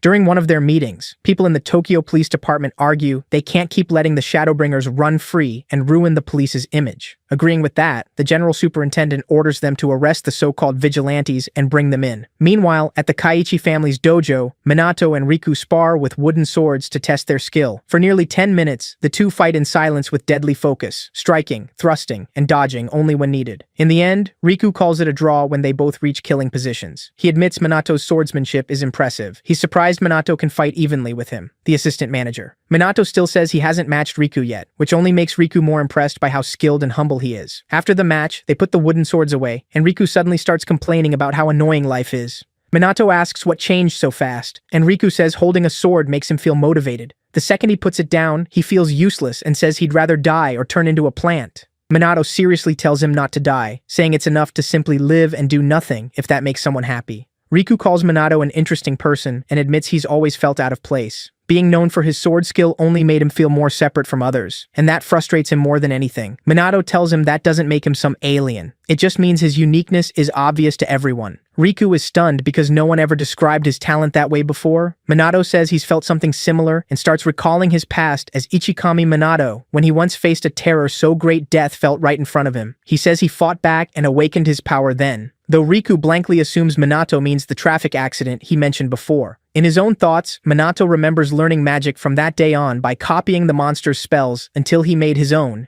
even as the only survivor. He tells Riku he still remembers being unable to save anyone and being treated like an odd person. Now he uses his strength to help others, and he asks Riku if there's something he wants to protect. Riku realizes there is. Minato smiles and tells him to use his power for that, because that uniqueness is already inside him. Riku accepts the advice and thanks him for the help. Then they shake hands and promise to work together again. After leaving the dojo, Minato thinks about Kaiichi Riku and decides that, for the head of a noble magic family, he's actually a decent guy despite his odd habits. Minato feels Riku is way better than the others, who are fake, nasty, and hard to understand. Still lost in thought, Minato bumps into someone on the street and quickly apologizes, only to realize it's Homurai Hinata, the short brat. When Hinata recognizes Minato too, she demands he explain himself. Without waiting for an answer, she says she already ran into some annoying guy earlier and is still mad. Minato asks why she isn't wearing her flashy outfit today, and Hinata says she obviously doesn't wear that stuff every day. It's anti-demon gear, so she only uses it for official work. Minato comments that she really is into that kind of thing, then realizes she truly is. Before long, people nearby start staring at them. To avoid trouble, Hinata rudely tells Minato to follow her somewhere else.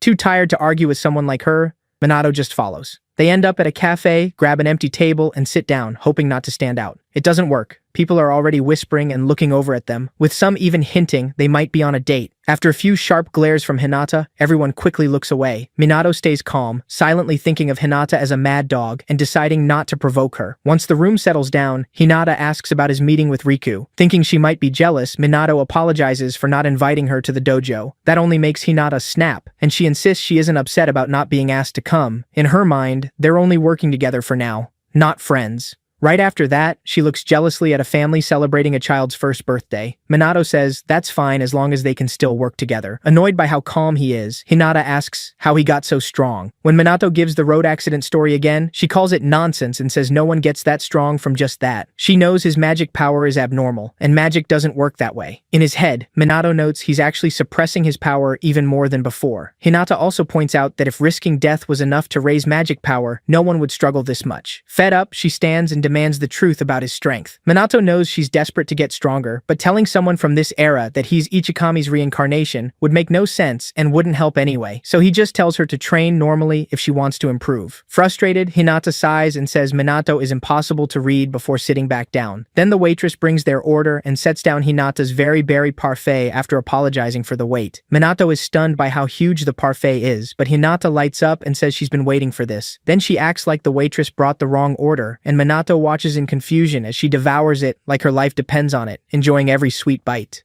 After finishing it, Hinata takes a deep breath and admits she'd always wanted to try this cafe's parfait. She just felt weird coming alone, so hanging out with Minato worked out well. Minato realizes she really loves sweets. Then he checks her monoflow and sees it spilling out. The second Hinata notices she relaxed too much, she cuts the meetup short, says there's nothing left to talk about, and rushes out. After she's gone, Minato realizes he caught a glimpse of the magic power she'd been hiding. Even so, it's clearly much stronger than when they last fought. There is no way normal training raised it that much in so little time. As Minato thinks it over, he decides Hinata Homurai is hiding something. Meanwhile, Shiru is still at work and starts thinking Minato might really be Chrono. Every time Chrono shows up, Kusanagi is missing. That makes it hard to believe they're not the same person. At the same time, the police investigation keeps growing, and Shiru knows it's only a matter of time before Chrono is caught. Troubled, he looks at a family photo and hopes his father's spirit can somehow guide him. Later that night, Leona meets Chrono on a rooftop and reports that the police are moving to crush Shadowbringer. Raids are happening everywhere, and some members have already been captured for questioning. From that, Chrono realizes the SMT has also been ordered to hunt them. He thinks about telling Leona he's Kusanagi from the SMT, but stops. If she gets caught, knowing would only make things harder. He trusts she would never betray him, but telling her now gives them no real advantage. He can still hint at police info without saying everything, so this isn't the time to reveal it. Then Leona says they need a plan before the police reach them. Chrono tells her not to worry and says to leave it to him. He already has a plan.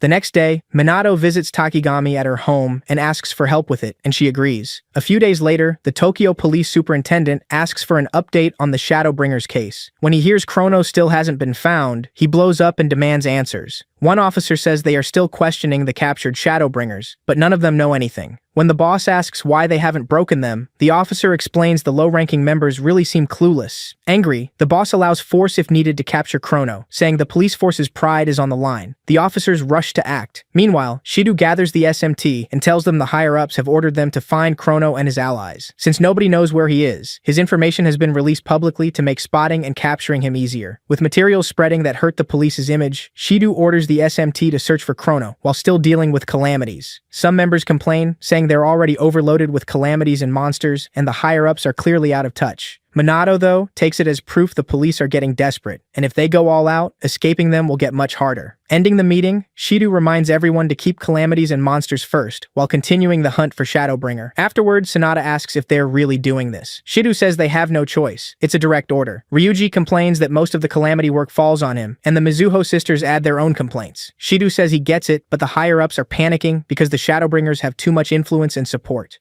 Thinking about what could happen if illegal mages gain even more followers, Shido turns to Monado and bluntly tells him to stop pretending. Offended, Monado asks what he means. Shido directly accuses him of being Chrono and tells him to surrender now. The whole room is stunned, and the girls jump in to defend Monado, saying there's no way he's Chrono. Seeing how fast they protect him, Shido starts suspecting Yuka and Sonata are working with Chrono too. When they protest, Shido says Chrono may have saved lives, but he still needs to turn himself in now so the judge might go easy on him. Better than being chased by the police.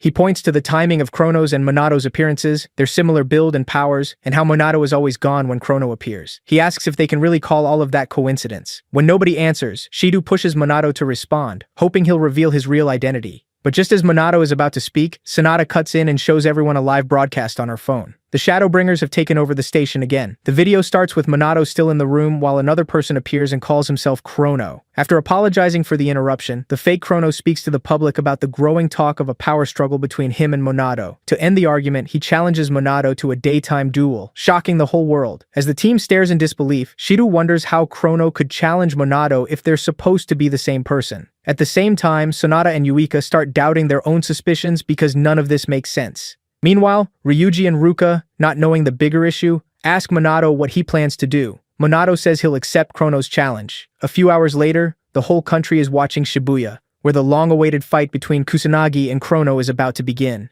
News helicopters hover overhead, and reporters describe the huge crowd like it's some giant event. The authorities know the fight could get dangerous, so officers are standing by, likely ready to arrest Chrono. While they wait for him, fans cheer for both fighters. Meanwhile, Ryuji says the match has turned into a media circus. His teammates pull up social media numbers and livestream stats to show just how huge it has become. Shido stays quiet, watching Monado and trying to figure out what he's really planning. He's hoping for one mistake, because now there's no going back. Near the arena, Hinata and Riku run into Toshiru, who came to watch the fight. They ask why he's here. Toshiru says this is a battle he has to see with his own eyes. Right after that, a bright light appears over the arena. As the crowd wonders what it is, a blue beam suddenly drops down, almost hitting the helicopter and setting off a huge explosion that nearly knocks people over. When the dust clears, the fake Shadowbringer leader, Chrono, appears, and the media instantly broadcasts his arrival. Shido is shocked that Chrono really showed up and starts doubting his theory. Hinata and Yuika also begin wondering if Monado and Chrono are actually two different people. Right before the fight starts, Monado sighs and says he usually doesn't like making a show of things, but this time, he has no choice. When the fake Chrono says nothing, Monado skips the talk and moves straight to the fight. In front of thousands of viewers, Monado opens with Null Magic Inorganic Cannon, a level 6 spell. The fake Chrono answers with Dark Magic Chaos Raven. When the two attacks collide, the shockwave is so strong the helicopter pilot above the arena pulls back at once, ignoring the reporters who wanted to get closer so they don't crash and die. As soon as the first spells vanish, both fighters rush in and slam their fists together, truly starting the match. After that, they trade blows in close combat, with neither giving ground before pulling back to use magic again. This time, the fake Chrono fires a level 9 lightning spell, Penetrating Thunder, straight at Monado. Monado comes out unharmed, but complains that Chrono isn't holding back and even messed up his clothes. Without saying a word, the fake Chrono follows with a level 7 earth spell aimed at Monado, trying to crush him. To stop the comet, Monado uses a level 9 neo-magic shield, with help from a magic fairy, sets it in front of himself, and the shield breaks the comet into rubble. Once the attack is gone, Monado looks toward the magic fairy who helped him make such a powerful shield. Around then, the crowd, after seeing Monado use help from an unknown fairy, bursts into cheers.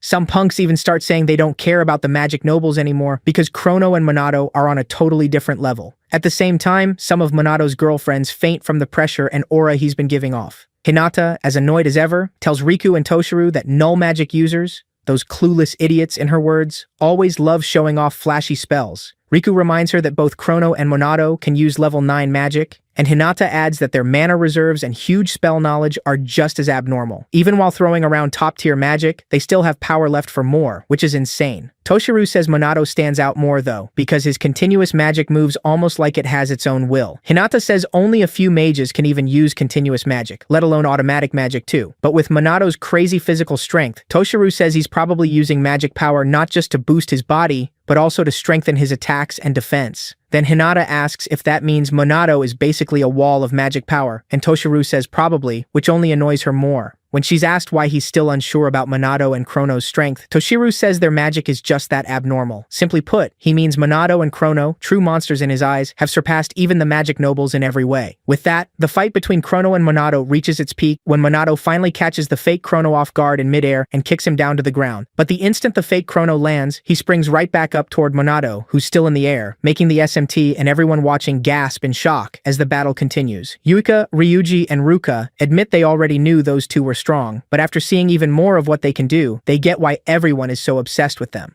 Sonata checks the online numbers and says the fight is still blowing up across streaming sites and social media. Shido adds that the battle has hit its peak. People all over the world are watching now. At the same time, scenes from around the world start appearing. New York, South Korea, and other huge cities where people are glued to their phones watching the live battle between the world's two strongest mages, Chrono and Monado Kusanagi. After trading blow after blow and keeping the whole world hooked, Monado praises fake Chrono for lasting this long, then says it's over. But right when Monado thinks he's won, fake Chrono uses a level 9 dark spell, Shadow Scythe, and swings it at him. To finish things, Monado uses level 10 null magic, Gigant Hex, which erases Shadow Scythe and slams Chrono into a nearby building. The SMT members lose it when they see Monado use level 10 magic and that much raw power. Yuika can only wonder how strong he really is. Then Monado rushes the badly beaten Chrono, and the news crew in the helicopter follows him, sure this is the final hit. But the pilot says Monado is too fast to track, and when the cameraman says the feed cut out, the reporter snaps and yells at him for losing the shot right at the best part. As for Monado, when he reaches fake Chrono, he stops and lowers his guard a bit. The moment Monado looks away, Chrono raises a hand and starts a dark spell, but before he can fire it, Monado tells him to quit the act, and fake Chrono vanishes on the spot. Once it's over, Monado quietly says he's glad the trick worked in front of the whole world. He figures the anti-monster gear Takigami made is at its limit, since it can only handle level 9 magic for so long. He also thinks about how useful but hard clone magic is. The fake Chrono was much weaker than him and could barely talk. While Monado looks over the result, Takigami nearby thanks the stars that the plan succeeded. When she first learned Monado was secretly Chrono, she was stunned he would go that far. Since a person can't cast 2 spells at once, she knew Monado had almost no time to reactivate Duplicate, a short-term spell. Because he was constantly maintaining continuous magic, he couldn't spare room for other spells. That's why she built anti-monster gear with automatic magic. If the gear could cast on its own, even while the user was out cold, then using more than one kind of magic at once became possible, at least in theory. Even so, Takigami knows Monado still needed insane mana and control to handle both at the same time. Otherwise, the clone could have gone wild and attacked the crowd. In the end, while using massive magic and keeping everything under control, Monado managed to put on a thrilling fight against himself. Takigami says only Ichikami Minato could pull off something that brilliant.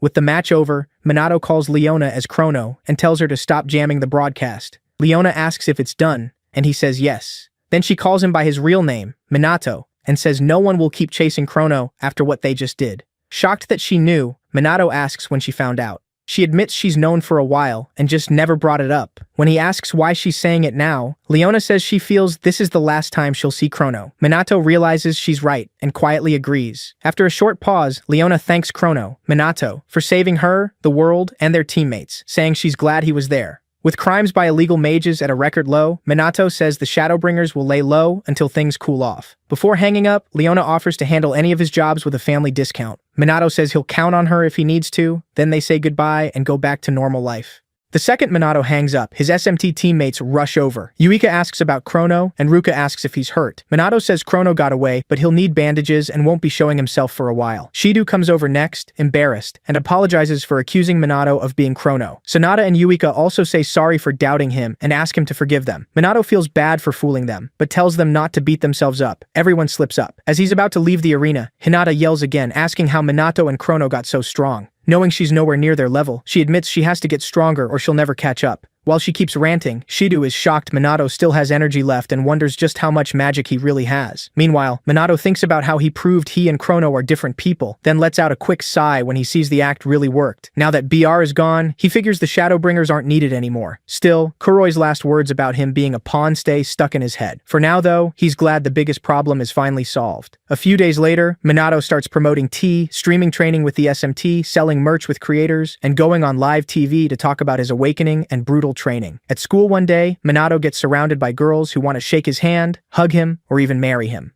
Watching this, Ryuji, Ruka, and Yuika wonder if their now famous boss will survive it. What they don't know is Minato is already losing his mind from all the attention. To him, the girls are just exhausting. So he finally jumps out a window and runs away from school, cursing Shido for dragging him into public fame. Just when he thinks he's free, a swarm of fangirls finds him and chases him again. He spends most of the day running and begging them to leave him alone. Later at home, Ruka and Yuika ask if he's okay. Minato says he is, then asks about the move. They tell him they cleaned everything while he was busy escaping. After thanking them, Minato listens as Yuika talks about their new place, a 3-room apartment, so everyone gets their own room. When the girls realize they won't get to see Minato sleeping anymore, they blush and look away, leaving him totally confused. Then his phone rings. He steps onto the balcony and answers Takigami. She asks if he has time to talk and if everything's okay after all the chaos. Minato says things worked out thanks to her, though all the attention still feels weird. Takigami laughs and says popularity is rough. Minato tells her she can call anytime since she's not just a close friend, but also the only person who knows who he really is. Takigami thanks him for that and hangs up. Right after the call, she picks up a photo of herself with 2 girls and quietly wonders what she's supposed to do about her own life. Sadly, the story doesn't show much about what happened after that. A few days later, dozens of new SMT recruits gather at the MPD training field, hoping to join the same squad as the Mizuha sisters or train under Captain Minato. When they arrive, Yuika is shocked by how many showed up, but Ruka says they're only here because of Minato.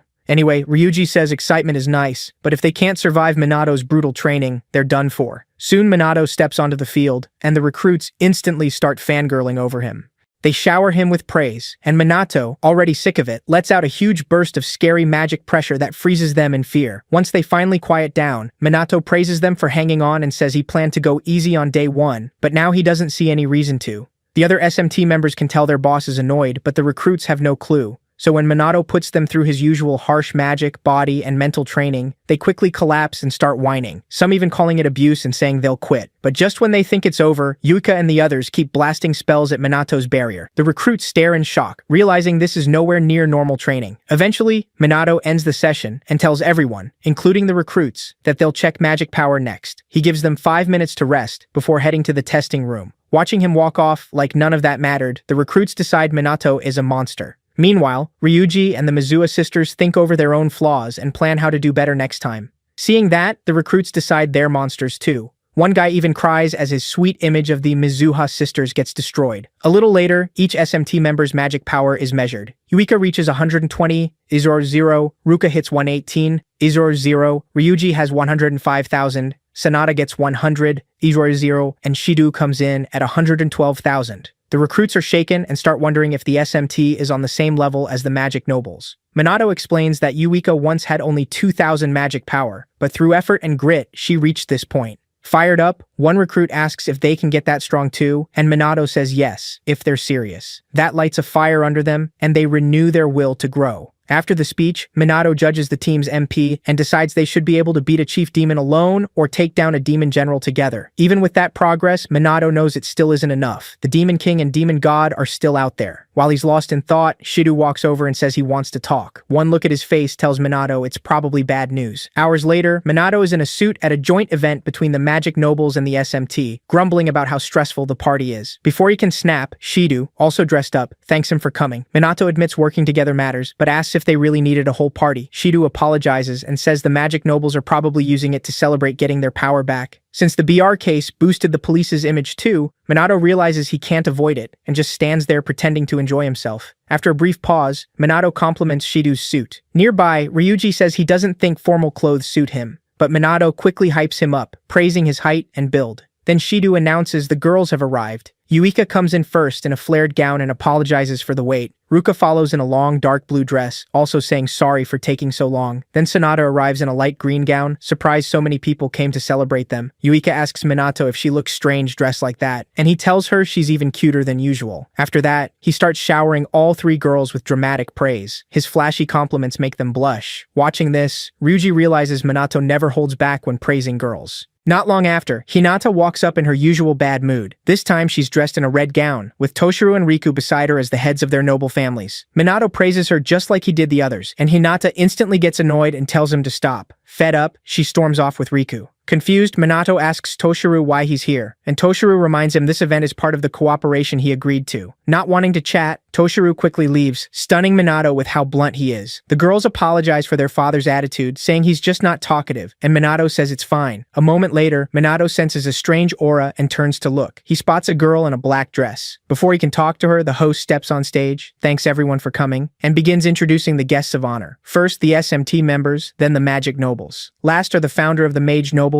and director of the Mage Association, Momoyu Hifumi, and his daughter, Chloe Momoyu. Minato immediately recognizes Hifumi as the man he saw in Dotonbori. More importantly, now that he knows the girl is Chloe, he's not sure how to respond. For now, he stays quiet and watches as Momoyu Hifumi steps up and formally introduces himself. He starts by talking about the monster crisis still facing the country. Then he says the alliance between the Mage Nobles and the SMT is the best answer to that threat. To rebuild trust in the Mage Nobles, Hifumi promises to protect peace and help all mages prosper. He finishes his speech to loud applause. After hearing him, Minato admits the message was clear and well delivered. Then he notices Chloe smiling at him and wonders what she's after. Soon Hifumi approaches the SMT and says the Mage Nobles will work closely with them to protect the country. Then he turns to Minato with a smile and says he looks forward to working together. As they shake hands, Minato says the same and secretly checks Hifumi's magic power. From what he can tell, Hifumi has kept training and is still extremely strong. In fact, Minato feels like the man hasn't changed at all since he saw him 50 years ago. That sends him into a memory of meeting young Takigami and Hifumi at the Mage training grounds, when new cadets were joining and Ichikami Minato was leading the first session. He told them all to attack him at once, but one boy, the young Mumu Hifumi, yelled back, called him a bastard, and warned him not to underestimate them.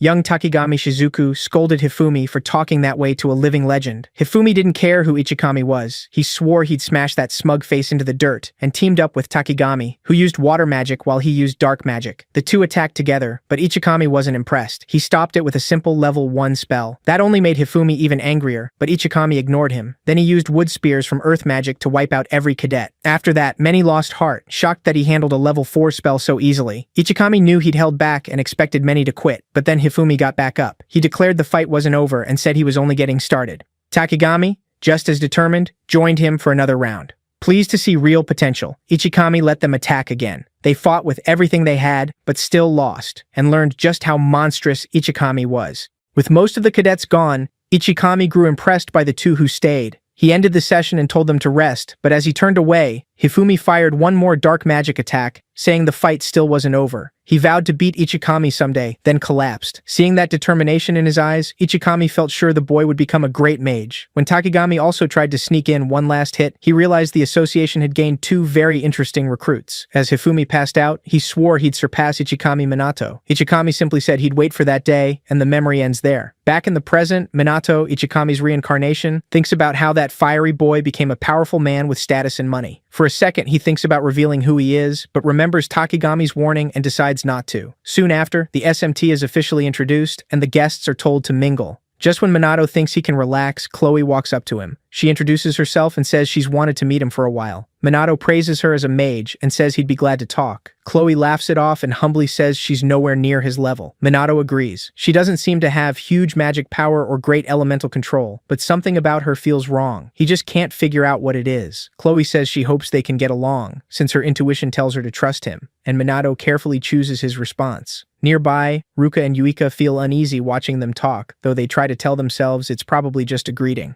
A little later, Chloe says she looks forward to working with him, and Minato says the same. When they shake hands, Chloe senses his magic and says she's glad he's a good man. With that, she says they'll meet again soon and walks away. The next day at school, Minato deals with the usual trouble from the girls. Right before he loses it, the teacher walks in and tells everyone to settle down for a new transfer student. A moment later, Mumu Chloe enters. She introduces herself as a student from Kimui Mage Academy, then takes her seat, leaving Minato stunned that she actually transferred in. As soon as the class sees her, they recognize her as Chloe Mumu from yesterday's event, and some point out it's rare to see anyone from the Mumu conglomerate in public. After the introduction, the teacher leads her to the empty seat beside Minato. Chloe sits down without issue. During class, Minato quietly says he didn't expect her to transfer, but Chloe reminds him she said they'd meet again soon. He keeps a close eye on her until class ends. The second class is over, everyone in the room turns to Chloe in awe. Yuika notes how popular Chloe became right away. The same boys who usually swarm them are all over her now. When Ruka and Ryuji arrive, they both question what Chloe is thinking since no one expected her to actually transfer. Because it happened so fast after the event, Yuika suspects there's a deeper reason and says the timing is too perfect.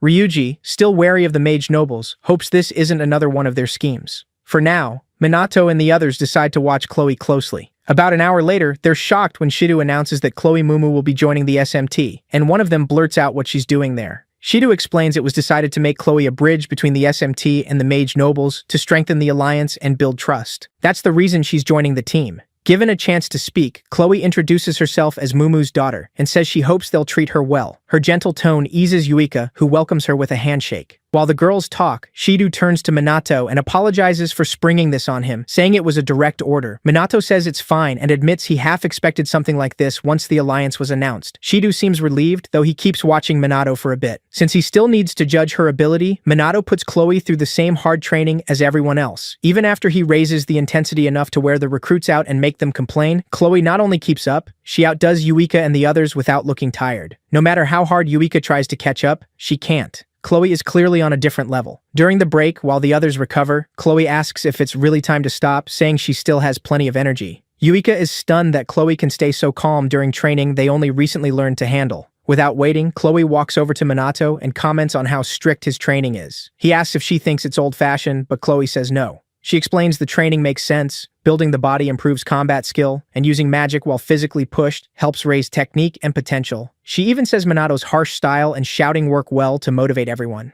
Seeing she's right, Minato praises her insight, and Chloe proudly reminds him she's among the best. Soon, Yuika, Ruka, and Ryuji admit Chloe is strong and ask if they can learn from her. Chloe praises their effort too, saying she always believed the SMT was reliable. When that talk ends, Chloe turns back to Minato and keeps chatting with him. Meanwhile, Yuika starts feeling uneasy about how charming Chloe is. Boys like her, girls like her, and maybe even Minato does too. Knowing Chloe may be stronger than them, Yuika worries she might end up becoming Minato's main support. She and her sister shake their heads, trying to convince themselves Minato wouldn't betray them. Even so, they can't help glaring at Chloe as she happily talks with him, wishing she'd be a little more careful. As the alliance between the SMT and the mage nobles continues, Minato notices that even though calamities keep happening, the nobles now respond faster than before, and with the SMT expanding into new areas, casualties have clearly gone down. Still, the number of calamities keeps rising, so Minato knows they can't let their guard down.